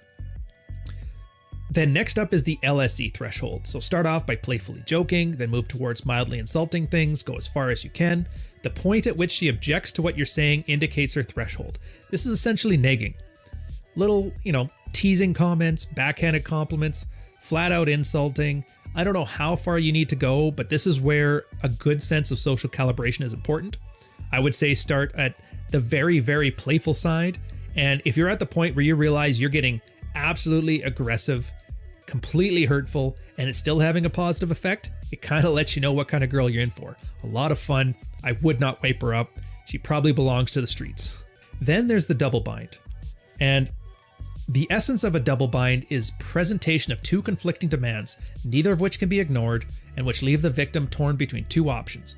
The options are presented to a victim in such a way that whatever they demand they try to meet, they'll find the other demand cannot be met. I'll use the classic example that a lot of people say when they're getting hooked in a double bind, is when some guy gets asked, so when did you stop beating your wife? And to which the answer to that, there is no good answer. You can't say, today, because then it means you were doing it before. You can't say I haven't, because then that means you always have been and you always will be. The idea there is they have to commit to something. And what you're doing here is you're testing to see how girls handle the Kobayashi Maru or the non-winnable situation. Now, I'm not going to use examples in here because I don't think it's that important. I've never had to use this myself, but Franco mentions it, so here it is. So if you find an example, throw it in the comments. I'm very curious to see how it worked out for you and how it helped you screen more effectively. Charles Bukowski, Jordan Peterson, Neil Strauss. I like these guys. I was knee-deep in experience. I've had my experience with single moms. I've had my experience with girls who were slumming it. I've had my experience with girls who, in most cases, a guy could just enjoy them. The one thing I wasn't aware of is predatory women. And we're going to end here on some practical advice. So, being congruent, also known as acting normal, is very attractive to women. When your internal self-image matches how women perceive you, this is called being congruent. And owning your frame with sincerity is also crucial. If you really know and understand what it is that you want, you will find a large selection of women with a desire to bond with you on your terms. Women in general just want to know what the terms are, whether you accept them as they are, and how likely you are to change your mind. Then having very social high value that women clamor to be in your presence is also something you want to cultivate carefully. What you do is manage our time and don't allow women with romantic intentions or anybody else to waste it. Having a lot of money allows a man to select among a wide range of women with materialistic characteristics. The more money, the higher quality.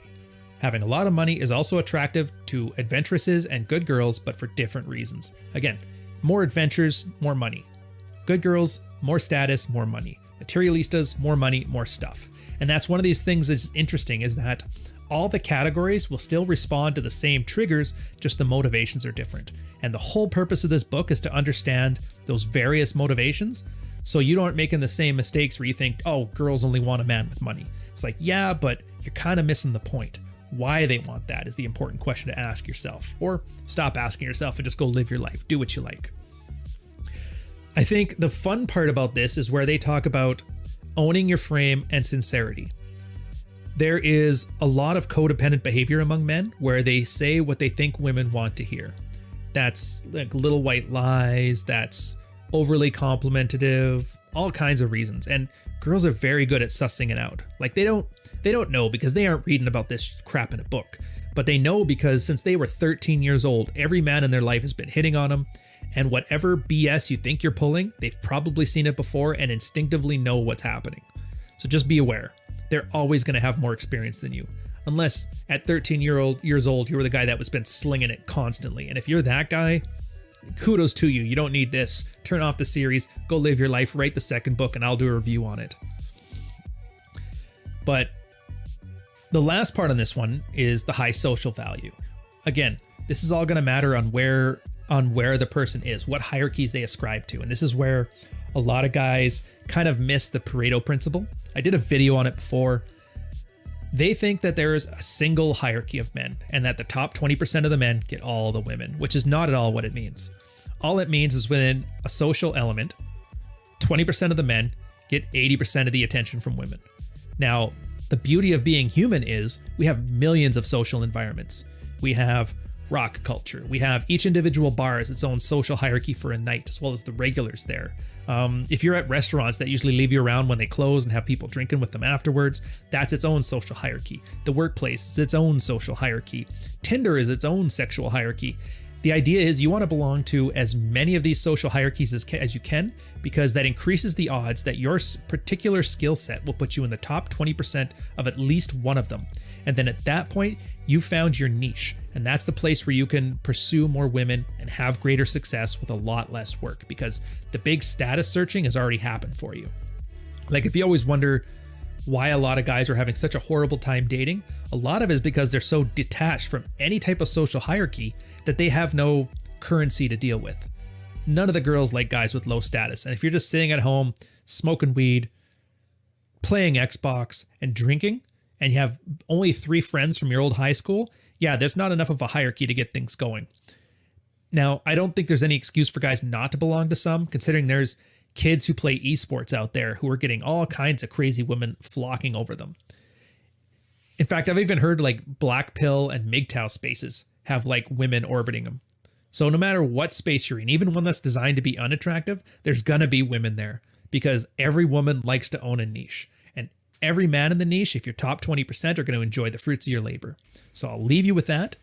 Hope you guys enjoy yourself. I'll catch you on the next episode. Cheers.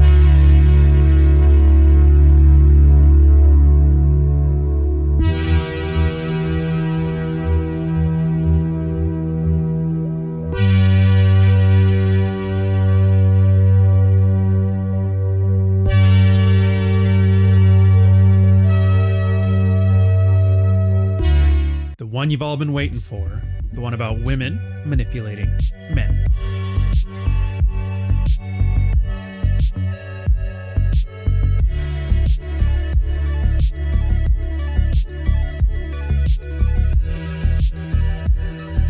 Welcome guys, next episode of Practical Female Psychology. We're on chapter 11, Stages of Manipulation. This is, I think, one of the more profound chapters. If you've noticed, once we get all the groundwork out of the way, these later chapters really start to delve into all kinds of details that matter so much, whether your relationship lasts a day, a week, a month, or a decade. In this case, there's going to be what Black Label Logic Carl, he refers to as the Betization of Men. I think that's what they refer to it as here. There's going to be 3 sections. First one is the stages of female manipulation, the manipulation endgame, and then ending off with some practical advice. So getting into it with a quote. Manipulation can be defined as the attempt to influence another person's mind to achieve a certain outcome. Manipulation is often seen as a negative thing. We, however, are not judgmental about manipulation and actually consider it a positive feature, which is designed to keep life continuing on this planet. Now, on a biological level, the female of our species is programmed to 1. Elicit a strong sexual reaction in one or more strong males. 2. Feel a strong sexual attraction for such males. 3. Become impregnated by her choice of male. And 4. Have a guy provide material for both her and her infant child. And then 5. Subconsciously operate in such a way to have her sexual attraction for that male decrease. And then 6. Wash, rinse, repeat. She will tend to have more sexual intercourse and more children. This is why marriages never seem to work out for so many people. This is why girls all of a sudden fall for a guy when they have baby rabies, have the kid turns 5, and all of a sudden their, libido drops off a cliff. It's all about manipulation. Now, I know we have this argument all the time, and you can tell when a guy still got that little ways to go on red pill when you bring up manipulation.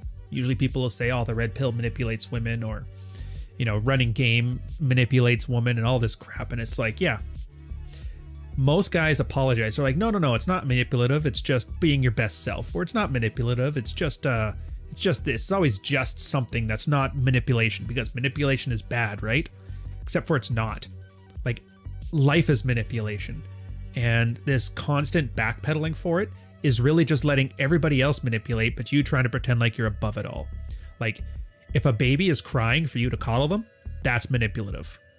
If a girl is screaming like she's going to get hurt, there's actually a part of your limbic brain that starts pumping adrenaline in there. A dog yelping in pain, same thing. All these things are manipulation. Life is manipulation. Your boss offering you a paycheck in order to get you to do some work and threatening you with it is manipulation. And so from a red pill perspective, a guy has to unabashedly start pursuing his own map, his own mental point of origin. And you just have to accept the fact that everybody is in a constant process of manipulation. Put another example out there too. I know a lot of guys love rambling about how great logic and ration is and how it's better. We aren't designed for objective truth. It's a great research paper coming out of Nature magazine showing, and it's not even hard to describe either, because in your head, you can't really understand the size of an atom, a cell makeup. You can't really see them. In the universe, they talk about the distance between things, but if you'll notice, we don't really think of things very well. Like, we don't conceptualize the idea of infinity or billions of galaxies or any of that crap.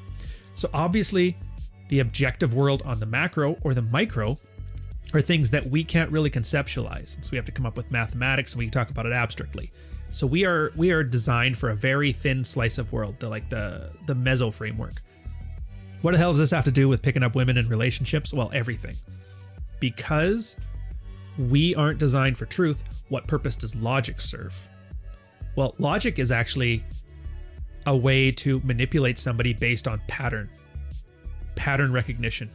Humans get very, very comfortable when it comes to patterns.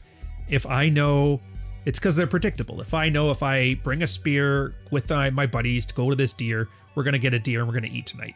Very logical, very rational. When somebody is using logic or ration towards you, it's trying to convince you that there is these patterns in life, and as long as you follow what the person is saying who's being logical, it would make more sense. So again, even by trying not to be manipulative, you're actually being manipulative. So just own it and just make sure you do it, and make sure when you do it, it's to your own benefit and to the benefit of those who have chosen to be valuable to you that get to stay around you. Another point that's didn't really know where else to fit it is this small quote at the very end of the first section, where behaviors are slow to develop and also slow to be unlearned. In the modern world of women in industrialized countries, the way instincts are expressed has changed slightly with time due to less demanding survival conditions. However, the influence of the female's primal instinct on her behavior remains evident. Remember that.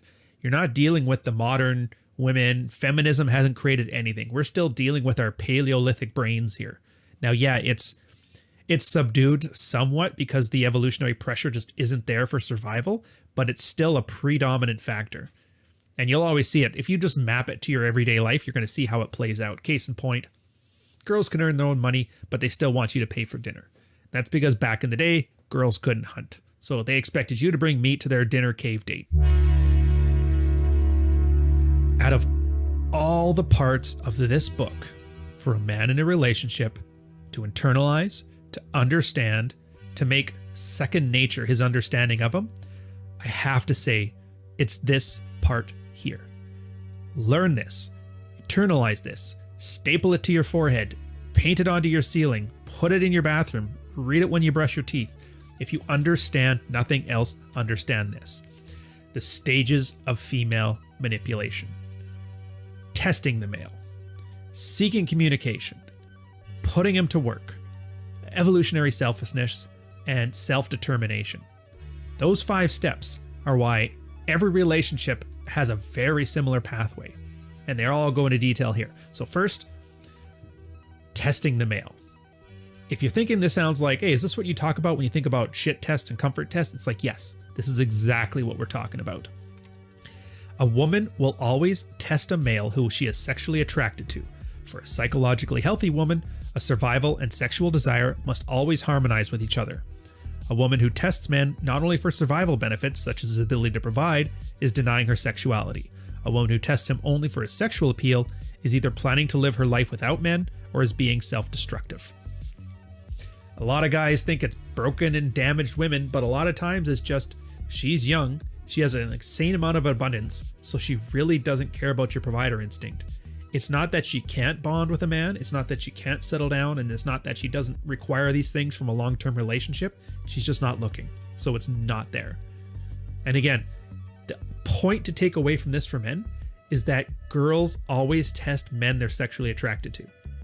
And I think a lot of guys forget that. They wonder, how can women be such bitches? Or how can they do this? Or why can't I just have a girl who's calm, drama free, and yada yada? It's like, you can have all that stuff, but just realize then you're basically friend zoned by a girl at that point. If she is sexually into you, she will always be this pain in the ass. She will always be testing you because that's what she's hardwired to do.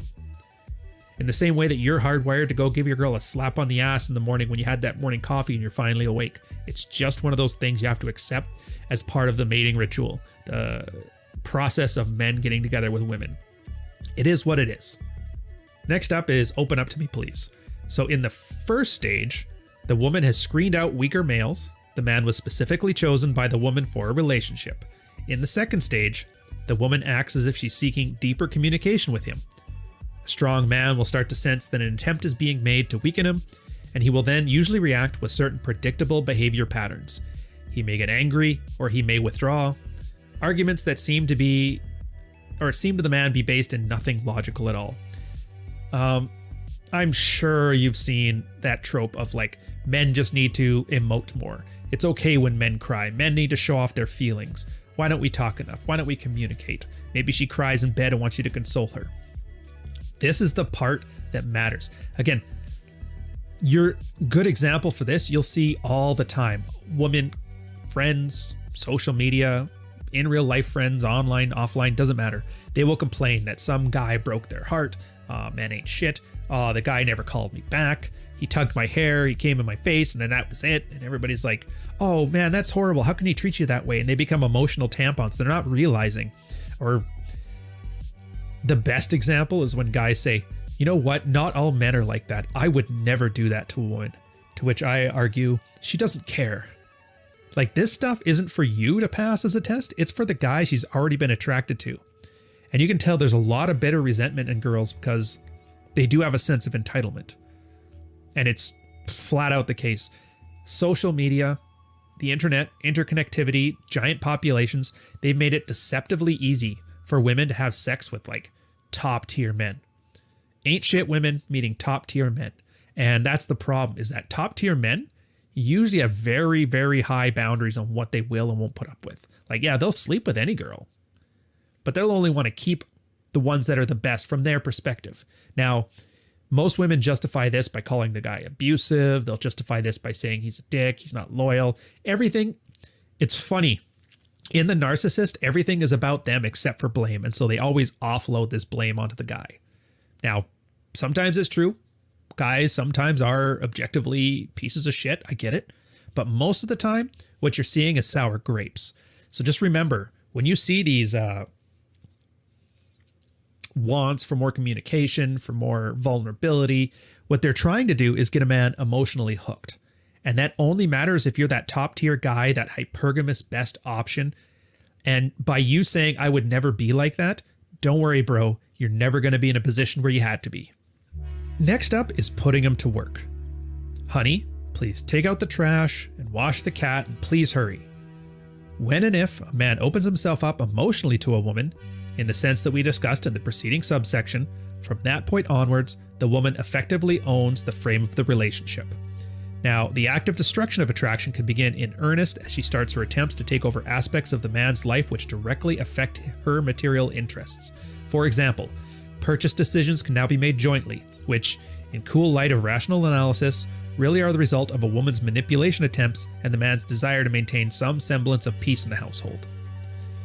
I love this example because the road to hell is paved with naive but good intentions. Everybody who's been in this situation should already know there's so many examples of this in any relationship that you'll notice. It's always starts off something small. Hey, go get me that glass of water. I'm comfortable and I don't want to get up. Rub my back on the way to sleep. Take out the trash. It's weird. I didn't think this one was common, but girls expecting their men to take out the trash is like a perfect example of putting him to work. You'll see it in other examples like, hey, we should make our finances joint. Meanwhile, the guy's been like a super saver, very thrifty, earns more money. The girl, not so much. Want to make the finances joint, then money can just disappear and now it's nobody's fault. It's a collective decision. It basically says, I've managed to land a good man. I've made a good man hooked on me, and I better be getting the good results from it, so let's get some things out of it. And this is a tricky phase because if a girl falls out of love with you, this phase can still last a while. Well, still don't want to sleep with them, but I would still rather, I'd still rather get a new purse, or I'd still rather get that trip to Tahiti with the kids, or I still want a baby, or any of those other nonsense things, or I still want to look good at the PTA meetings. So it's one of those weird phases, and they talk about it a bit later, but simply put, strong boundaries are really the only way ahead on this thing. Like, to understand you're being manipulated is one thing. To ensure you're getting paid fair market price for that cost of your manipulation is wholly another. And a lot of guys have a big problem with this because they fear rejection to an extent that they are afraid to look after their own best interests. They're afraid of losing out to that power dynamic, and by doing so, they actually make things worse for themselves. Hence, why the marriage rate is just falling like you wouldn't believe. The next one, female evolutionary selfishness. Quoting here, "I am never satisfied no matter what you do or no matter how hard you try." This stage begins once a woman has succeeded in having her formerly strong male open up to her emotionally. In this stage, any communication with her partner is only for the purpose of deriving something useful for her and her children. At this stage, she will exhibit a total disregard for the man's psychological and material interests. This man will be put under the power of a strong and constant psychological double blind along the lines of, if at this point the man decides that he doesn't care about what she says or does, she will assert that he's not a loving husband or boyfriend and I can't live with him because he doesn't understand me, or I do not feel anything for him anymore, or sex without communication is a turnoff. Once again, inducing some very negative feelings about the man. So these double binds are kind of important because they basically set it up like, open up, tell me about your feelings. You start doing that, she sees you as weak, she loses attraction. You don't do that, all of a sudden you don't love me anymore, why don't we talk? Again, these are a weird ambiguity, and again, it's not because a girl doesn't like you, it's not because she doesn't love you, it's not necessarily because maybe you've lost some value over time, maybe you got a bit fatter, it's nothing like that. You can still be the same top tier guy that you were since day one, but her hardwired instincts. Remember, genes are playing a game that's on like a scale of eons, and we're playing a game that's based on decades. The genes, everything that has made the human species good, involved a girl's basically falling hard, falling heavy for a guy, getting knocked up by him, and then running through that process as quickly as she can again, because the more children from the more different men that they had, the less chance a single parasite or a single predatory threat took out the entire family. So you got to remember, you're fighting against nature here. So she may be good for you, but her hardwiring is saying, yeah, you got to lose interest, you got to leave this guy. Big thing for you is to understand the nature of this double bind. It's that what she's asking for is actually what's going to destroy the relationship. On this point, again, it's boundaries. You still have to stand up for yourself. You still have to assert dominance. You still have to assert no. You have to assume what she's saying is actually a double bind and not an honest intent of increasing the satisfaction of the relationship for anybody. It's like I said, girls have this thing where they just can't be happy, they don't want it, and so you gotta act accordingly. And this leads to the last part, the self-determination stage. So in this stage, the female expresses her resentment and dissatisfaction with the relationship. This happens virtually without exception in the case of male partners who have become progressively and psychologically weaker over time. And that's the end game of this thing. All this stuff, testing the man to see if he's top tier, getting the man to emotionally validate himself to her so that way she has him hooked, putting him to work to get the most benefit out of it from an evolutionary standpoint, finding out that that kind of thing is actually what reduces attraction, and then put him in a bunch of double binds to reduce that ambiguity to make herself fall out of love with him. Then, self-determination. I need some space. This isn't working out. We should see a marriage counselor. And the problem is, by not understanding these dynamics, so many people make their relationships worse by still dealing with it as if you're in a way earlier stage of the betization process. Now, arguably, if you're at this point, damage is already done, and you really should be looking at your exit strategy and finding a different girl. But I remember Royce back in his first year post talk about how to win back an ex-girlfriend, and it's about the closest I've seen to any kind of strategy about getting out of this phase. What it means is essentially, you have to get out first. And then before the girl's psychological hardwiring kicks in, she may still try to fight to keep you back. I mean, the concept of dread is kind of predicated on guys who reach this point, and how do you go from this point back to the beginning, either with her or with a different girl. So it's a huge and expansive topic that I can't do justice in just a quick synopsis of this book. So take it for what it's worth. Just realize at this point, writing's on the wall. Charles Bukowski, Jordan Peterson, Neil Strauss. I like these guys. A girl will gladly ignore hundreds of guys that would have her just to be rejected by a guy who wouldn't. A guy will work hard to get something that he can't have because he's stubborn. Everyone wants what they can't have.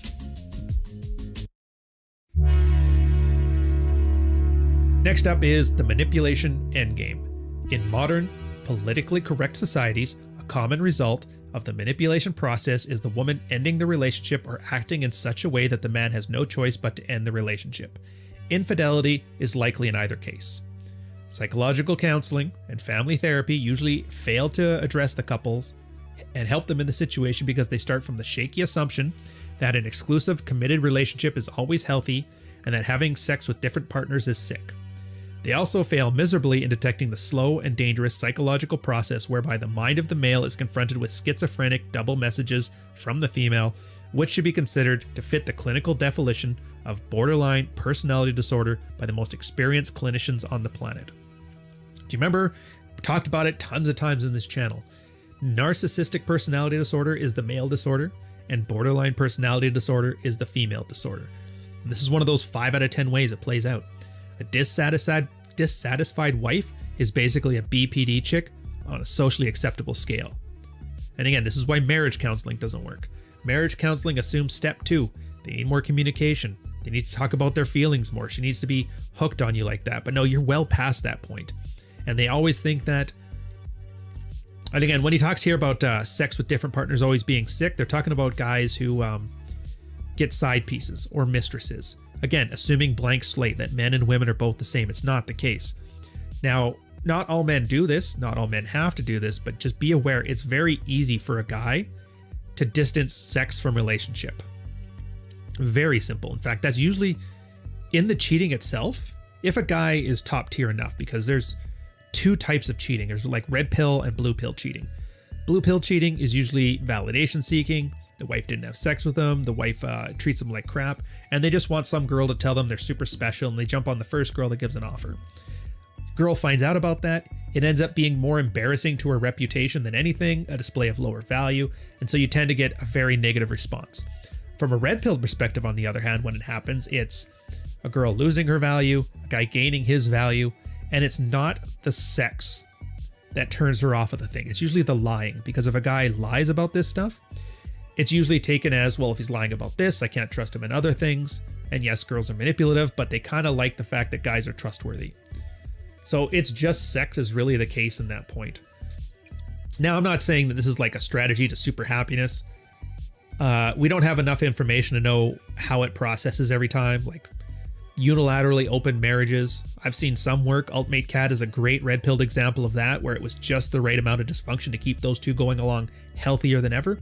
But in other cases, you see it where the girl is just, well, when the kids turn 18, I'm out of here. But for now, I'll just put up with it. And they make that conscious decision to put up with it. So when we say a woman would rather share an alpha than be saddled with the beta, don't equate that with a girl will happily do it. Sometimes it's just a pragmatic choice. But again, from a manipulation standpoint, just be aware of all these dynamics in place and understand that there is no help for you from the outside world, because people fundamentally don't understand this stuff, nor do they want to. And in the few cases where there is an attempt, like in the psychological circles, women invade the space and tend to have a real bias against understanding this stuff. Again, it's part of their hardwiring is to obfuscate the female mating process. They don't know what they're doing. They're just doing it because it's uncomfortable to talk about this stuff in an honest way. You know, the whole staring into the abyss stares back. So you're never going to get that as the case until you get a group of men that are completely isolated from female experience, talking about their own thing, hence the red pill. Of course, that's also why we're probably the most hated people on the internet, but, you know, take it for what it's worth. They end off the chapter with some practical advice, and I'm going to get into it. They give for each little section a little piece that sums up, I think, rather succinctly. So first part, testing. Testing the male. Understand, testing never ends. You will never get into a point in your relationship where your girl stops getting on your nerves. That's always going to be there. And again, just like Atlas, don't ask for a lighter load. Just want to be strong, have stronger shoulders. So this is what it is. In fact, the day your girl stops giving you grief is the day you should start to worry, because at that point, the indifference has kicked in and you're probably on borrowed time. Next up, seeking communication. Now, seeking communication is really her signal that she is suffering from emotional ambiguity. The only important word in any such statement coming from a woman is feel. It's so important that in many cases, it doesn't matter what she feels, as long as it's any emotion stronger than indifference. Remember, I talk about this, Ryan's rule. Anything she says she's feeling, you add right now at the end of it. Anything she says she won't do, you add with you at the end of it. As long as she's feeling something strong towards you, that's a good sign. Even if she's angry, even if she's hurt, even if she's sad, even if she's happy, as long as the emotions are strong, it's something you can work with. And the last thing you want to do is coddle them. Being put to work, that's an easy one. That could be stopped by simply saying no. Read anything that any of us red pill guys have put on about boundary enforcement, about holding frame, and that's exactly what this stuff is for, right there in the middle of the process, the putting to work process. This is the workhorse of the relationship stuff. Next, for the evolutionary selfishness, putting a price on your leadership also means having your own moral standards, whereby it's subcommunicated from the beginning and throughout the relationship that you, as a man, expect certain behaviors and certain types of treatment from the female, if she is to retain your interest in being her leader and protector. And this right here is why red-pilled men are considered to be so misogynist. They hold girls to standard. Heaven forbid you act like you're the prize and you hold the girl to a standard and you work your ass off to make sure that you're warranted, you're worth that standard. A lot of girls get very mad by holding them to any standards at all, because that requires work and a potential of failure. And that's why you don't talk red pill to women, because they will just get mad at you and they will shit on you and they will tell you how offended they are and they'll try and get you fired, because that makes them feel better. So don't waste your time. Just realize when a girl is going through her evolutionary selfishness phase, hold her to standard.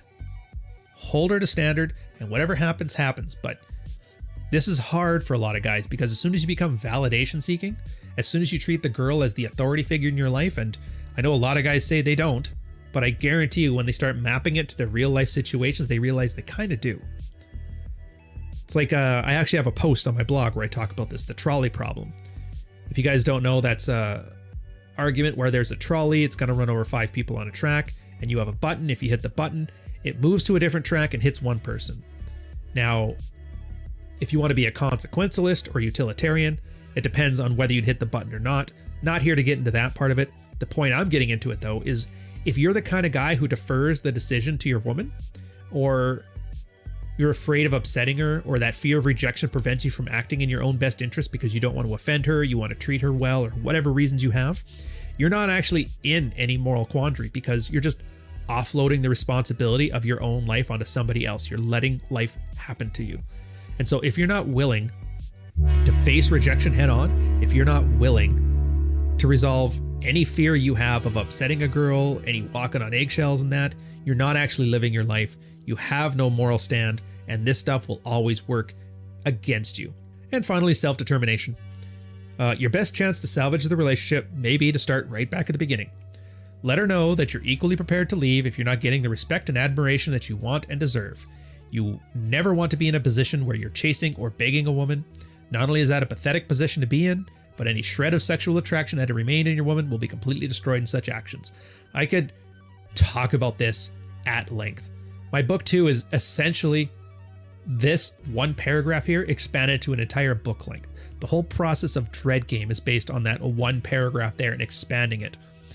There's way too much to go over here, so just take it, understand it, keep it in the back of your mind, and as you go forward, as you start watching more videos from guys like me, or Rolo, or Rich, or Troy, or John, Paul, John Fitch, all these guys, keep it in the back of your mind, and then you'll kind of start to see a puzzle piece click together for you. And once you get there, you're going to realize things are going much better. So that there is the chapter on manipulation. For further reading, come on to my blog. I talk about the 5 types of manipulation. It's a good supplement to this kind of stuff. I'll read the chapter. Like I said, we went on for about half an hour here at the time of this recording, and I still haven't touched on half the examples they used. I haven't touched on a lot of the details that are missed out here. This is a synopsis. This is not a replacement for buying the damn book. Give it a read, apply it to your life, see the places where you're making these obvious mistakes, and I guarantee you start seeing this betization process from this 10,000 foot level, you're going to start seeing it and where it applies in your relationships. Sometimes faster, sometimes slower, but they always happen. So on that note, I will catch you guys on the next one. Cheers.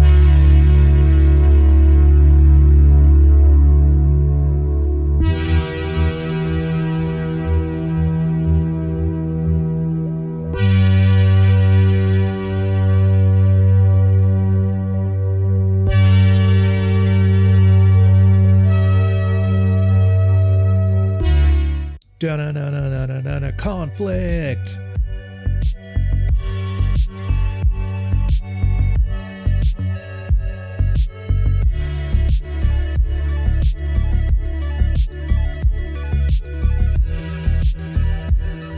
Welcome guys, another Practical Female Psychology. This one is episode 13, chapter 12, Root Causes of Conflict. Starting quickly here. In our view, there are 3 root causes of conflict in a relationship: improper screening, mishandling of the early frame announcement, and failure to establish boundaries. I believe they ended off then with some examples and practical advice, so it's a fairly quick and snappy chapter. Let's get started. Improper screening, and I don't like it. It's a clumsy term. A better term for this is actually congruence. Know what you want, go after what you want, and actually want what you're getting. It's a very difficult trifecta of things to get here, and they have a great example that I'm quoting here. For example, do you want a really hot woman? Not one who is hot now and one who will be hot when she's 40? Well, do you have the libido to keep up with her? Do you have the emotional maturity to manage her libido for her? Can you mentally and emotionally handle the thought of being constantly hit on by other men every time she leaves the house? If not, then you may find yourself much happier with a woman who is a little less hot. The screening is literally that, and we've talked before about the good girl, the materialista, the adventuress.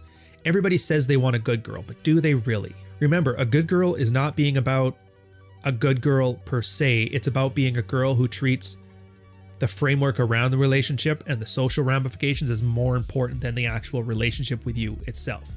Now, some guys like that. They like being power couples. They like doing the status stuff. They like power lunches. They like, big church events, all that kind of stuff. And yeah, that's great for a lot of guys. They don't like that. They don't like being boxed in by society's expectations. So you may say you want a good girl, but you really don't. You're probably going to want something closer to an adventuress, same as the other guy.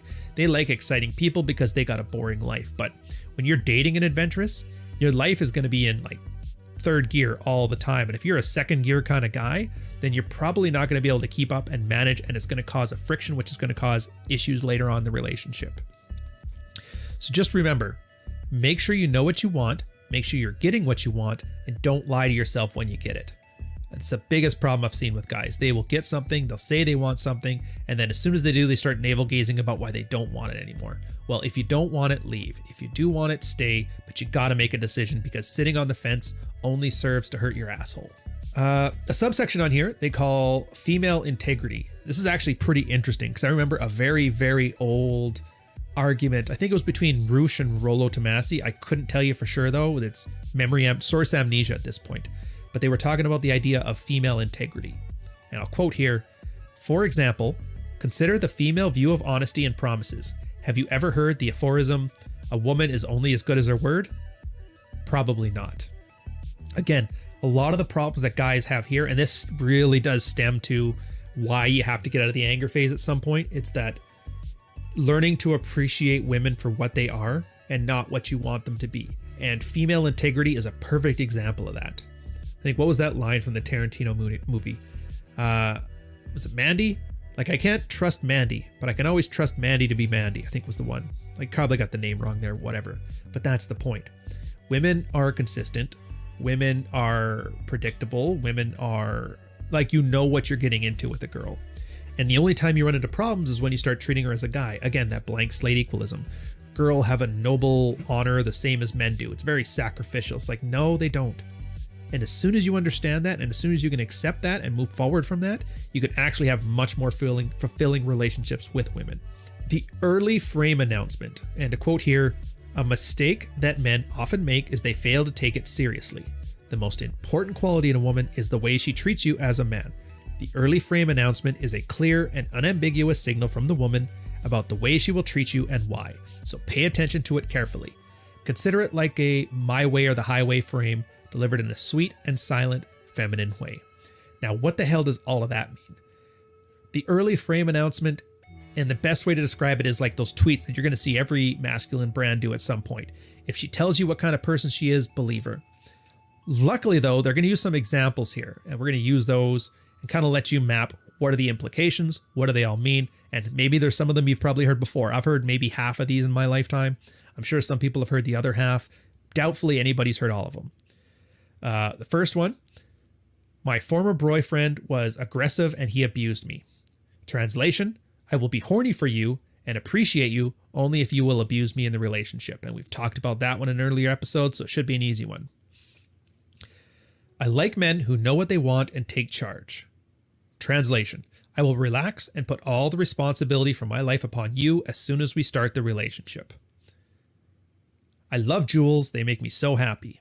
Translation, in our relationship, I will demand material possessions from you in exchange for love and sex. I often like to go dancing late at night. I don't understand people who like to sit on the couch and watch TV. Translation, I want to have fun in any relationship and be out at night, either with you or without you. You can expect that I will frequently come home drunk from the club. I just love to spend time with my girlfriends after work. It's so refreshing to chat with them. Translation, I only want to have fun when I'm with you. Don't even think to stop me from doing that when we are in a relationship together. I need my space in the relationship. Translation, I am the most important person here, and you will have to practically beg me to get any affection or sex. I'm sure you can think of your own examples. I would actually love to see them, so let me know down in the comments any of these early frame announcements you've seen over your dating life and what the translation that you think was arrived to. Let's see if we can get a full list going here. The best one I'll put as a pinned comment. Setting proper boundaries. To quote, you might think that when your woman is complaining about your friend Bobby, that she really wants you to curtail or eliminate your friendship with him, but more than likely, she is subconsciously testing your inner resolve to determine whether you're a man who can be swayed by a woman's emotional manipulation or not. This is so common. I have a good friend back when we were sailing together, and he got together with a French girl. First mistake. Quebec French girls. Just going to leave it there. Every time he wanted to come out with us, she would be sick or have a hard day at work, and she was basically manipulating him into staying home and being with her, but she never asked him not to go out with us. But he, this is the greatest girl in my life. She's the girlfriend. She wants me to open up and be more emotional. Same thing we talked about, the betization process. And he would always be like, guys, I can't go out tonight. Got to take care of her. I'm going to stick around here tonight and do it. And it would notice she always ever seemed to get sick when we wanted to go out. So eventually we kind of just stopped calling him. And yeah, certainly, and this was only a short relationship, less than a year, but it went through the entire betization process. Strong testing him early on. Then later on there, he didn't set his boundaries and she tried to manipulate him into being more emotional and more available. And then all of a sudden it was like putting him to work, getting him to do everything for her, to dote over her.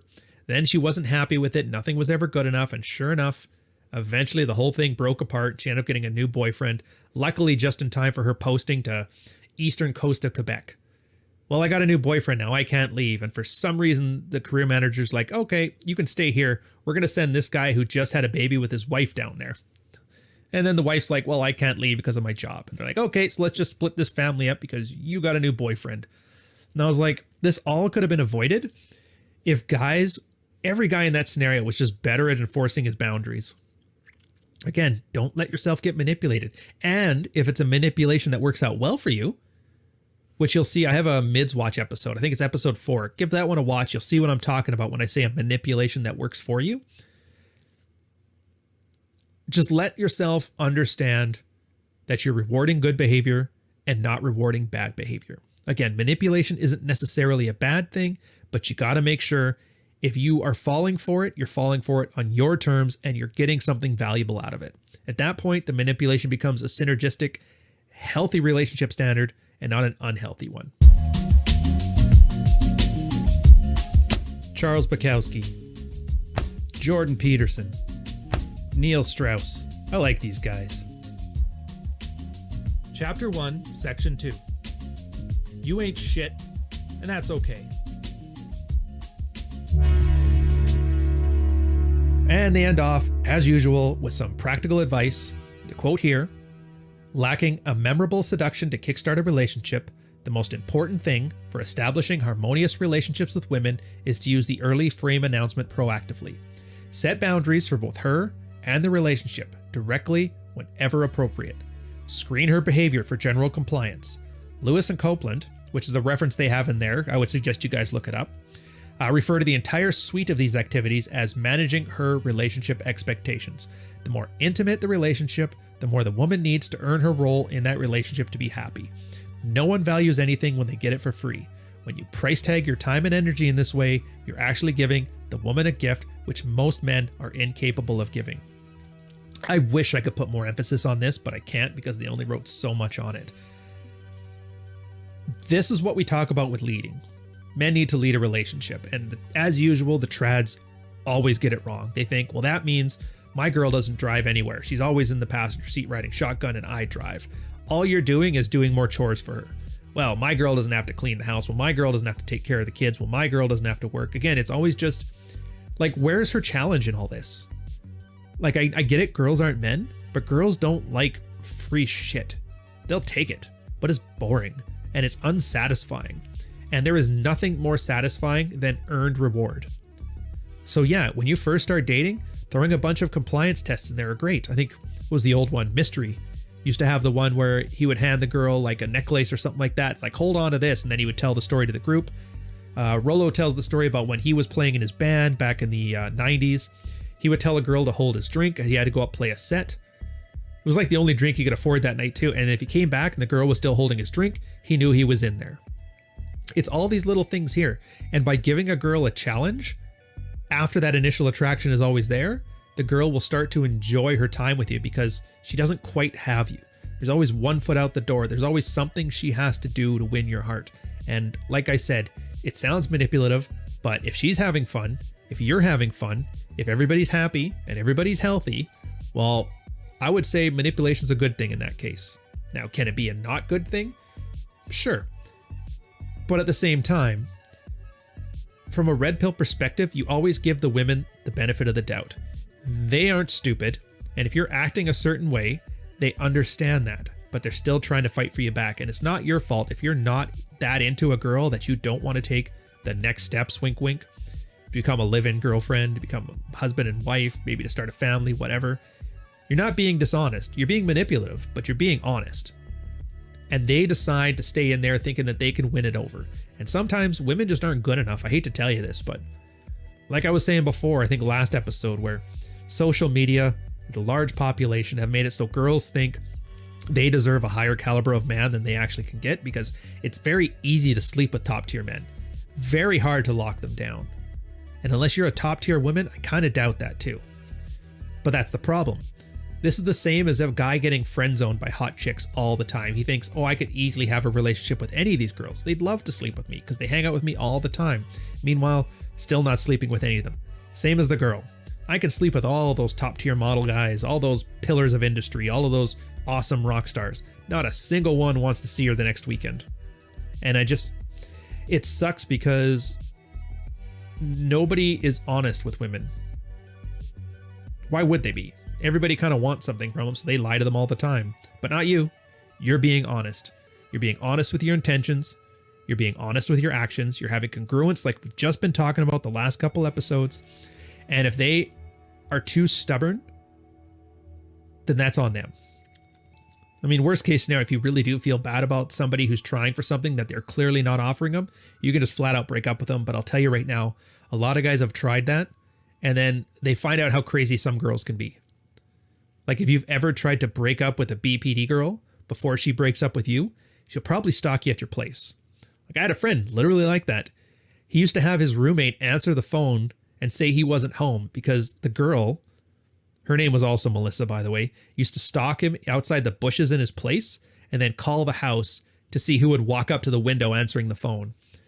And if it was him, she asked where he was, and if he said he wasn't there, she knew he was lying. She used to break into his house when he was on sales and make him breakfast for when he got back. It was damn crazy stuff. So there's actually a pretty good reason that guys would rather be manipulative and subtextual with this stuff than to be flat out open and honest and do some of the hard decisions sometimes, because a lot of it involves not letting crazy come inside your door. But I don't know. It's a bit of a convoluted story. Just take from this whole episode what you will. Hopefully you enjoyed it. I will catch you on the next one. Take care and cheers.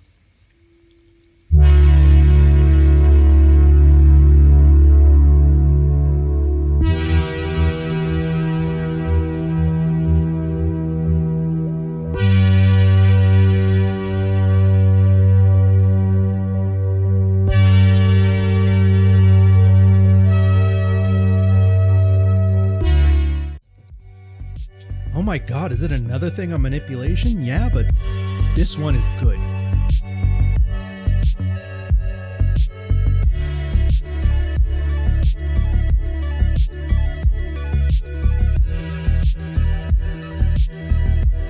Welcome guys, another episode of Practical Female Psychology. We are on episode 14, chapter 13, Female Manipulation. Quoting from the book here, women manipulate. It's as sure as the sun rising in the east. Manipulation occurs because of inferior physical strength and centuries of male domination. It's women's sole source of power, and they're generally very good at it. It helps them to feel like they're more of an equal footing than men, or with men, and manipulation is largely subconscious. Women saw their mothers doing it too. Again, there's the age-old argument, is it nature, is it nurture? And the answer is yes, no, and maybe. Don't worry too much about the how. Don't try to take apart the watch and see how things are working. Just use these general heuristics, which have usually either a sociological or a psychological background, and just apply the strategies in here to ensure that your relationships end up going a lot better. Now, there's a huge amount of subtopics in this one. So going through the list, we're going to talk about the double bind, A and B indecision, the bait and switch, ambushing, jealousy, rich descriptions, pouting and whining, and then we're going to end off with some practical advice. So let's get into it. The double bind. It's the good old, you're damned if you do, damned if you don't. The example they use in here was the very simple, does this make my ass look fat conversation. Now for the double blind, there's a couple criteria you have to meet in order for it to be effective from the female perspective. So these are the things to kind of watch out for from your perspective. 1, the victim of the double bind receives contradictory injunctions or emotional messages on different levels of communication. For example, love is expressed by words, while hate or detachment is expressed by nonverbal behavior. Or a child is encouraged to speak freely, but is criticized or silenced whenever he actually does so. 2, no meta-communication is made possible. For example, it is not permissible to ask which of the two messages are valid or to describe the communication as making no sense. 3, the victim cannot leave the communication field. And 4, failing to fulfill the contradictory injunctions is punished by example by the withdrawal of love. Again, it's a very, very clever use of manipulation. This is a lot of the reasons why a lot of guys have standard red pill ideas, don't get married, which there's logistical reasons behind this, but I have a feeling that most guys are arguing it from the emotional side of things, where they don't like putting these double blinds because they just don't know how to deal with it. And it's not that hard. You just have to be aware of the strategies and keep your head about you and not fall for the emotional drivel. But that's the whole point of you guys being here. It's the whole point of the chapter. Moving on, they talk about the way these things tend to manifest within relationships. So as they describe, what will happen in such a case will be as follows. 1, contradictory injunctions. No matter what a man says within the woman's frame of understanding emotions, he loses. In fact, his attempt to even engage her on the topic in a logical manner demonstrates that he lacks the fundamental emotional skills. 2, no metacommunication is possible. Metacommunication is the psychological skill of analyzing and discussing different models of communication used between individuals. This skill is usually taken for granted among the psychologically healthy adults, but as the woman shuts down her possibility for off of the male, he will face her double bind without any chance of discussing its content with her. 3. The victim feels that he cannot leave the communication field. This is because the double bind causes the victim to invest ever-increasing amounts of psychological energy into the person delivering the double bind. When the double bind is used within the context of a romantic relationship, it assumes important biological and physical aspects. Human males are strongly driven towards the female by both visual sexual attraction and the need for affection. Therefore, when the woman uses the double bind, the man is usually not motivated to withdrawal. Instead, he often becomes motivated to invest even more energy into the relationship. And 4, failing to fulfill the contradictory injunctions is punished, for example, by the withdrawal of love. Now, this is counterintuitive. Again, it's funny too, there's always these, and this is where frame is so important, and it never gets discussed well enough. Although it's really hard to describe it too, because I mean, in this thing here, frame, this is essentially a description of frame, but it's very hard to parse in some pithy marketing term to offer you guys some e-course. But again, nothing you do is going to be right. You can't even ask to clarify the rules or say that the game makes no sense because, you know, calling a girl overly emotional or whatever is making it bad.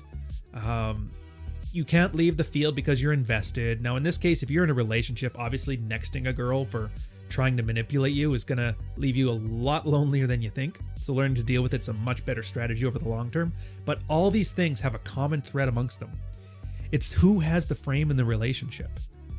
In this case, this only works, like the girl allowing to set the rules, to judge when you're not doing it right. It only works if you put the girl as the source of judgment, something that you want to adhere to. I'm going to defer to you. I'm going to explain it to you, you know, rationalize it to you. All of this works because you're putting the woman in charge. And again, the most clever thing that everybody ever pulled was talking about this is what an equal relationship is. Again, equal relationships are only equal until they aren't. Some of us are more equal than others. And these kind of very, very codified manipulation techniques are the way to turn equal relationships into anything but. And they give you a little bit of information here later on in the book where they tell you about how to deal with this stuff. And I'll quote it here. The rule is that you must recognize that every double bind has some specific content, and then you must refuse to buy into frame set by the content. And another effective way to do this is to not get upset, but to accept her emotionally driven assertion and then use male logic in an impudent way. In other words, don't take her too seriously and poke fun. So for example, some women will react to the man's adept handling of the double bind with increased sexual desire. Women who are for one reason or another unconsciously suppressing their sexual receptiveness, and especially if they are seeking a provider, will simply cut their interaction with the man at this point. If you remember, we talked about people suppressing their desire in, I believe it was chapter 4 or 5, so you'll have to go back and see that if you don't recall. And then 3, women who are consciously trying to suppress their sexual attraction, perhaps because of political ideology or because they're seeking to extract money from the man, will either change their attitude and become friends or cut off their interaction. 3 outcomes there, and this is awesome because a lot of guys still engage too far when they mistake these different outcomes. So for example, you want 1. If you're a guy checking the field, dating, if you've got a bunch of plates and maybe you want to settle down and you're seeing if one of them is worth it, 1 is the answer you're looking for. You want to see increased sexual desire by not putting up with her nonsense. Does my ass look fat in these jeans? I don't really care to have this conversation. This conversation is over. You know, yeah, they're fat, whatever. Point is, by not treating her as the center of your world, not treating her as the source of validation, not treating her as your judge, you're gonna get sexual desire back. And that shows you got a girl that's got not only desire for you, but she doesn't have a repressed sexuality that can come from all kinds of sources. And again, the kind of manipulative women that just want to make you their tier 3 subs on Twitter or Twitch for their hot tub streams, or just take your money from OnlyFans, like that crap. This is a good way to filter those out too. But here comes the problem. A lot of guys will get these things, they'll pass the double bind, and then they get reactions 2 or 3. Oh, well, she just stopped hanging around with me. What do I do? And then they try and re-engage. But they're totally missing the point. Right there, the medium is the message. By the girl not reacting with sexual desire, when you're breaking these double binds, it just shows there was no desire there, and it was pure manipulation for her own selfish ends. And a lot of guys were like, well, what do I do now? She won't talk to me. She hasn't called back. It's like, well, you never had what you thought you had, and you just basically made it honest. And by making it honest, she disengaged. So you did yourself a favor. Now, this isn't some cope, but this is literally how you're supposed to filter through women. You gotta filter for ones that are high investment and filter out the ones that are low investment. Having said that, the political ideology types there that end up just becoming friends on this, these can work out for or against you. On one hand, you can get what's called a pivot. It's what they used to call it in the pickup things there. That just means a girl you can go out with and use her as pre-selection while you're acquaintances and use that to go hit on other girls. There's no sexual desire there, so it actually works really well. I've had that in my life. Girl, I used to have her as my roommate for like a year. She was the greatest wingman ever. The other alternative is you become an orbiter, and then you're the one she calls when she needs help moving or when she needs a ride home after spending the night over at Chad's place and he kicks her out at 6 a.m. Obviously, you want to be in one and not in the other. Girls don't like making decisions because with a decision comes the responsibility of being accountable to how that situation resolves. Now, if you don't know much about women, is that they absolutely cannot stand the idea of being held responsible for something going wrong. It's innate, it's hardwired, it'll get them kicked out of the cave tribe, so they just will avoid it whenever possible. Secondary benefit of this is by having this amount of indecision, you're essentially baiting further and further emotional investment from the man that you're with. And girls use this as a way to test the strength of the guy they're with. It's a test they kind of want to fail, but at the same time, if they're winning, free cash and prizes. Quoting here, AB indecision is one way a woman will test her man on his leadership skills. She can also use this to signal to him that she is officially turning over control to him, provided he is man enough to take it. The situation comes up when a woman feels insecure about the man's ability to lead, and then they use some examples of what it sounds like. The good example is like the classic one everybody knows. Hey, I'm hungry. Do you want to go eat? It's like, yeah, what do you want to eat? Oh, I don't know. What do you want? And then the first scenario they talk about as a poor but salvageable situation where you just keep going back and forth. I don't know. What do you want? I don't know. What do you want? And then finally, out of pure frustration, the guy's like, you know what? I'm going to go get a pizza. You can come join me if you want to. And the girl will probably hum and haw. And what they suggest here is just go. You've committed now. You got to commit to it. You go. Chances are she's probably going to put on her jacket at some point, stop complaining, and come with. If she doesn't, you still got to go. Let her sulk at home. And then you get home, bring her a piece. If she says she doesn't want it or that you didn't listen to her, just throw it out. She'll complain then, well, where's my food? How come I don't get to eat anything? And then you can make her qualify herself to get a bite of yours, or just be a cheeky bastard about it and go pick up her piece out of the garbage and hand it to her. Obviously, she won't eat it then, but yeah, the point's kind of made. And if that sounds like a lot of work, that's because it is, and you can avoid all of this stuff. The great example they use in here. Hey, I'm hungry. Do you want to go eat? Sure. What do you want to eat? Yeah, it's a surprise. Come on. Completely avoiding the entire situation, you can save a lot of mental energy that you could otherwise spend eating. I don't know. I think Franco, out of all these ones, this one drives him nuts the most. So, because I'll quote here, the bait and switch probably costs more grief than any other technique in a women's arsenal. Succinctly, the bait and switch is just what it sounds like. Offer something of value and then switch the valuable thing to a worthless thing once the hook is set. Women are very cognizant about this tactic. It has even been written up in Cosmo magazine as a surefire way to get a guy interested in a relationship. So how does it work? Simple. Do you ever know a guy that stated mournfully, my girl used to be so into trucks, camping, and beer before getting married, and now she gives me a huge chunk of shit whenever I want to do it? Well, that's basically it. Classic ones on this one. When you first start dating, the girl starts telling you, oh, I think I'm a little bisexual. And the guy's like, oh, that's awesome. That means threesomes. They get married, never even looks at another girl again. Well, that's the bait and switch. You like the San Francisco 49ers, and I don't know why you would, but whatever. Girl's a huge football fan. She loves it. Then you start settling down, and then she starts bitching every time the game's on. It's right there. Anytime you have an interest in something, she has an amazing interest in something, and then loses interest in something. It's a bait and switch. Now, we're going to have to disagree with Franco in this one in that it is a cognizant activity. It's partially cognizant, but it's partially subconscious as well. Same as breathing. You can control it, but generally it's going to happen whether you want it to or not. Borderline personality disorder is considered extreme woman, like a woman turned up to 12. Part of that involves latching onto the other person's identity. So part of this is if a girl is really into you, she actually does start to share interest with you have. So if you're a big fan of, on my second channel, watching a stream of Minecraft, she'll be a huge fan of watching a stream of Minecraft. If you're a huge fan of watching football on the weekends, she'll be a huge fan of watching football. It's not necessarily an act, although it can be. A lot of the times it's because the girl likes you, and the things that you like, she likes, because those all have this reinforcing cycle of creating genuine desire from the female perspective. So that's kind of the tricky part of this stuff. Everything kind of has a bit of a benefit to it, but also a bit of a detriment to it. So you have to really navigate it with a little bit of nuance and some social savviness. But then again, that's why you're here. So Franco continues, this works so well because so many guys have this fantasy of women as dudes with tits.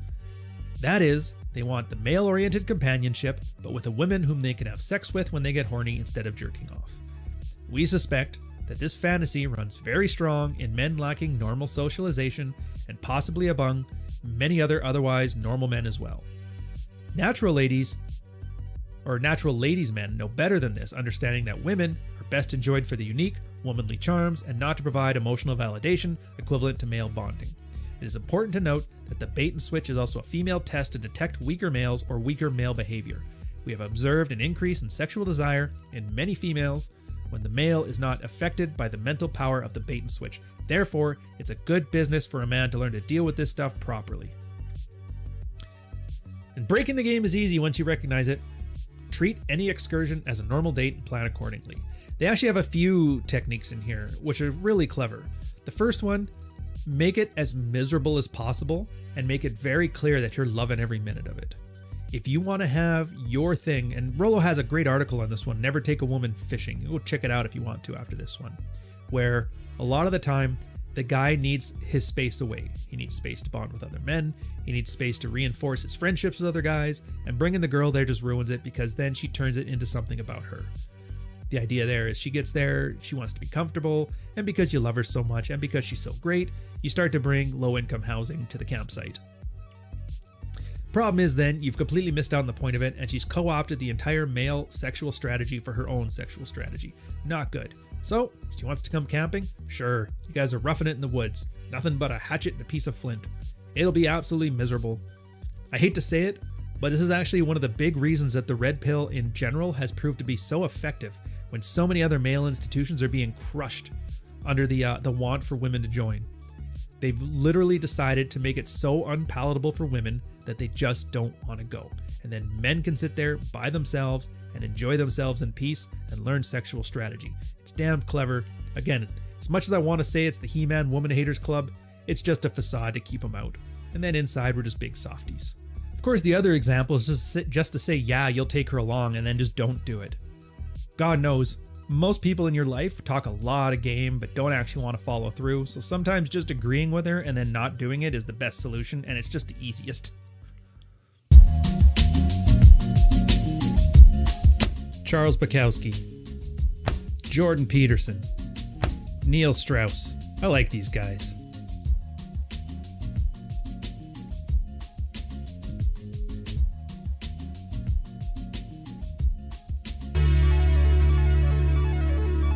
Ambushing. This one, I mean, you've seen the Chris Rock sketch on the girl who wants to talk as soon as he gets to the door. Ambushing actually is kind of a bit pervasive, so it's worth its own section here in manipulation, because for a lot of married men, this is what causes that situation known as the man cave. Basically because they can't stand their family and they're being held hostage in their own home. So to go over it with a quote, a man works hard, maybe in a job he dislikes. The hardworking man commutes home, opens his door, wanting nothing more than a few minutes of peace and quiet. She's been waiting all day for the hardworking man's return, full of unspent emotion and lists of things for him to do. Her emotions must be dissipated immediately. The man must be put to work immediately. Remember the betization process I talked about before? Putting him to work. Again, by this point, you've already got all the attraction stuff out of place. The hardworking man's stress level rises another notch, and as soon as the shoe crosses the threshold, she'll launch herself at him with a litany of complaints and incessant chatter about meaningless aspects of her eventful day. It doesn't sound like manipulation, but it is. A girl is socially stunted throughout the day sometimes, or sometimes it's just she wants to invest in him. And again, that putting him to work, the betization process. You start with testing the male, then getting him to open up to you, then putting him to work. All that work getting genuine desire in place and commitment, and now it's time to reap the benefits. And in this case, a way of reinforcing that is to inundate him with attention when he's at his weakest moment. Like, I get it, it's sending spreadsheets, you're not digging ditches, but at the same time, guys still have that like mental shift where they have to go from work mode to play mode. This is why a lot of guys go out on a ton of business meetings. It's why a lot of guys end up having a few drinks with the buddies after work. It's why a lot of guys end up building a shed in the backyard and just hide out there. So usually when these things come around, there's a couple predictable responses. We're going to go through them here. I think there's 4. The first one, guy gets angry with her. This will betize him, although not as badly as could be expected under the alternatives. She will use his anger to try and make him feel guilty about treating her badly, and in worst case scenarios, she may use his reactions to try and demonstrate that he is mentally abusive or that he cannot control himself. Again, great reference for this, also in the sidebar series, When I Say No, I Feel Guilty by Manuel Smith. Go through that one. It's great at assertiveness trading, and this is exactly what happens here. You're basically saying, no, I don't want my attention done. You do it with a tone that she doesn't appreciate, and then it becomes a big guilt trip. So again, learning to assert yourself with more nuance and more refined social savviness is going to help you in that situation. But number 2, start to qualify her about her demands. This move is totally betizing. In this case, in order to achieve peace, you'll have to pay a heavy price such as do favors and comply with her demands for attention. In this scenario, men who are often completely alpha at work end up in a completely beta position at home. Isn't it funny? It's like literally, this is so common. A lot of guys are just pillars of industry, absolute ball busters. As soon as they get home, all it takes is a little bit of nagging and some conversation to just whittle him down. Are we really as strong as we think we are if it's this easy? Number 3, abandon this territory and go hunting. This man will usually end up doing business all the time or will spend a lot of time in the apartment of the other woman he has hunted. So yeah, a lot of the times it's just this. The other girl is just more fun and less of an emotional drain. And it's a lot of girls complain about guys cheating, but not a lot of girls go into the whole reason that it happens. A lot of the time, they could be perfectly pleasant, wonderful people, maybe they're still attractive, but just don't be a drain on the man's life. But again, it's instinct, it's hardwiring. You can't tell them not to do it any more than you can tell you to stop breathing. Like, you'll do it for a bit, but eventually you need some air. But you know, that's why relationships just are the way they are. And I'd argue this is probably why a lot of them have a time on them. Start time, finish time. Just so much nagging could be had. And then number 4, become a tyrant. Now, as a man, you may feel that it is not fair or right to be able to relax in your own territory, your home, after you've done all you can for your family and your woman.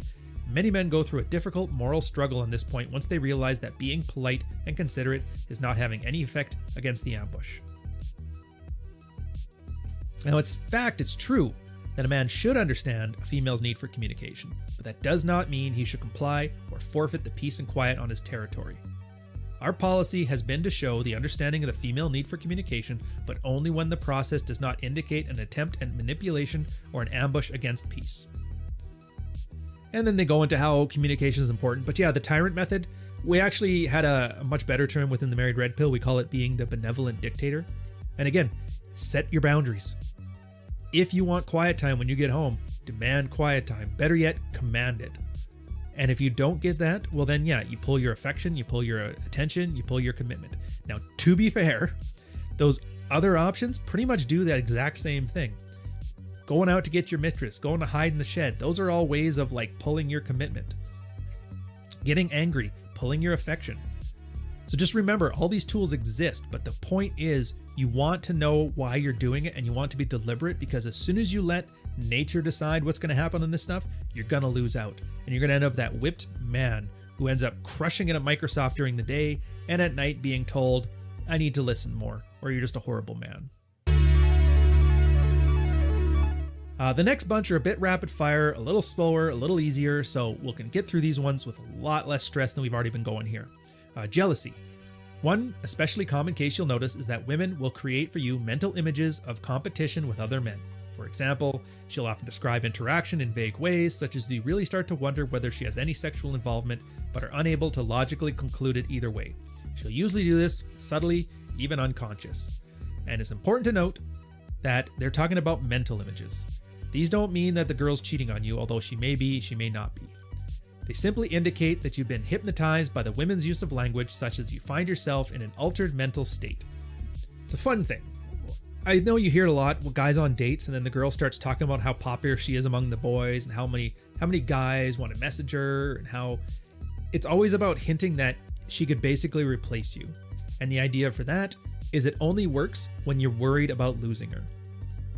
Easiest way to disarm this, using sex as a weapon, is just not to let it be a weapon. Girl wants to replace you? Well, fill your boots. I wish the next guy luck. In fact, one of our old moderators from the Married Red Pill, Bogey D6, started the same time as me. Awesome guy. I've got nothing but kind words for him. He used to say when this kind of stuff came up, hey, if he can get you, I'll throw in the truck for free. Sometimes that's all it takes. If she wants to weaponize jealousy, fill your boots. I'm just not going to go for it. So rich descriptions. The purpose of rich descriptions in nature is linked to her need to manipulate her environment for the purpose of survival. By using them in conversations with the members of her social circle, and especially with you, she achieves the hypnotic effect of having those close to her support her aims. Remember how guys are very visual when it comes to sexuality and girls are very literary? Well, this is why. In the same way that we can get enamored by a nice set of jug space at us, girls understand that by using language and throwing a ton of words at the situation, you actually hypnotize people by using more words. That's why, so you remember on the rapport building phase, where you have to first get some attraction from a girl and then build up some sexual energy back in the pickup thing? Theory's still sound, I'm pretty sure. The idea is using more words is generally good. The longer conversation you can have, the more talking she gets to do, the more you guys will end up actually probably hooking up later or building a relationship, whether it's for a day or a year or a lifetime or whatever. Again, words matter, and the girl's ability to use rich language and to just run their mouths is almost hypnotic. So don't focus so much on the words themselves, but the underlying signal that the messages are carrying. In this case, don't look behind the curtain. They end off on pouting and whining. So pouting and whining, somewhat similar forms or somewhat softer forms of manipulation seen in mammals. For example, dogs and cats clearly whine, or a good case could be made that they also engage in pouting. But they both indicate a fundamental secession of authority, but they also represent a test of resolve. Whining comes from a place of weakness. Capitulating to whining comes from a weaker place, yet, so don't do it. Both pouting and whining are easily dealt with by teasing as well as appreciation, as it is important you do both at the same time. So what does he mean by this? In this case, there's a hard wiring in guys. When you hear a dog whining, when you hear a girl screaming, our actually adrenal gland starts going into overdrive and we start getting into fight or flight mode. So we have a natural proclivity being manipulated by pouting and whining. Pouting, whining, screaming, all the works. Girls know this. That's why if you're in a fight, girls are drunk, they like to scream and scream and scream because it gets guys all riled up into their defense. Realize when she's doing this, the good part of it is a submission. She's deferring to your authority, and that's a good thing. And again, that's how ego kind of gets to a guy too. Well, she's deferring to me. This is genuine desire. I better do everything she wants to keep this good emotion going. It's like, yeah, slow down. It's a term called topping from the bottom. And a lot of times the girls realize if they play weak and defenseless, that they can get guys to do basically anything. And that's why you see on TikTok or social media or among your friends or wherever you are, girls are constantly leading with how victimized they are, how bad they are. They brag about stuff that a guy you would never think of doing, like bragging about being on SSRIs, bragging about having a drinking problem, bragging about crying all the time, all these weird things. And they always think, why are women trying to make themselves sound so pathetic? But it's not pathetic. It's actually very clever. By doing that, you get the confidence to assume A, that girl really has it in for you because she thinks you're a leader and she's submissive, and B, she will tap into your ego need to be the alpha male to get you to do stuff. So again, playful teasing, don't take it too seriously. When a girl cries, don't feel bad. When she gets mad, don't get angry. And when she gets submissive, don't be a wuss. So they end off on practical advice, and granted, throughout each section here, they've already given a little bit of practical advice here, a little bit there, but I like how they ended off with some overarching points. In this case, only apply your male logic to situations with a clear train of causality, such as physical situations where A and B are clearly the result of each other. For example, not paying bills results in calls from the collection agency, no matter what her feelings might be. And 2, as a man, you must be completely unengaged in the outcome. You must not care at all what she thinks or says about the situation. If she displays an emotional outburst to deflect her feelings or absolve herself from blame, you must absolutely retain your composure. In these situations, her opinion simply does not matter. Let her dissipate her emotions first, and then you can engage her rationally. Now, I don't know if I had the video out on this yet, or it's in one of my scripts that I've been sitting around there, but I call it the 8-hour rule.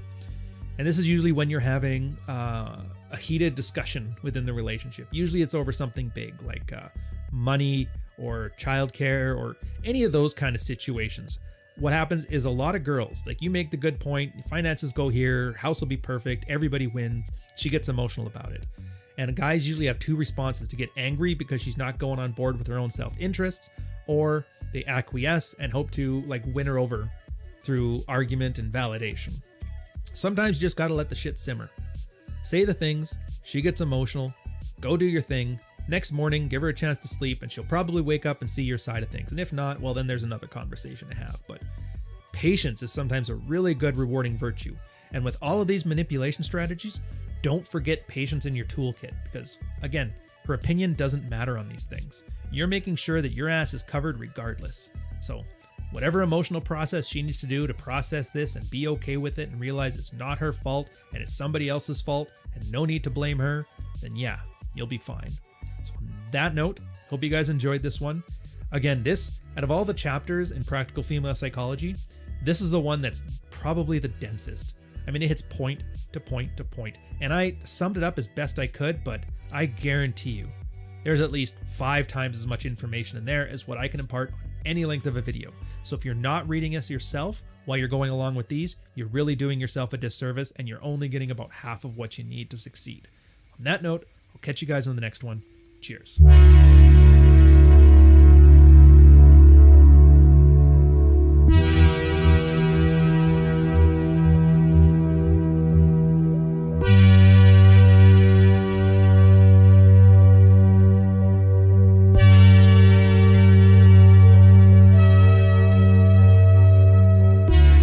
I promise you guys this much. This is not nearly as interesting as it sounds like.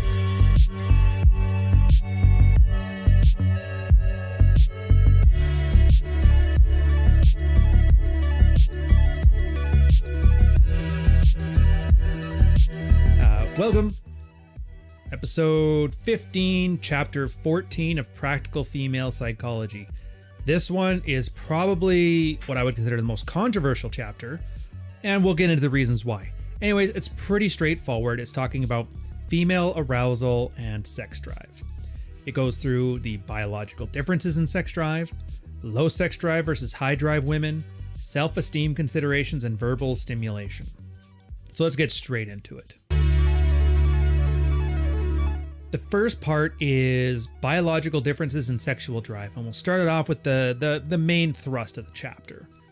And that we have also observed that the same women may be either low drive or high drive depending on circumstances such as environment, her age, time, potential partners, relationship status, and stage of relationship. Now there's a whole bunch of gobbledygook that they throw behind it, and this is the one section that for the most part the red pill is summarily dismissed. And they kind of get to it here, but that's the problem. One paragraph in an entire section is not enough, and guys are just not going to catch on to it. The thing I'm concerned about here is categorization. So if you don't know, the married red pill had I don't want to call it a sister subreddit, like an evil stepmother subreddit called Dead Bedrooms. Essentially, people who are in a loveless marriage would go to this place and then commiserate about it. The one thing that they caught on to was language like this, where they refer to, oh, so you guys haven't, smashed in 2 years? Well, in that case, that's just a case of her low libido or high libido. Anyway, so they talk about women like they're Morloi or Morlocks or Eloi. It's absolutely ridiculous. But The key point to take from this is these aren't evolutionary psychology categories. They're not set in stone. The one person isn't one thing or the other, and that's it. These are snapshot assessments for snapshot decisions. Again, in the moment. Girls can change. You look at Rollo Tomasi's timeline of women where they hit their epiphany phase at 28 and the party years are 23 and 40 years is a resurgent and they're looking for more, fun times. It depends on that. If she mad at her boyfriend that day and wants to get revenge, well, that can totally increase or decrease her sex drive, or how top tier the men are around her or not. All these things. Environmental, is it sunny outside? Is it rainy? All these things can matter. And so the only way to interpret any of this stuff is a snapshot. Observe, see what she's acting like, see where it fits into these general heuristics, orient yourself to maximize or detach from the situation as needed, make a decision, and then act on it. It's referred to as an OODA loop. Now, if you guys have never heard of that one before, that's from, technically it's an Air Force term, but the place where it matters for us is from an author called Venkatesh Rao. And he refers to it in narrative-based decision-making, the idea that the decisions you make in your in situ tend to go better if you make these loops faster and faster than you used to. And that's how you want to take this chapter. So if you're one of those guys that's looking at this going, well, I'll just put the girl in category A, trajectory B, then I get outcome C. It's like, don't. You're making a covert contract with life, and life doesn't really care. Low drive versus high drive women. Now, saying what I just said, put that in this context, or put this in that context. One could say that high drive women are more deliverers and low drive women are more caregivers. They're making the reference to like lover and provider, Madonna and WhoR. And that's another reason I really don't like this, because they go on about how Madonna and WhoR is not a very good set of models, but then they kind of just swap the words out with low and high drive. So, I mean, it is what it is. This is one of the biological reasons that the Madonna WhoR complex was invented in the first place. A male projection of the fear of high drive women and the illusionary sense of safety given to them by low drive women. Now that part they nail bang on. Again, just because she's low sex drive doesn't mean it's going to be more stable of a relationship. Just because she's a high sex drive doesn't mean that you're going to get laid. These are snapshot assessments at the time, and none of it precludes you having to put in effort, you having to be calibrated, you having to have game, show leadership, or any of the other attractive things that we've been talking about for years in this space. Continuing, our method is simply that you reduce the time you are with low drive women. Think short quality time. Give them vague answers to questions. Keep the longer breaks between your interactions with her. When she asks about what you do, you can use James Bond style cocky, funny frames. Again, for introverts like this, less is more. If you're becoming more comfortable around these kind of women, again, they refer to them as low sex drive, but it kind of pairs fairly well with introverts, then just realize 24/7, 365, you're basically going to kill desire for her. The key point of this one is just let her miss you. Give her an opportunity to miss you. For high drive ones, though, they say our method is, and in our opinion, the natural purpose of this dissociative behavior or drama is to short circuit male logic so that the male becomes more sexually aggressive and more prone to cause a pregnancy. In fact, female drama is almost unbearable to the male brain, and man will do almost anything to get a release from that. I can see this. I mean, if you're familiar with the concept of a fitness test, or a shit test they call them, you should probably already know it. A girl basically using her version of a neg on you just to see if you're going to react like a little bitch to it. And if you can take her jest with a little bit of laughter, because I mean, it's just a tiny little girl, what's she gonna do? Fight you? Pretty sure you can take her, and if not, well, I think game is the least of your problems at that point. But if you can take this stuff, it tends to make her more excited for you, and it shows that you don't put up with this kind of nonsense and you're harder to tame. Next up is self-esteem considerations, and they put them into 4 different categories here, which, again, I am really not a fan of this section, but for the efforts of completeness, we're putting it in here. And they make a reference to high self-esteem, high sex drive women, and they call them top tier chicks, very attractive, highly sexual. The problem is they're extremely high maintenance. The high self-esteem, low sex drive women, and they're the kind of women that are always up for commitment, but then commitment ends up being the sex drive killer. Then they talk about the low self-esteem, high drive women, which is just crazy chicks, and the low self-esteem, low drive women. And these are what they call the man haters, the BPDs. I think they make a reference to the political types that we had talked about in the earlier chapters. Again, this is exactly what they said not to do, and I'm kind of annoyed that they did that. I am very surprised in the editing process they didn't pick out this glaring contrast between their words earlier and their words later. I would be perfectly comfortable disregarding all of this stuff because I guarantee you, at some point in a woman's life, she has been each one of these 4 categories. In fact, a lot of women have probably been all 4 of these categories within a span of a couple days. It's just emotions, and emotions are as fleeting as the winds. So yeah, if you find out you're with the 9s and 10s bro, and she's constantly wanting to have like an extravagant quality of life because she's used to Instagram sheiks taking her out on dates, then just realize you're in for a wild ride, but it's probably going to be expensive. And for most guys are like, I don't want to deal with that nonsense. Save that for the international jet-setting playboys. And if that's you, fill your boots. And if you're buying a course from that guy, well, sucks to be you because you're the next mark. For the ones that really like commitment, they're good girls, you go to the same church, but then you get too familiar, too comfortable, and then the sex drive tapers unless she wants a baby. Obviously, some of the same rules apply. Don't be overcommittal. Don't offer too much comfort. Again, this is not the way they worded it, but it's the way that we've found by replicating the process hundreds and hundreds and hundreds of times. If you want your girl to be into you, a big part of it over the long term is having her not see your stupid ass every day. Now, obviously I'm doing this video during the COVID quarantine in the worst city in the world about doing their little quarantine, so it's difficult here, but you do with what you can.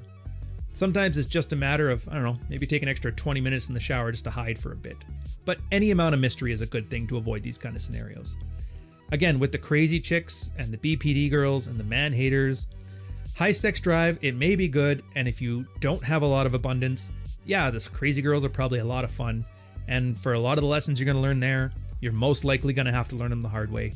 Like, I've seen this 100 times where some guy, either on the ship when I was sailing or with the married red pill, would talk about this crazy chick and how she's great, she's not like the other girls, and the sex is amazing, and they don't know what to do, and everybody tells them flat out, she's crazy, she's going to do something stupid, get away from her. And every single guy is like, no, I would rather learn this the hard way. So get it out of your system, do it early, and do it before you have a pet at home that she's going to try to stab to get back at you.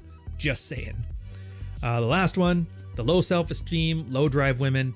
Basically, if you've seen a Karen, you've seen one of these types. They're angry, they're bitter, they have a chip on their shoulder. Men ain't shit. Where have all the good men gone? I could go on and on and on. And to be fair, for most guys who are in the anger phase, you're definitely familiar with this one because every example of stupid broads doing stupid whammon stuff comes from this category. A good example for that is the sister subreddit of the red pill, female dating strategy. And to be fair, it's not worth it. They're just an endless pool of toxicity, and if you're following the 48 laws of power, flat out says right there, avoid the unhappy and the unlucky. And to be fair, these type of girls are absolutely both. Verbal stimulation is what comes up next. If you remember before, we talked about rich use of verbal language. Girls use language to build rapport. They use it to build sexual attraction, emotional investment. They also use it to hypnotize guys. So like it or not, girls love language. To quote here though, nature, however, has been cruel. It is not natural for most men to be so verbally descriptive. If a man is too verbally descriptive with a woman on an ongoing basis, this will eventually lead to the emasculation of the man or the perception that he is a, well, little light in the loafers. In fact, such a man will tend to become more and more submissive as he agrees to verbally and emotionally open himself up to the woman. There was a great married red pill post on this one. Understand womanese, but speak in Manglish. Language is a double-edged sword. Obviously, you need some level of it. Men are supposed to be mysterious, that's true. Women are supposed to be more verbose, that's true, but being able to use language selectively makes you more attractive over the long term. Again, that I just want attention, sometimes just talking, sometimes just letting her complain about her day. Put boundaries around it, sure, that's the understanding and speaking in Manglish part. And understanding that if you do too much of it, you end up becoming her friend and you talk yourself basically out of any lover dynamics there. So just be aware, language is useful to a point. It's like water. Not enough of it, you'll drown. Just enough of it, you're satiated. Too much of it, you're flooding. Charles Bukowski, Jordan Peterson, Neil Strauss. I like these guys. Since she offers, wink wink, a potential chance at sex, he sticks around.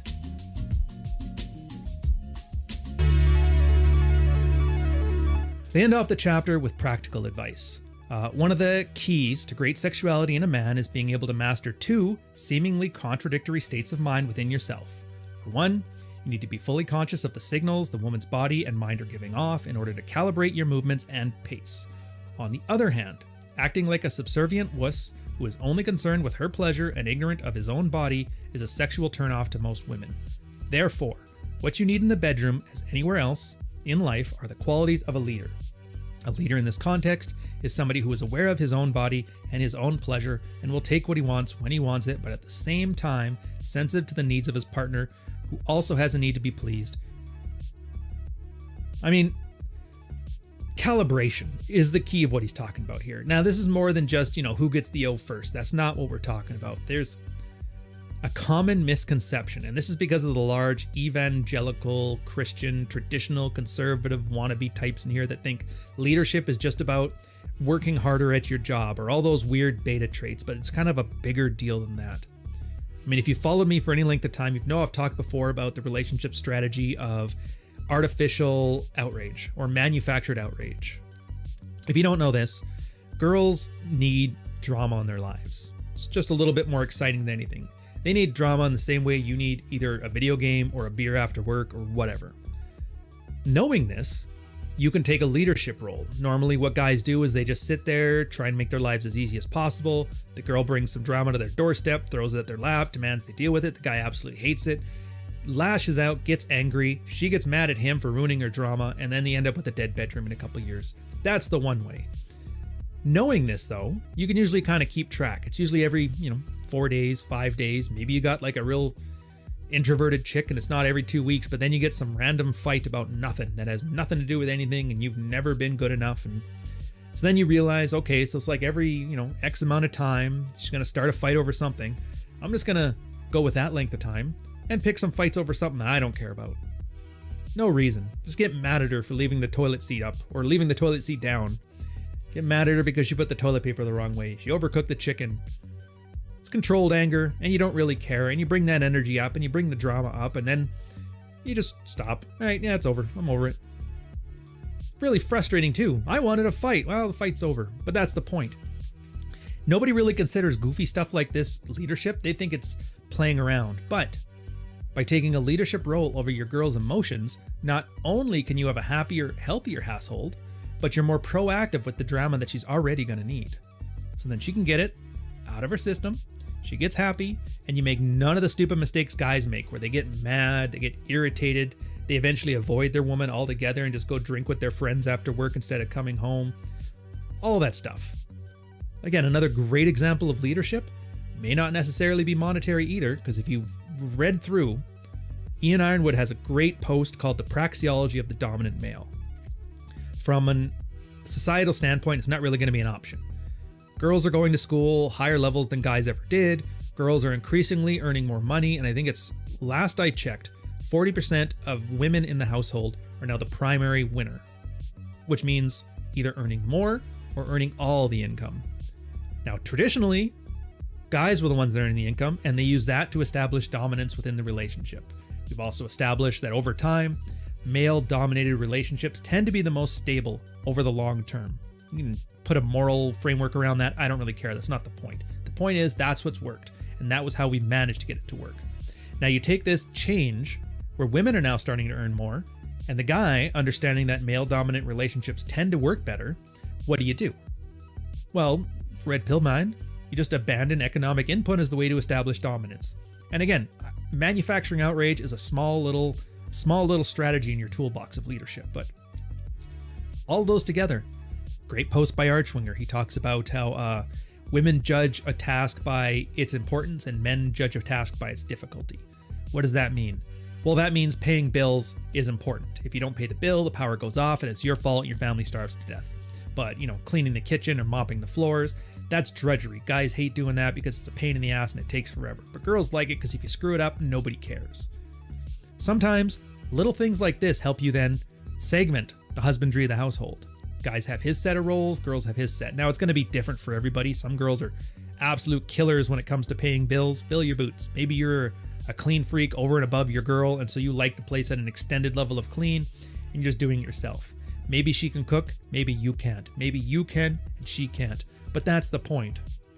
You can't negotiate desire, but you can lead a relationship that already has desire. And this is where the negotiations come in.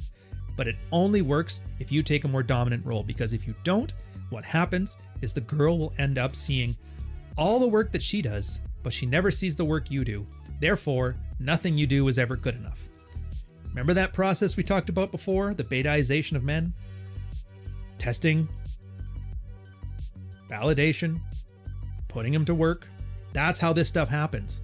Again, it's a very interesting process, and for a lot of guys who have been through 20, 30-year relationships and are just ending them now or having them ended on them, you'll see them in the comments to these videos whatsoever, and they'll be, yeah, this is exactly how it happened. This is exactly why it happened. So don't take my word for it. The whole point on this is replication. If you're not seeing it in your life, disregard it, it doesn't apply. If you're seeing it in your life, and I guarantee you, for the most part, if you have experience, you are seeing this stuff, then you're going to realize why it's happening. Now, is it the absolute honest truth of why it's happening? Doesn't really matter. The point is, it allows you to predict what you can do about it. This is commonly the problem, and you're going to see if there's any girls watching this video, and judging by my demographics, I think there's 4. They will say, well, that's not at all how I think about it. Well, that's not at all how it works. That's not what I'm doing, and that's not why I'm doing it. It's like, I don't care. And you shouldn't care. Don't worry about what she's thinking. Don't worry about her motivations. You're focused on predictability. Now, if I can wrap a model around this behavior and you're able to predict the behavior, good enough. It's like I was telling Ed Lattimore, famous guy on Twitter, for whatever that's worth. But I told him, yeah, it's like if I tell the guy the moon's made out of cheese and he goes to the gym 3 days a week, makes himself fit and in shape, then from a red pill perspective, the moon's made out of cheese. So take that thought and apply it here. And don't forget, none of these categories are set in stone. They're not scientific categories. They're not constant. They're not static. They're just there for you to make a quick heuristic to understand what you need to do in situ. So take that with you, and I will catch you guys on the next one. Cheers.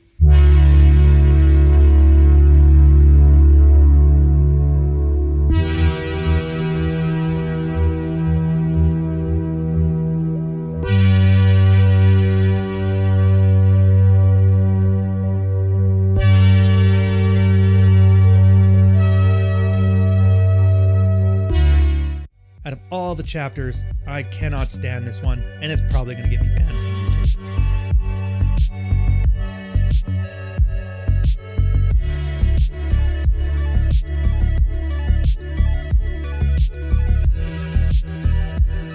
Welcome back, guys. Another episode of Practical Female Psychology. I hate this chapter, but for the sake of completeness, we're going to go over it. It's chapter 15, episode 16, Last Minute Resistance. Fairly straightforward. There's 2 types of last minute resistance. How do you deal with last minute resistance? Preempting last minute resistance, and the Rapo game, which I'm not familiar with that one. I'm sure you guys can go look it up on some pickup forum if you want to. Let's get into it. They start with a quote here that basically, and what is LMR? Basically, when a girl has agreed to be in an isolated venue with a man, she has decided, at least subconsciously, that the guy in question is superior in terms of genetic fitness in comparison to all other males in her proximity. At a minimum, she would like for others observing the interaction to believe she feels this way. Since last-minute resistance frustrates the man and puts him in a position of wanting something from her, exhibiting it gives her some power over him, and in this way, she can maximize her potential control over him. It is therefore important to detect the underlying meaning of last-minute resistance being displayed. So, if you guys don't know, there's a few things I really don't like about male spaces. The big one is what I call don't eat paint warnings. If you don't know this is because back in the day, paint used to be made with lead, and kids thought it tasted sweet, and so they would eat it. And then that's the problem, is that you ended up with some flipper babies and the kids were dying off. So they had to put a warning on the paint can saying, warning, do not eat. And since then, we've gotten to warnings for just about everything. And the part I dislike is when you're here talking about sexual strategy, you're teaching to the lowest common denominator when you put don't eat paint warnings and everything, which I find is annoying. Like if you have to tell a guy, don't put in your eye, don't eat poison, don't commit illegal acts, then I think you're kind of, the kind of person you're helping is going to screw up anyway. So just let them go screw up. They're not your audience. They're not who you want to talk to. I refuse to indulge the idea that somebody is so stupid as to do something life-ending, ruining his entire life because of something on a guy YouTube video would tell him to do without actually, taking some critical thought to his own best interests. So forget that guy. We're just dealing with you. You know what you're doing. Now that I've said that, last-minute resistance is just there. It's a bit of a power play and it's a bit of a test. What do I mean by power play? It's just like Franco was talking about before. In this case, a girl is swept off her feet. She's isolated with the guy. She's all into him, but he's largely been in control. And a lot of girls have a hard time fully submitting, giving up control, especially if it's a guy they've just met or known as acquaintances or casually dated. Like, I don't know, talk to some more girls out there, but you'll find out there's a lot of bullshit men out there, so I get it. This test is a way to establish, one, is he thirsty? And nothing will say that you're in for a world of hurt than a thirsty man who's getting a little bit. Girls don't like being tricked. And if the girl gives last-minute resistance and it's a guy who's got options, it's not going to faze him. If I'm on a date Monday with Wendy and Wendy decides to have last-minute resistance, well, that's fine. I'm going to date Susan on Tuesday. It's cool. Yeah, if you're not into it, I don't mind. Again, it's like pulling food away from a hungry man. If he gets mad and tries to steal the food back, well, he probably just got out of prison and hasn't eaten. If he's cool with that, he's like, I'll just eat tomorrow. Then you got a guy who's been well fed, and girls love men who have been well fed. Second part of that, it's just a power play. I just want to see if he'll put up with any nonsense from me. And how you handle it is the deciding factor in whether that she weaponizes that, or can weaponize it, or doesn't. So keep those both in mind. And don't eat paint. They talk about the two types of last-minute resistance. So the first one, if a woman has it out of an inability to be sexually receptive to a man or because of difficulties in accepting any man as a sexual human being, then what we have here is called a low self-esteem last-minute resistance, which is a pathological form of LMR. This one is just the set's over. Girls have a very low sense of self, no self-love. Maybe they just want to feel loved. They want the idea to know they could. They don't really have desire for whatever reasons, either for you or for anybody, and it's just a waste of your time. I would like to call these ones cock teases, but they tend not to be very flirtatious anyway. So if you're in a situation like this and they're just weaponizing it to get that cathartic sense of self-satisfaction, it's over, man. Just leave. In fact, get her out of your life as fast as you can. It's not worth it, because I guarantee you this is the kind of stuff that come back to bite you in the ass, and I'll just let you imagine what I'm talking about there. Second type, if a woman has it for a biological and evolutionary need to test her male's psychological strength and control over his instincts, in other words, to test his lack of neediness, then we have high self-esteem, last-minute resistance. That's the one we're looking at. In dealing with it, so we'll start with the quote. Let's say, for example, you're about to reach the point of no return and your woman abruptly says, we should stop. The correct procedure here is not to get upset or angry or to sulk or complain. Rather, you will want to demonstrate that you understand the phenomenon, which means that you've seen it before and you're not troubled by it. Remember, sex is a gift from you to her. If you decide that you no longer feel like cuddling, get up and go make a sandwich. Go for a walk, check your email. Remember, it's absolutely vital that the woman not feel that she's been upsetting you by this course of events. I think they used to call this a freeze out. And this is essentially it. The cuddles ain't free idea. If you guys are in a situation where you're getting hot and heavy, married for a while, you just met, doesn't really matter, and she puts on the brakes, do what the red pill man does. Assume women have agency. Assume the benefit of the doubt. She doesn't want to smash? Fine. I'm going to go do something else, because fair enough. If you don't want to smash, I don't feel like cuddling for 8 hours talking about our feelings either. So just go do what you were going to do. You're not mad about it. You're not irritated about it. Assume this set is over. If they want to re-engage, then you can reassess. But that's the point. The idea here, and it's funny because the space has always had its share of guys that aren't quite right. You know what I mean? A little bit of the tism. And sometimes you have to be explicit here, and that's kind of one of these. It's almost like a don't eat paint warning, and this is one of the reasons I cannot stand the chapter. If she's not into it, she's not into it. Let it go. Just be fine with that. Go do your thing. Don't cuddle like it's a covert contract. In this case, if you don't know, a covert contract is where you're doing something expecting reciprocity and you don't let her know the conditions of the contract. So if she doesn't want to smash, but she wants to cuddle, and you're cuddling there thinking, I just wait. Eventually, if I cuddle long enough, then I'll try again and it'll be fine. And she doesn't do it, you build up a cycle of resentment. So yeah, it's no. Go find something better to do with your time. And what you're doing here is establishing the concept of value additions. In this case, her being with you either has to provide a value for your life, or there's no you.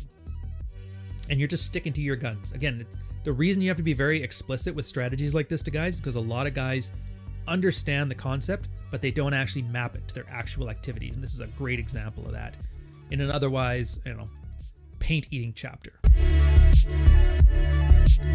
Preempting last-minute resistance is the other option. So one way to preempt the naturally occurring LMR in a healthy, high self-esteem woman is to encourage pair bonding throughout the courtship process. Assure her with such words that I feel you and I have a special connection, or even though we are here amongst our friends and loved ones, my mind is on you all the time. These words are effective with the following caveats. Such statements should never be made in an approval-seeking way and should only be done in the context of building comfort with the woman who is obviously already attracted to you. And it should go without saying that if you do not feel pair bonded with her, do not manipulate her emotions by telling her you do. Again, pair bonding is like a sociopath. In other words, it's not actually a scientific or medical term. It's something people made up. People talk about sociopaths when what they mean is psychopaths, but they don't have a degree or a diagnosis. Same thing here with pair bonding. Pair bonding just means that she's getting dopamine from you. That's it. So when I say that, don't treat it as a scientific concept. It's no different than telling you the moon is made out of cheese. Pair bonding is the manosphere's way of just telling you when a girl is into you. Use genuine desire as a step in there. It's an equally nonsense term, but at least this one, you don't have an idea in your head that, oh, I'm a doctor because I know what pair bonding is. Just don't. I do like how they add the part here, like you shouldn't have to make it up. If you're not into her, don't pretend you're into her. If you guys haven't seen it yet, I got a video on my channel, A Red Pilled Coffee, where I talk about this chick on TikTok, future faking, love bombing and future faking. And the girls are very aware of this stuff because they've seen it their whole life. It's actually a blue-pilled seduction strategy. Go to a girl, you promise the moon with cheap signals of investment, and then you ghost when you get what you want, or sometimes even beforehand. So just don't do it. And I'll go through the reasons that it's useful in that one. I'm not going to bother rehashing it here. Moving on. Charles Bukowski, Jordan Peterson, Neil Strauss. I like these guys. Add some salt to cover up the bitterness of middle-aged soccer moms and put in the oven for 45 minutes. Optionally, you can take from all this stuff what you want and leave the rest. So enjoy Fuck Files. 15 lessons from a decade of women, now on audio. The Rapo game, and I hope I'm pronouncing that right. Every once in a while, a woman will come along and give you all the right signals, all the way up until it's time to lift her skirt. Then, she not only balks at your advances, but becomes indignant about the entire notion of sexual intimacy. In other words, she tricks you. The best description of this phenomenon is in Eric Berney's Rapo game. If you meet a woman like this, your absolute best bet is to project both strength and absolute disinterest. Showing any weakness, such as when apologizing or supplicating, may induce a further attack, with possible adverse legal consequences. Disinterest means exactly that. You never want to make an overture of any sort towards this type of woman, and best never to be isolated with her either. I'm just going to extend this to everything. We're in a climate now that this kind of stuff's not safe, and I'll lead with a couple stories on mine. So, for those who don't know, I used to work for the military. I was in the Navy. One of my postings was an instructor at the fleet school. So you'd train kids on their initial trades qualifications, how to be good old-fashioned sailors. Most of our classes were like 70-30 men to women, and we kind of had an ongoing rule. A lot of the younger students, or younger teachers, were in the room there, and we made up our own little rules, like never any closed-door meetings. If you have to have like a meeting with a girl, always bring a third person in there as a witness, door open, all that stuff. Worked like a charm, because more often than not, there was disciplinary hearings that we'd have to deal with, which usually involved two members of the barracks sleeping together, and then he said and she said, and generally speaking, even if the girl makes everything up, not having a witness means the guy's career is absolutely fucked until we sort it out.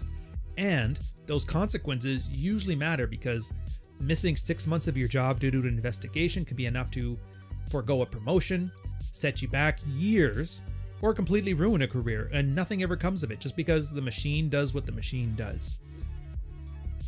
A couple of my students, I remember, had one. She wanted to stay afterwards to study for whatever test. I'm like, yeah, I'm absolutely fine with that. Door is wide open. She sat in the back of the room. I sat in the front because you got to be supervising. And even then, senior instructors every 5-6 minutes came into the room. Everything okay in here? Not looking at me. And I'm like, yeah, never again. So I did that once and never again. For guys, in most situations, it's a little bit more normal. You'll end up with what I call teases. Girl's super sexual, super flirty, loves saying all the right things, gives you a whiff, whatever. But then as soon as you escalate, she pushes back. And that lets you know right there, if you get a high level of sexual interest early and fast, but zero ability to escalate, then you're with a tease and she's wasting your time. And I'll tell you right now, that only ends one of two ways. The first way is you end up getting blue-balled and go home. And the second way is she ends up getting very irritated and starts weaponizing that female sexuality against you. If you don't know what I'm talking about, go to the bar when some girl gets pissed off by a dude and then watch how the bouncers react. Don't be this guy. Again, there's a reason why you're told when you're first approaching somebody that you maybe want to smash, escalate early and often. It's not just about seeing if she's DTF or not. A lot of the times it's just testing. Is this one a tease, or is this one possibly interested in me? Maybe she's not interested in you, you know when to leave, stop wasting everybody's time. If she is interested in you, you know when to keep going and see where it goes from there. Maybe you got some chemistry. And then the third choice, maybe she's just playing you for validation and attention, and in this case, the escalation shows you to stop wasting your time just because she makes you feel real good without actually making you feel good. So again, I hate this chapter. I hate everything about it. I hate that it even has to be in here, and I hate don't eat paint warnings. I hope you enjoyed it. I will catch you on the next one, and cheers.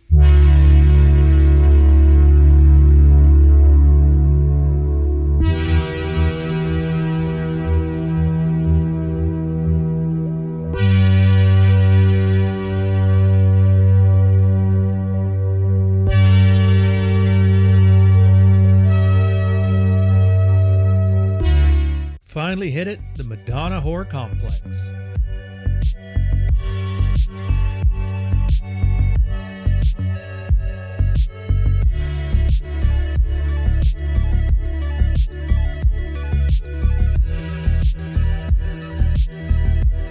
Welcome, guys, another episode of Practical Female Psychology. We are on episode 17, chapter 16. It's going to be, I think, 18 chapters altogether, so we're nearing the end, boys. And this one is the Madonna WhoR complex. If you don't know, I'll explain it to you here, and let's get into it. We'll start off with the Madonna WhoR complex itself. Then, what is the Madonna WhoR complex? Where does it come from? Do I have the complex? How does a man avoid being harmed by it and loving a woman for who she is and not who you want her to be? So we'll start off here with a quote. The Madonna WhoR complex is a widespread phenomenon of modern life. We can properly call it a meme or a mind virus that affects the majority of people today, both men and women. The presence of this meme directly contributes to sexual frustration in both men and women, with men relegating to consuming pornography and women consuming romance novels, both in astonishing quantities. Both the porn and the novel industry are worth billions of dollars every single year. If you doubt this, by the way, go on to Amazon, start checking the trashy romance novel section, and you'll see those chicks are all making like Harry Potter levels of money. It's absolutely insane for like just $3 ebooks. So say what you will about it. I guess at least for girls, they have to pay a little bit towards it. Some of the points that we're going to see coming up in here, I may not mention it every time, but I want you to think about what we always refer to as the tradcon fantasy. The white picket fence. I just want a wife that'll love me and be the great mother to my kids. And she puts on a sundress and a summer hat and sits in a cornfield and takes photos of her chastity and all of that nonsense. From the guy side of things, it's the idea that he gets to have more of a motherly person in his life as opposed to like a girl that he sleeps with and has fun with. And part of it is sour grapes. I never had this when I was young, so I don't want this when I'm older. Part of it too, from the female side, is actually kind of interesting. They lead with it.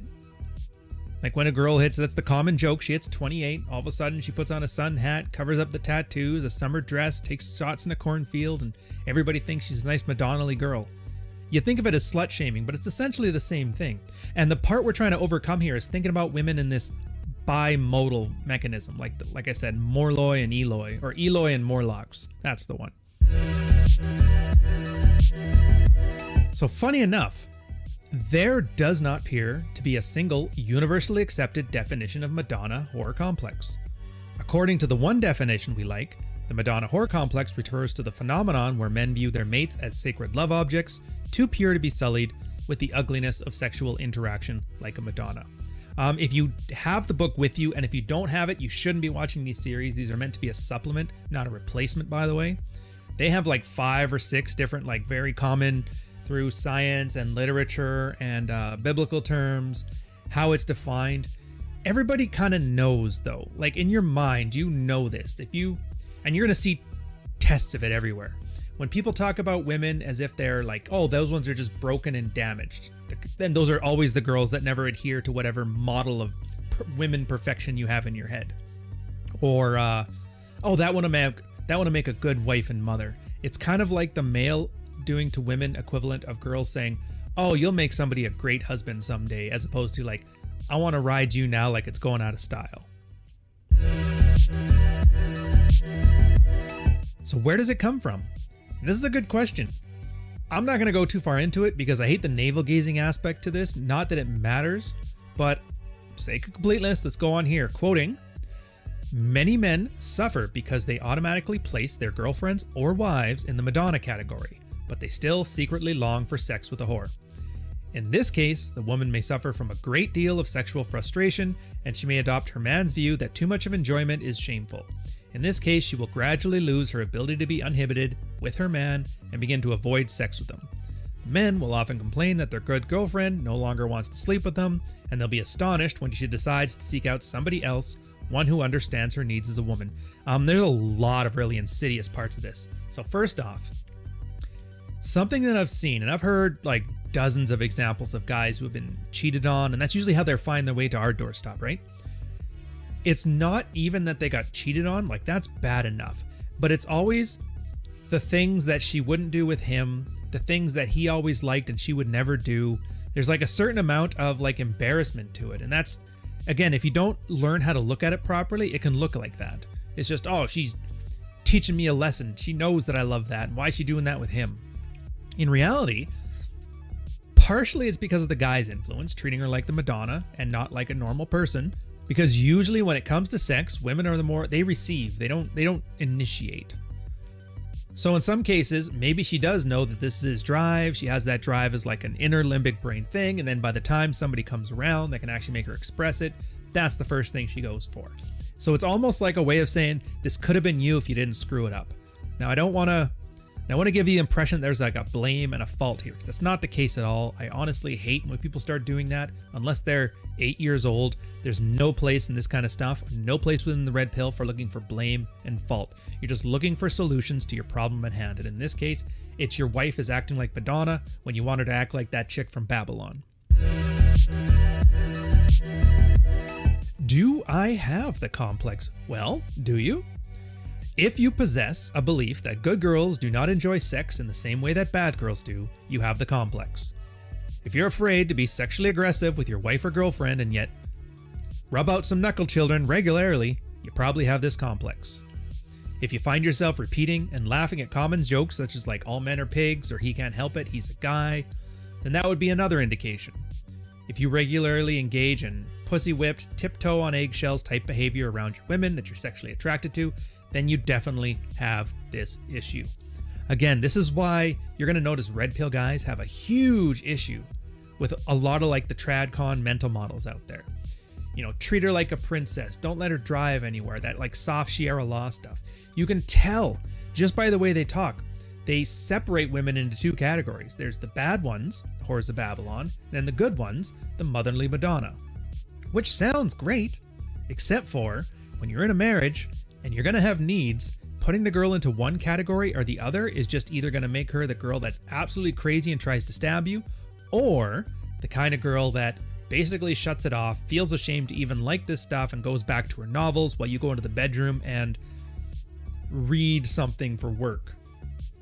So just remember this too. Now again, I keep calling them, they're the receptive gender when it comes to sex, so I don't want to say it's a conscious decision on girls' end. It's just, they're in the environment, and if you are married to her, even if it's a dead marriage, you're still considered some part of there like a hypergamous best option. Or at least best option for now. Nothing's better has come along and she's still got enough love there. You're basically riding the high that you had on your wedding day, and you're milking that thing for all it's worth. But if you create this environment, you can't help but not be surprised when the girl responds accordingly. So there's the big question. How do you stop from having this affect you negatively? Start with the quote. So what's really astonishing about the existence of the complex is the fact that women enjoy sex as much and more often times than men do. Only one needs to take a look at the typical romance novel or some female authored erotica like Nancy Friday's My Secret Garden, just to realize that women have a wonderfully explicit sexual imagination and desire. Yeah, I mean, this is where, and I always hate when people do this, because you get this same argument. Women will say, I like sex just as much as guys do, and guys are like, no way, because testosterone's the sex organ or the sex hormone, and we got like 17 times of it. And then they bicker and they argue, and nobody smashes anybody. Doesn't do us any favors. And they're not wrong. So men are obviously hornier than women. Testosterone is the horniness hormone. But if you go into other books like Dr. David Buss and Cindy Minson's Why Women Have Sex, they list all kinds of reasons that women end up having sex, of which horniness is like the 752nd reason out of 800. But that's the point. You take all those complex different reasons, you know, sometimes it's to establish status, sometimes I think some of the weirder reasons were she just wanted him to leave her alone so she'd get some sleep. Some girls had trouble sleeping and they needed it like a melatonin. Some girls just didn't want to go home and it was too cold to go outside. Whatever reason there are, you just got to trust that a girl knows what she's doing and give her the benefit of the doubt on this one, and understand that while they may not be nearly as horny as guys are, through those all kinds of different reasons that they have, yeah, you're generally going to have people who could eventually have their libidos match in one form or another. It's not because somebody's high libido and low libido like it's some kind of genetic thing. It's just because in the same way that you regulate your testosterone to make sure you're rip-roaring, ready to go oftentimes, having good game allows you to calibrate her desire to match yours. And that's why you'll notice that most relationships that have healthy sex lives anyway, those ones there, nobody seems to be dissatisfied. Everybody seems to be happy with as much as they're getting, and there's a reason for that. It's because, again, leadership. Guys lead the relationship. It's more than just about doing the dishes, fellas. Sometimes it's about leading it sexually, setting expectations, and then using game to establish what they are and make sure that you got an enthusiastic, willing participant, which I think they call genuine desire. Charles Bukowski, Jordan Peterson, Neil Strauss. I like these guys. Add some salt to cover up the bitterness of middle-aged soccer moms and put in the oven for 45 minutes. Optionally, you can take from all this stuff what you want and leave the rest. You ain't shit, and that's okay. This is the most important part. Love a woman for who she is. The conditional love is where you love a woman for who and what she is and not for who you think she should be. When a man is forced by circumstances to give a woman conditional love, he feels bad inside. And unfortunately, men do not talk about this sort of thing with each other. As the final chapter, this is extremely important. Like, a lot of guys hate the idea of putting constraints. Something about like a standard on a girl, it just drives them nuts. Having said that, I have a feeling this is that lumped in the category of men raised as defective women, because for some reason, I don't know what's happened in the last 20, 30, 40, 50, 100,000 years, women hate the idea of expectations. They get extremely mad. Just ask me how I know. I'll go back to one of my tweets where I talk about women learning to cook as well as I can, and I'll show you 500 chicks that are just super angry and lashing out and calling me all kinds of weird names. It's not harassment though, because it's only harassment if I did it back, which I don't.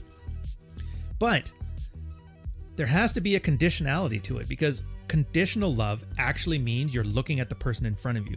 And I don't know who to quote on this one. I want to say it's Nietzsche, but it might not be, where it's the image you have in your head of the woman in front of you can only be disappointed by actually talking to her in real life. It's because we're not the gender that sees people in front of us. We're not pragmatic that way. That's women. We are the more romantic gender. When we see a girl there, she's the perfect one. She's a 9. That's why guys are talking about, oh, this is a 9 and a 10, and other guys look who are interested in her, and it's like, that's a 4, dude. What are you talking about? But that's the point. Our egos actually paint a picture of a woman that the one in front of us can't possibly meet. And that's that unconditional love. That's part of it anyway. And that's the problem. When guys fall in love with their ego and not in front of the girl, they end up doing stupid things, and they end up attaching their ego into treating this girl like a princess or a Madonna. And in that case, they avoid treating her like the lady from Babylon. They stop treating her like a sexual woman. They start having a good relationship.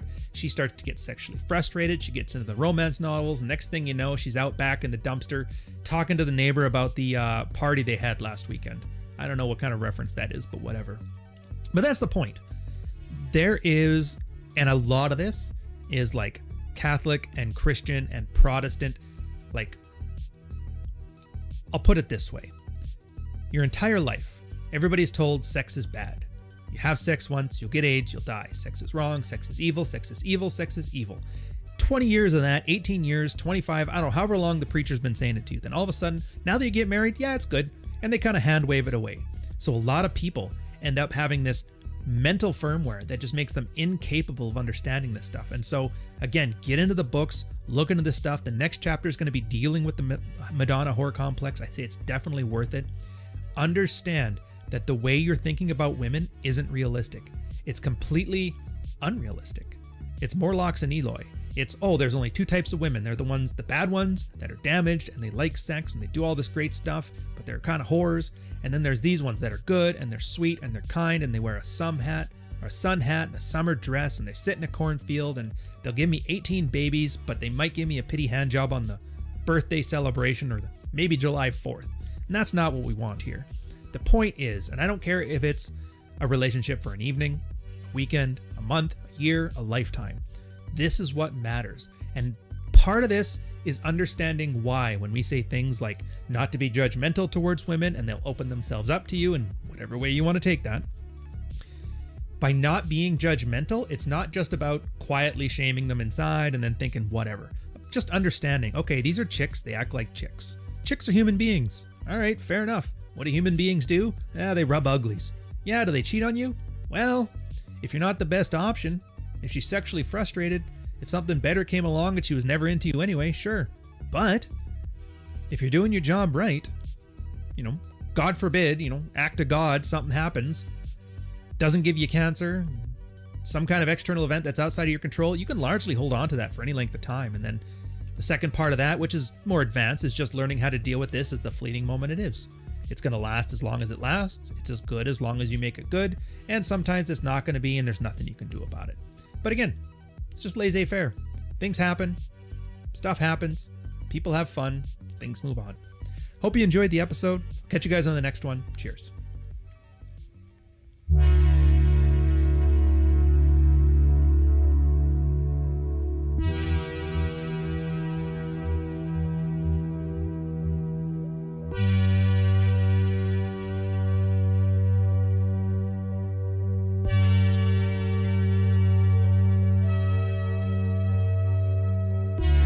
So I got demonetized by explaining it, and now we're going to get demonetized by showing what you can do about it. Welcome.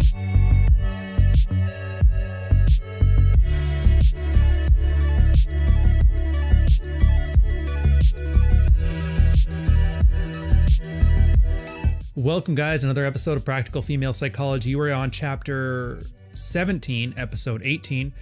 Last chapter, we talked about dealing with the Madonna and WhoR complex, and now we're going to talk about what you can do about it from your side. A quick 4 sections: dealing with the complex, understanding yourself, having a realistic view of women, and the female view of sex and politics. So let's get into it.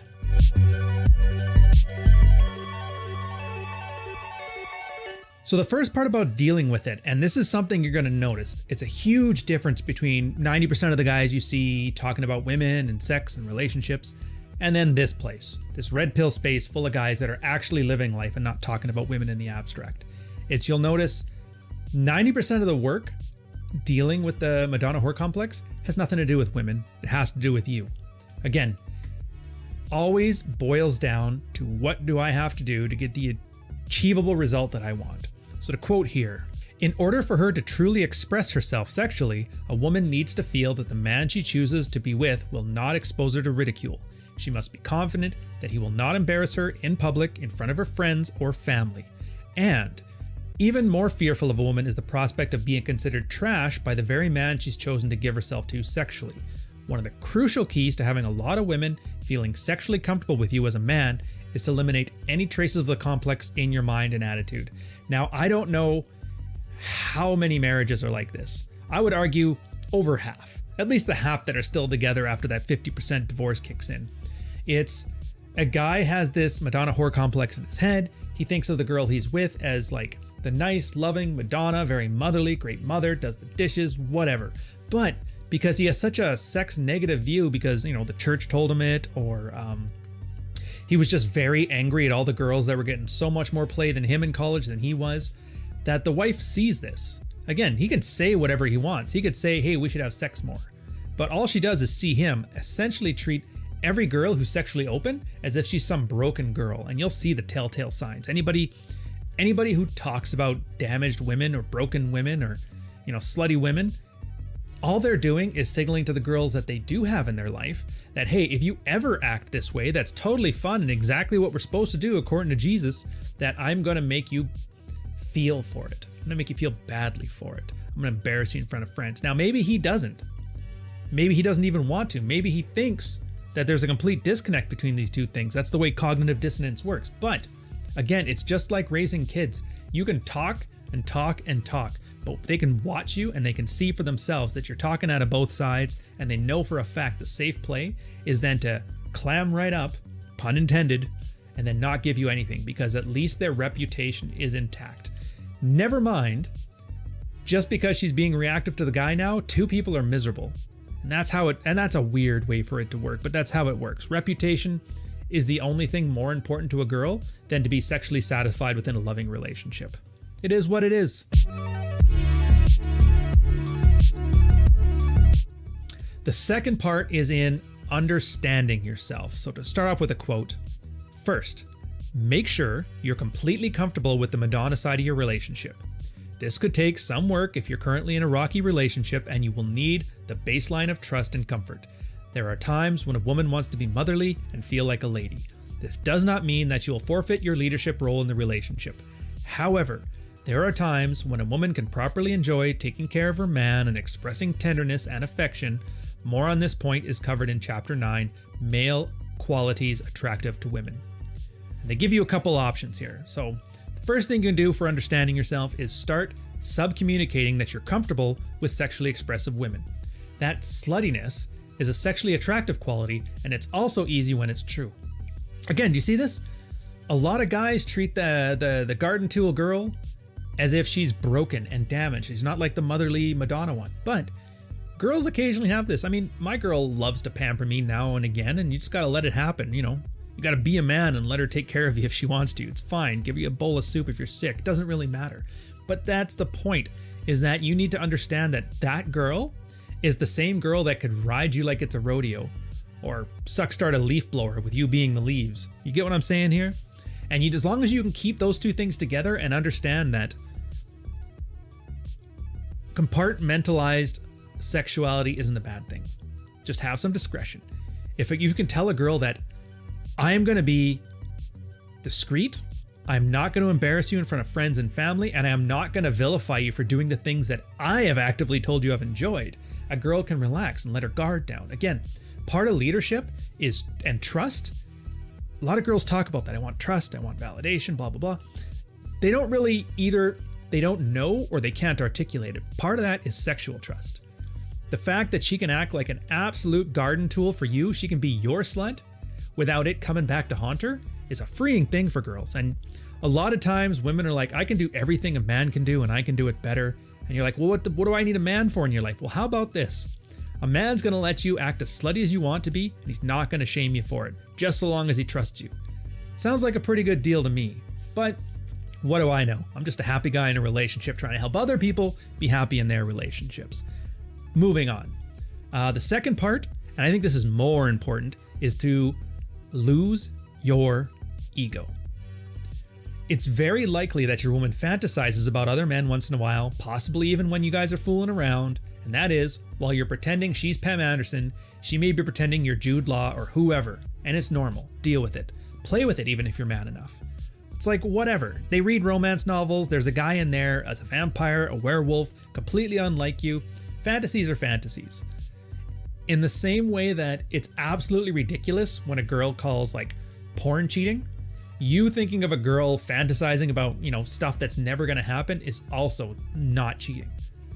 Then again, I guess for a lot of guys who play Dungeons and Dragons, you picture yourself as a wizard. Does that mean you're cheating? Who knows? The final point they make, though, is to have a realistic view of women. And if you get nothing else from this entire series of books that I've been giving you on the Sidebar series, it's that your expectations of life have become tempered based on what's right in front of you and observable. You don't live your life inside your head, you live it in front of what's in front of your eyes. So, the best way to avoid the deleterious influence of the complex is to have enough real-life experience with women. Young men should avoid committed relationships with women if they do not first have more casual relationships with them, especially if they come from the cultural background where the complex is much more present, such as in North America. Now, if you believe in marriage and want to marry that one special woman in life you meet while you're still young, then it's absolutely crucial that you pay attention to female psychology and that you dedicate yourself to understanding the female psyche and a woman's emotional life. Again, this was written in 2008. Everybody loves talking about how The Rational Male is like a groundbreaking piece of work, but like it's not brand new knowledge that just came out of a hole in the ground. This stuff came from before then, and obviously before this time as well. I'm sure you can find stuff written in the 60s, stuff written in the 1600s. Again, a lot of guys are talking about how they want their virgin wife, how they want the high school sweetheart, and it's if somebody doesn't have the experience to know he's being ignorant, then his advice will stem from that same ignorance. You do not want to walk into one of these situations with zero experience. Great example for this, a lot of guys were thinking, I'm going to go make my fortune, be an entrepreneur, hide from the world in some kind of weird monetized monk mode, make myself $1 million, and then, now that I got all the skills there to be the best guy ever, that I could finally start looking at women. And a girl will see that who has a ton of experience and see you for the simp that you are. She may have initially even been attracted to you, but if everything you're signaling is all women who have a notch counter whores, or all women who don't treat me well, or this and that, and it's a bunch of like shaming and catty female-like behavior and the lack of experience to know, it's like, yeah, that girl with the tattoo on the small of her back can also be a great mother. She could be sexually satisfying for me, and she can also be a fun girl to take to the dinner parties because she got a tattoo that she can cover up. You're going to end up basically, I mean, you might as well throw sand in the vagina by how much you're going to be drying it out. I'll just put it that way. Let a girl be the way she is. And if you're, I don't want to say insecure is the shaming tactic, but it is general insecurity. If a girl has a higher notch count than you, then there's obviously work you need to do. Have enough casual relationships with women to the point where a notch count is the least of your concerns. It's like, dude, I knocked up half of a third world country in Thailand. I don't care if she's had 5 guys or 10 guys or 20 guys. I'm not saying that that's the norm. What I'm saying is you have to be prepared, and I'm using this exaggerated example to let you know. As long as you're in the game and you're winning in the way that matters to you, you're not going to be concerned about the other person. You don't want to be like the crab bucket guy. Charles Bukowski, Jordan Peterson, Neil Strauss. I like these guys. Add some salt to cover up the bitterness of middle-aged soccer moms and put in the oven for 45 minutes. Optionally, you can take from all this stuff what you want and leave the rest.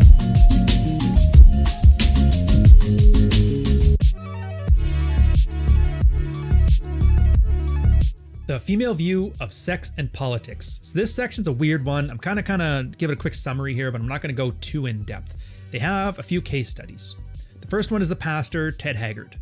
If you guys don't know, he was in a marriage, and I think he got busted a couple years back for some alphabet mafia sex inside of like a bathroom in a hotel or airport, something like that. Anyways, although many of the facts of the case aren't clear, it is self-evident that Mr. Haggard was not sexually satisfied within the constraints of his marriage.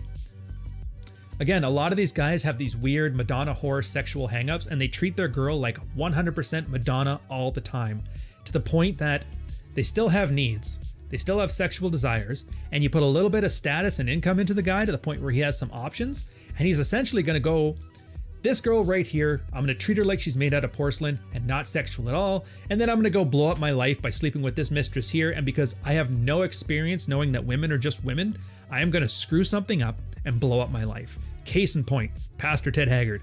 Granted, he was just like an evangelical grifter, so I don't care too much, but that guy could be you, minus the grifting. Keep in mind. The next one they use, and I kind of like this example, they used O.J. Simpson. If you guys don't know, I guess you should know, I should hope so anyway, murdered his ex-wife and her new boyfriend because she was basically cheating on him near the end of the relationship there.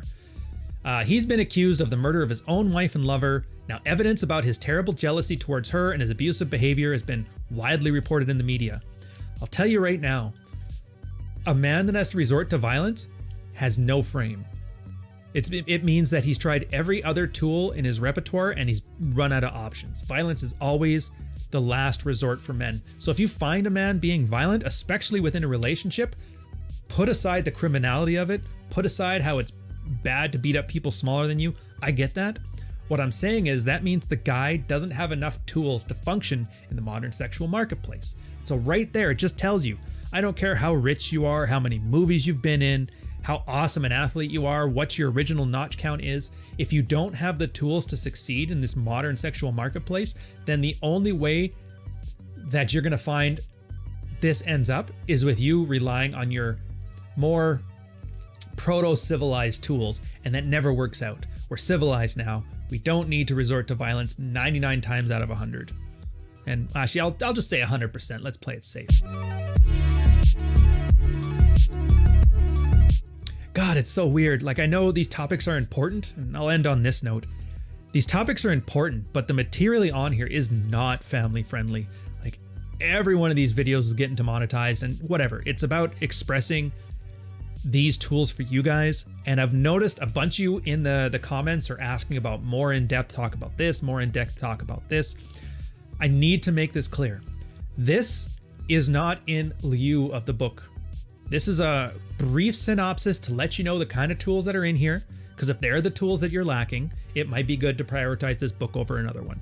But the best way to interpret this material is to have the book and then read along with watching the series, because then not only are you going to see the stuff they talk about, but I'll be able to insert anecdotes, field reports from other guys, how this stuff is played out, other authors and other places where you can adapt this stuff to your life. Again, treat this like a co-op program. Read just as much as you need to get an understanding of this and then start applying it in your life. And then once you hit a roadblock, come back. The series is going to be here forever and you can carry on. But on that note, I hope you enjoyed yourself. I'll catch you on the next one. We're coming up near the end, so I'll see you later. Cheers.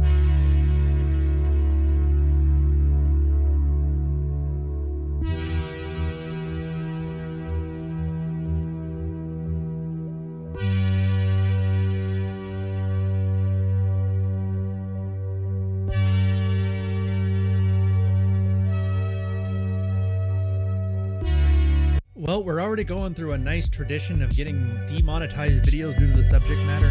Why stop now? Let's do ASD.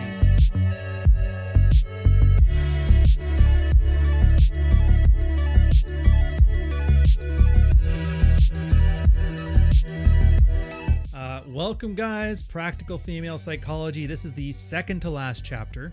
This is about the anti-ASD. I'll leave it that way. I'll throw the name up there. It's, again, another short chapter. There's 4 sections to it. First off, describing the phenomenon, then using it in seduction or short-term relationships, ASD in long-term relationships, and then we ended off with a bigger section of practical advice. Let's get into it. So first off, what is it? Well, often a woman will want to have sex with a man, sometimes urgently, but she will impose logical reasons, excuses, and other obstacles in order to hinder it from happening. Especially when a woman is in the presence of her peers or family, she will tend to avoid any appearance of promiscuity or being too readily available. Her corresponding behavior in such situations is what's referred to as anti-slut defense. So it's not necessarily, and this is why a lot of people that are very, very naive, stupid, ignorant, or maybe just Dunning-Kruger, especially onto like the feminist adjacent type people, they always treat this at face value. And they forget that women speak in subtext, that women speak in, they hint at things, they never go direct. So when they hear an anti-slut defense, they're going to full no means no mode. Nope, any sign of this and whatever. And then the MGTOWs will hear that, and then they'll be throwing a bunch of stories of this guy got absolutely destroyed in the court of public opinion. Therefore, as soon as you get any of this defense, then walk away. It's not worth it. Everybody's going to die. And that's a horrible way to live. Like, imagine males and females, men and women, boys and girls, you know, grandpa and grandma. We've had like this nice seductive dance for the entirety of human history. And then all of a sudden, a couple news reports about some dude on a movie producer set or Bill Cosby running his stuff, and everybody's just afraid to talk to each other. It's kind of scary. Again, if you're attractive, the girl's attracted to you, you're attracted to her, she has reputation in the back of her mind. When she gives you these defenses, the point isn't to shut you down. The point isn't no means no. Now, I should put a don't eat paint warning here. When no means no, it means no. I don't know how else to preface that other than if you're too blunt to know the difference, just assume no means no. In fact, if anybody asks me, that's what my advice is to you. Don't eat paint warning over. Anyways, so a lot of times it's not even a no. What it means is I have real concerns about being thought of as a slut or embarrassing my parents or otherwise making me look bad in front of my frenemies that I have brunch with. This is her way of saying, I want to do this. I know you want to do this, and we're gonna do this, but you need to handle this for me. Think you can do that? Again, male leadership. So ASD in seduction. ASD can be noticed when a woman shows signs of general uneasiness in conjunction with an increase in arousal. Now, this is different than when a woman's testing you. Usually, a woman tests a man so that he can or she can determine whether or not he's worthy of smashing. With ASD, on the other hand, she's already craving it, but she's feeling a sense of inner conflict about her arousal. She may wonder whether she's a slut or a bad woman for being so aroused so quickly in your presence. As was already mentioned, these feelings may be somewhat unconsciously may be manifested by a general feeling of discomfort. So keep in mind, ASD can be very specific. Some women may feel like sluts if they have sex on the beach, yet are perfectly happy in a hotel room. Other women maybe feel like they're sluts if they have sex in a hotel, but are perfectly easy on the beach. Again, there's so many ways this manifests. Like, I know, this is so, wow, we're already on the demonetized thing. Fuck it. There's been girls that I've dated, girls that I know who have dated other guys, who refuse to sleep with a guy on the first date. It's fine, it's perfectly normal. Some girls do the 3-date rule, I understand that too. Some girls will say, I don't sleep with a guy on the first date, but they'll go down on him. 100%. Or they'll just do, butt stuff. Whatever. Yeah, it sounds kind of weird, doesn't it? Well, don't get too judgy on here. That was the point I told you before. The whole point about this is not being judgmental, at least outwardly. But these weird rules, even though they may make no sense to a guy's ears, they may not be logically consistent, they all come from the same general place. A girl does not want to be thought of as lower value than she actually is, and she knows in her heart of hearts, in her instinctive lizard brain, that being too open and free with her sexuality is the easiest way for that happens. Her female friends will shame her for it and use it as a cudgel to beat her up over brunch. Her male friends, her family, and possibly even her boyfriend will treat her as if she's broken or damaged. And so girls have just instinctively created these things here. Now, as a guy, if you're observant, you're going to notice this. Hot and heavy and super interested and genuine desire and all that great stuff, emotional investment, any term you want to throw here for sexual desire. And then on top of that, adding a lot of this unease and discomfort, it lets you know there's a gap in your game. And right now, she needs to know that if you guys are going to smash, she's not going to regret it later. That's why you honestly hear a lot of, like, amongst feminist circles where they talk about regret sex being rape. Like, that's exactly what I'm talking about. They don't think about it as like a legal term this and legal term that. They just know that that is emotionally a very uneasy place to be, and a lot of guys drop the ball on that. And so does it make any sense that you take a girl who's invested in gender studies theory, that they think legal recourse is one of the options they have? Of course, because they're going to try it, and it's probably going to work because guys will bend over backwards, and the guys that aren't getting laid are more than happy to throw the guys that are getting laid into prison. Keep that in mind, and just remember, this could have all been avoided if you just have some discretion and a little bit of charm, and a lot more discretion than you think you need. Long-term relationships. Holy cow, guys. I thought that once I got into a relationship, this was all behind us and we're allowed to do this stuff. That is not how it works. I have noticed from a lot of guys in my time in the married red pill, you see them, church-going types. Yeah, the preacher says, oh, sex is bad, you're going to get AIDS and die, and it's bad this, and it's bad this, and 20 years of just yelling at you guys how it's going to be bad and you're going to burn in hell. But on an offhanded 5-second monologue in the middle of one of his fire and brimstone speeches, like, but once you're married, it's all fine. Do what you got to do. And it's hard to gaslight and brainwash people for an entire lifetime and then expect that to all go away because you gave them a piece of paper. Our brains don't work that way. And so, yeah, it's kind of just as important, if not more so, in a relationship. Never mind, it's already difficult, and that's assuming the guy has his act together.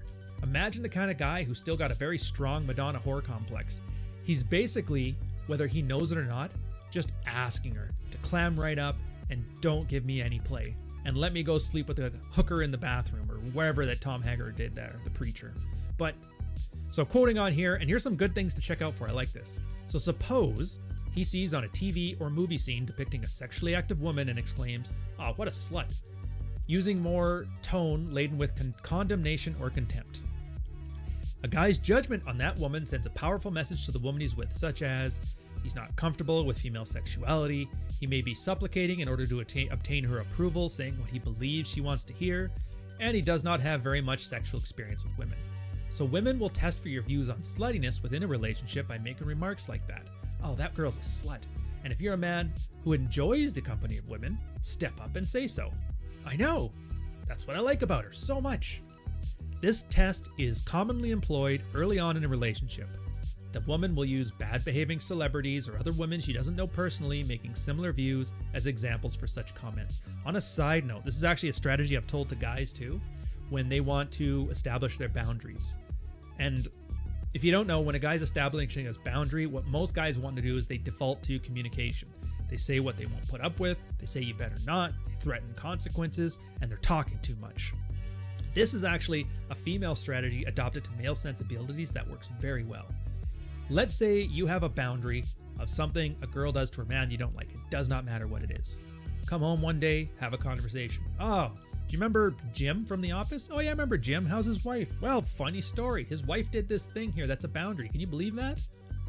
Basically saying, has she lost her damn mind? And then the girl, you can have a conversation. And this is where that discretion comes in. Because this is your way of basically saying, I ain't putting up with that crap. I don't care. And I know girls can do it, but I ain't putting up with it.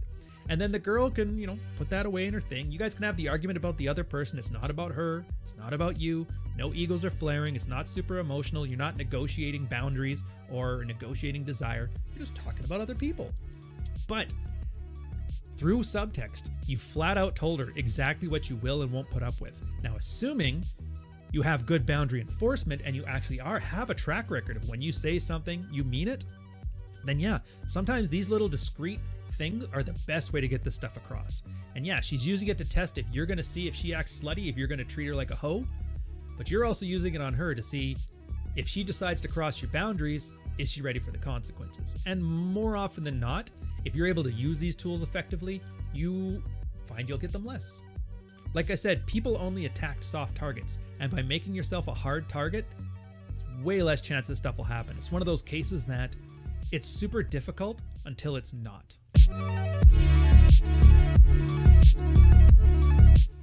They end this stuff off with some practical advice. Men who are enjoying many sexual partners do not need to brag about their conquests as if they somehow got lucky. Men who enjoy the company of many women must first learn to cultivate and display the quality of discretion. Now, suppose you and your woman get up to some naughty stuff, drives her crazy, be mortified if people found out. Now, suppose you find out, comes up in a public conversation. It goes one of two ways, either directly or through innuendo. And then they give some examples on how to deal with this one. For the innuendo, just let it slide. If people hint at something, keeping your mouth shut, shutting the F up, does wonders. People are going to think what they think, and as long as you don't give them a reason to think one way or the other, then there's always that plausible deniability. Sound familiar? Plausible deniability. That's one of the forefront measures of good discretion, is that people can think, and they can assume, and they can infer, but they can't prove it. So, in particular, as a man, you must ask yourself these questions. What is acceptable and unacceptable? Dig deep, gentlemen. And how am I, as a man leading my relationship, prepared to take concrete action? My God, it's like you can see it right here. Like dread hadn't become a thing just yet, but you can already see that the question there is how it started off. What's acceptable? What's not acceptable behavior for me? Boundaries. Everything from Dr. Glover, everything from Dr. Smith, everything from Rollo Tomassi, Rich Cooper, myself, everybody. It's all about answering that question. And if you notice, the good guys don't tell you what to think, they tell you how to think. What's a boundary for me may be a boundary for you. What may be a boundary for you is not a boundary for me. Do you like tattoos? Do you like long hair? Do you like short hair? Do you like girls that are feminist? Do you like girls that have a job? Do you want to whatever. Now, I know I've already said there's a lot of examples of bad boundaries where guys have a very naive look at things. So put that aside. I'm talking about you know what you're doing. You've had enough experience with women that you know generally what to expect. And through experience, and I hate to say it, but you usually have to learn all of your boundaries the hard way. Somebody has to cross it until you realize once is enough. But once you get this stuff together, you become a lot more confident, a lot more self-assured, and your boundaries kind of reflect what are healthy sexual dynamics between men and women. So if you have a boundary, usually the girl can understand, okay, and even if she doesn't understand it like frontal lobe, she'll know limbic brain. Every one of these boundaries he has is basically preventing me from accidentally or selfishly nuking this relationship. And it actually gives a level of trust, which is weird. Again, it's like I said, so how do you bring a woman to happiness? By dragging her there, kicking and screaming. I love that line, by the way, because the first thing you're going to notice once you say that is people without frame start relaying their childhood stories and their daddy issues, and I don't want to hear it. It's a metaphor. Deal with it. Carrying on, though. Most men have a vague notion of their feelings about the first point and none about the second. In fact, most men aren't aware they even really have a choice on the second point. So taking a relationship to the next level follows one of two patterns. Man tries to logically persuade a woman, and the woman attempts to emotionally persuade the man. We're talking about negotiating desire and manipulation, and neither one of them work well. The first point never works, not ever. The second is much more liable to work, except for not too many women are going to lead their relationship in a sluttier direction. Again, leadership. It's the very Lindy thing to say, but male-dominant relationships have been the standard for almost all of human history. They are timed, tested, and true. So if you're going to have a relationship, understand that you leading these interactions, you leading the boundaries, is what's going to create the most happiness for everybody involved. I get it. Some women are like, I don't need no man. I want to be in charge. We're both equal. And to them, I say, power to you. Again, what we asked before, the two questions. What is acceptable and unacceptable? And having a girl drive the relationship when I just know feelings are going to cause a detrimental factor to come into play means that, look, you can have whatever man you want, but if you want this man, it's going to be on my terms. And I guarantee you, I'm going to be more benevolent towards you than you are towards me. Does it sound sexist, misogynist? Maybe. But you know what? I'm happy. My girl's happy. I don't use it as a cudgel, and I wield it with enough experience that I know what I'm doing. Everybody's happy, so I'm not going to complain. If everything is working out, why complain? But then again, we are where we are. So if you want to complain about this and shit all over it, feel free in the comments. I could use the engagement, and who knows, maybe one of you will have a great point that made me rethink everything, and I'll redo all these series about how you were great and I'm not. But until the next time, I'll catch you guys later.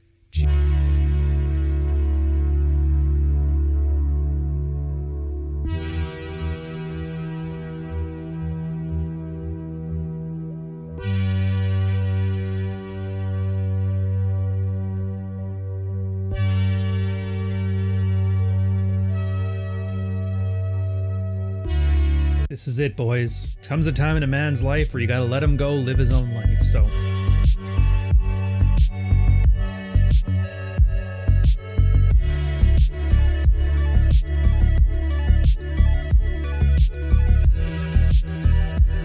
Welcome. Last episode of Practical Female Psychology. What are we on now? Chapter 19, episode 20. It's been a long road, and I really hope if you haven't gotten the book yet, get the book, read the book, go through the book when we talk about this, and for the love of God, go experience it. Go observe and try this stuff out for yourself. Pick the small stuff, pick the boundary enforcement, pick the shifts in mental models, and then when you see things start to work, add more. If it doesn't work for you, stop doing it, but I've yet to see a guy who hasn't made his life significantly better by learning this stuff and applying this stuff. So you know which one you got to do, but let's get into it. It ends off on a small but kind of profound chapter. Male qualities that are attractive to women. They talk about the qualities, they talk about the dominance and social status, and then some practical advice. So let's get into it. Now it's time to take a look at ourselves as men. By the way, I normally hate when people do that. It's always got a weird condescending tone to it, but whatever. These guys get the benefit of the doubt. It's one thing to understand what motivates women and what gets them sexually aroused. It's quite another to actually be a man who is sexually appealing to women. So let's take a good, long look in the mirror and find what we can improve ourselves on as men who love women deeply. Again, not all women, but the women you're interested in.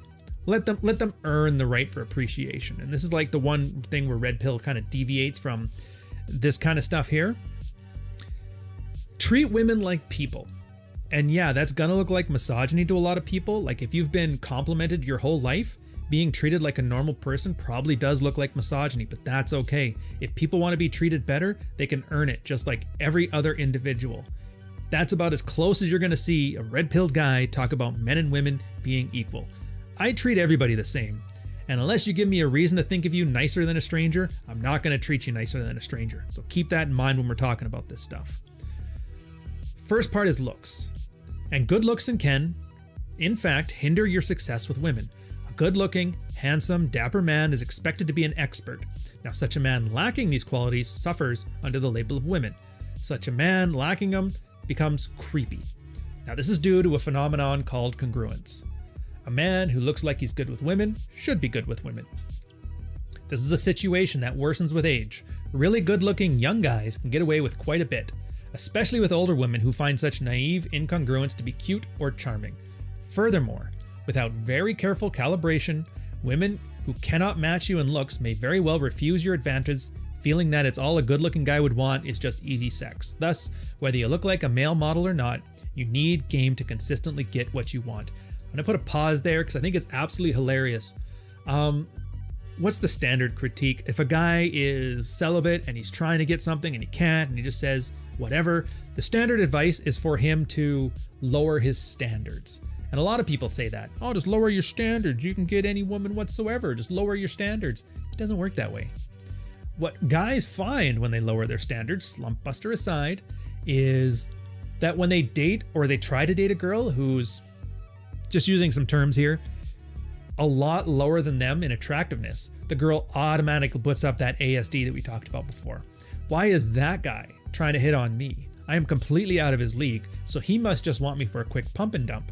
She doesn't know what's in your head. She doesn't know that psychology to it. And this is why a lot of guys are like, I don't care how unattractive a girl is. She still will wait for her Prince Charming and she won't put up with me. I'm just ugly and looks max and blah, blah, blah. It's like, no, it's not that, man. You actually may, to her eyes, look objectively more attractive than her. But while girls have a hypergamous instinct, it only goes so far. Once you get too far, it's like nobody likes a free lunch. If I offered you a brand new free Ferrari, your first instinct, and I don't care how much you say you'll take it, your first instinct is, what is he trying to do here? Is the car stolen? What do you want? Are you going to leave me in an ice bath and take out a kidney? It's like not trusting.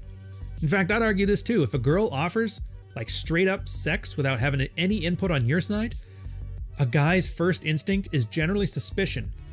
Is she gonna rob me out back? Especially if you're in the third world. Like, I've had friends who did that. They got in the third world, some girl was just all over him. Their first thought, is this a hooker? And then the second thought is, I'm gonna get robbed?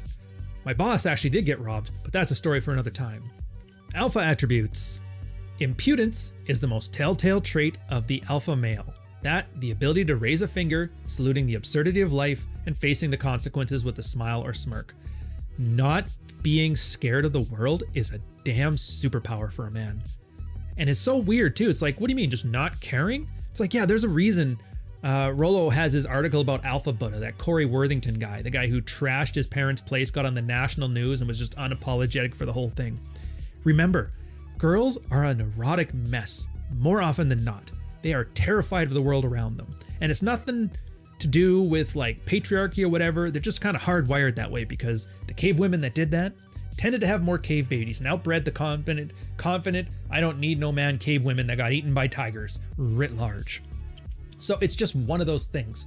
And in the same way that a guy sees a girl with like a great set of knockers and super charming personality that can twirl around the room without a care in the world and think, damn, that's attractive. It's because it's things you don't have in your own life. In that same way, a girl watching a guy get absolutely dunked on in life and can take it with a smile says two things. One, that is a great stalwart to my neuroticism. He would actually be a great man to keep me from panicking over everything.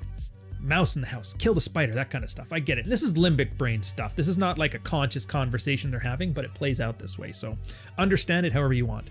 And then the second thing is, well, anybody who can shrug off something like that clearly has an abundance. If you get fired from your job and you're like, I'll get another one. That tells her right there, this guy has saved up enough that he doesn't have to worry about things. So yeah, that's a good thing to hitch my horse on to as well. Again, it's all limbic brain thinking, but that aloofness is a very attractive quality, and there's a very, very simple reason why. It's because that guy has what I lacked, and it's in my best interest to be attracted to that guy. So the limbic brain starts throwing in dopamine, doing what it has to do, or as a girl would say it, we just have chemistry. Just turns out not giving a fuck is pretty good chemistry.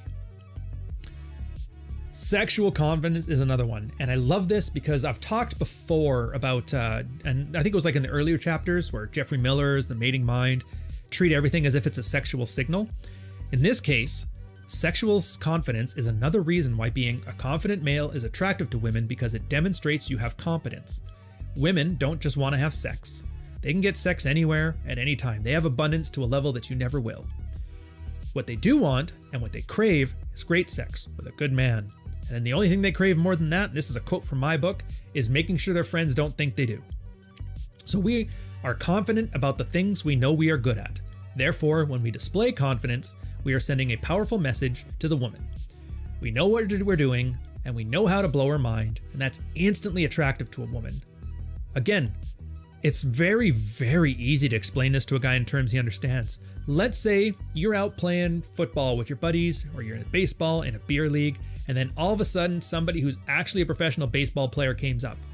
Instantly, you guys think, oh, this is awesome. Whoever gets him on his team is going to win, and everybody gets kind of excited. Or there's always that one Chad who's just really powerful. He used to play football in college, and he's going to be on your pickup games, like we're taking him. Is it any wonder that in the same way we look at that confidence and that competence as like an energetic thing platonically, that a girl can see that same way sexually? Like, if a guy is willing to wear a sports ball player name on the back of his shirt that he's wearing, guaranteed a girl is willing to have a guy hanging off of her That's super duper cringe words, whatever. The next part is leader of men, protector of women. And I'm using this one specifically because almost every guy who uses it screws it up so bad. It's like that saying, if you have to call yourself alpha, then you ain't it. When you demonstrate that you understand the potential danger a woman faces if she acts out sexually, and that you're a man she can shield from those consequences, you're naturally going to be attractive to her. Most women are not impressed by a man who finds himself in bar fights or other necessary altercations. But she will want to know that she is safe with you and you're not afraid to act when you have to. Now, it's important to recognize that rushing to her defense is rarely necessary.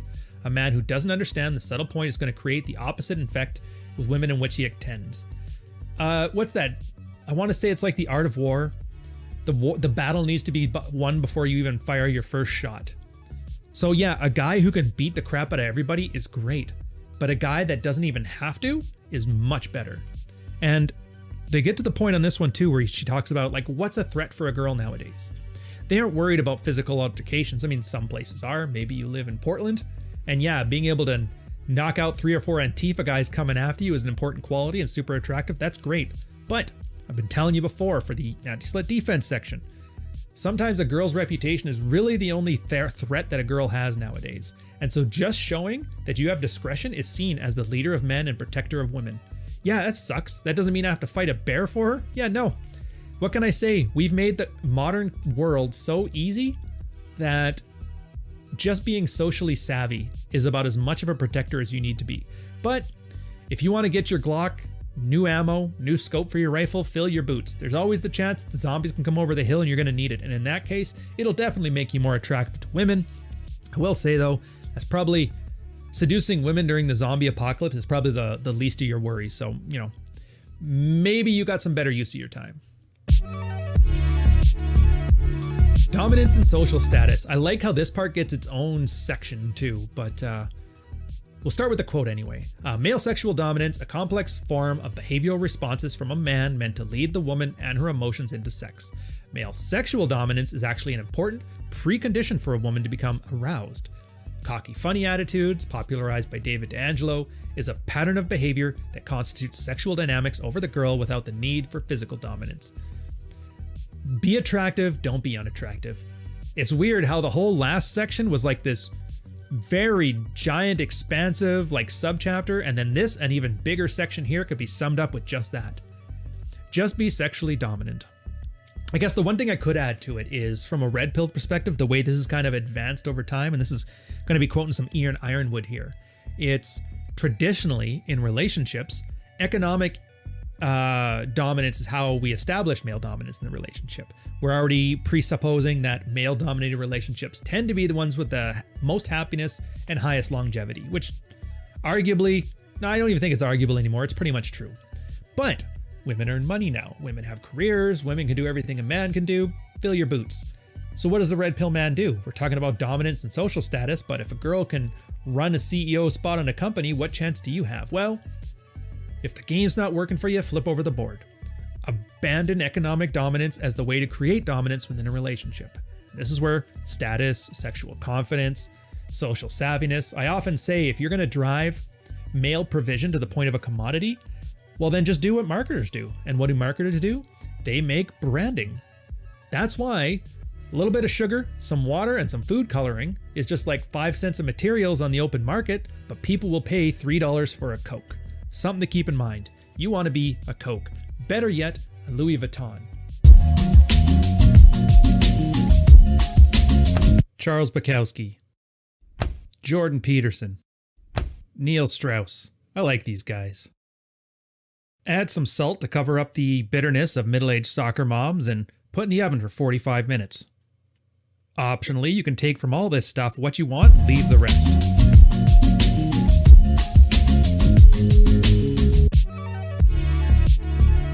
And they end off, final chapter, with practical advice. So this is a huge chunk of pieces here. And I wanted to give it its full due, but that's what these last 20 episodes were. So I'm just going to cup a few of the important parts out of there and give them to you. So warning, women will test you, and they will test you hard. Never ends, and don't take it personally. Remember, this is the seduction dance. You can't put a ring on it and get away from female nature. You can't find the right level of commitment to female nature and then it all goes away. This is just something that happens, and you'll see a lot of unattractive or fully celibate men arguing that life's not fair. Why do women get to do this? Why are they always testing? Why can't they just be comfortable? Essentially, why can't women be men? Well, it's like, if you want to date a man, I got an option for you, but you're probably not going to like it. Again, Atlas did not ask for a lighter load, but wider shoulders. So think about that. And as you get attractive, you hear, like Rollo has a great quote on this all the time where they say, are you still going to game your wife after 23 years? He goes, I don't have to game her. I am the game. And that's kind of where you want to go with this. In fact, it's exactly where you want to go. It's to the point where this stuff isn't conscious effort. You don't have to think about anti-Slt Defense. You don't have to think about last minute resistance. You don't have to think about being attractive or not being unattractive. You've essentially created the mental models in your life. You've internalized the mental models to the point that any situation you're thrown up, any what if situation you see in the comments, well, what do I do if this and this and this? You intuitively know. And that's the beauty of mental models. Again, a great example, the what would Jesus do mental model. A guy may not know everything about the Bible. He may not have followed 3,000 years of Catholic scripture and intellectual pursuit of these things, but what would Jesus do? You put him in a situation he's never been in before, he defaults to that. Okay, so show compassion, turn the other cheek, all those various things. We're trying to do the what would Jesus do, except for with Chad. What would Chad do? And if you eventually internalize that well enough, what would I do? That's where you want to be with this. So, carrying on, some of the ways in which the authors of this book maintain attraction with our mates are regular social interaction with men who are attractive to women. Uncalibrated and unattractive men induce the risk of socially awkward situations and won't help you to mature into a more attractive man. Clear demonstration of physical leadership in our daily lives. We are living each of our lives in a manner congruent with our beliefs, with gusto and without apology. And regular social interaction with other attractive females. Women are social creatures and will derive emotional satisfaction from being with a man capable of being with a variety of women. 3 things to take away from all this. 1, avoid the unhappy and the unlucky, just like they said.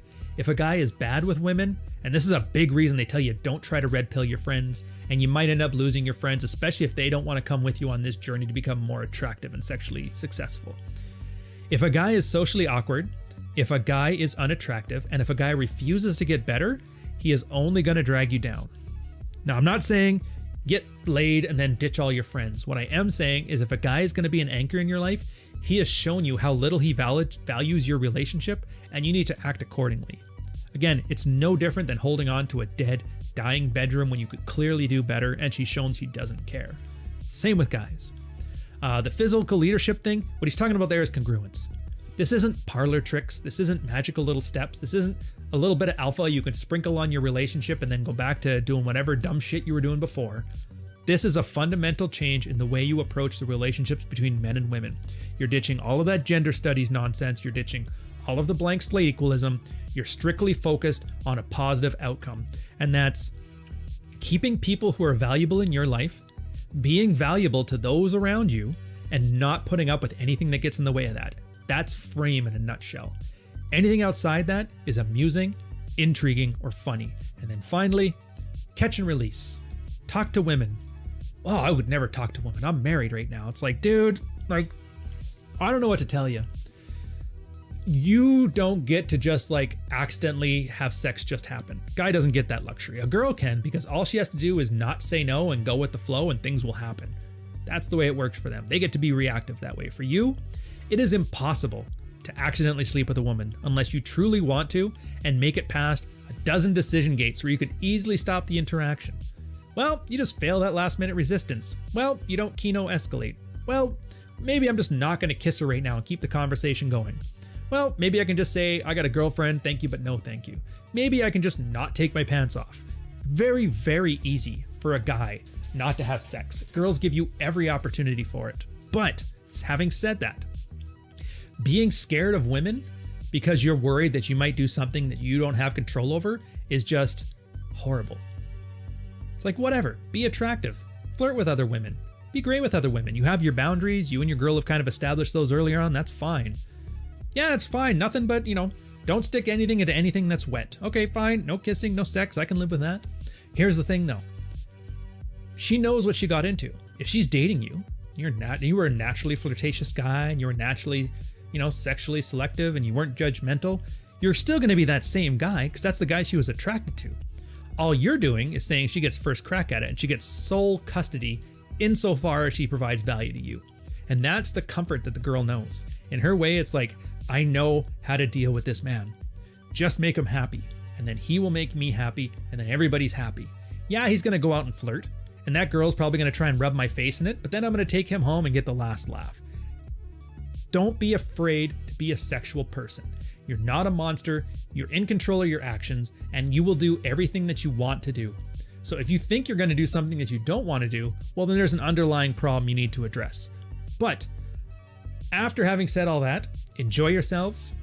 Please go out and apply this. If you have not read the book yet, go read it. It's a good read. It'll supplement. I've talked about maybe 15% of all the material that's in there.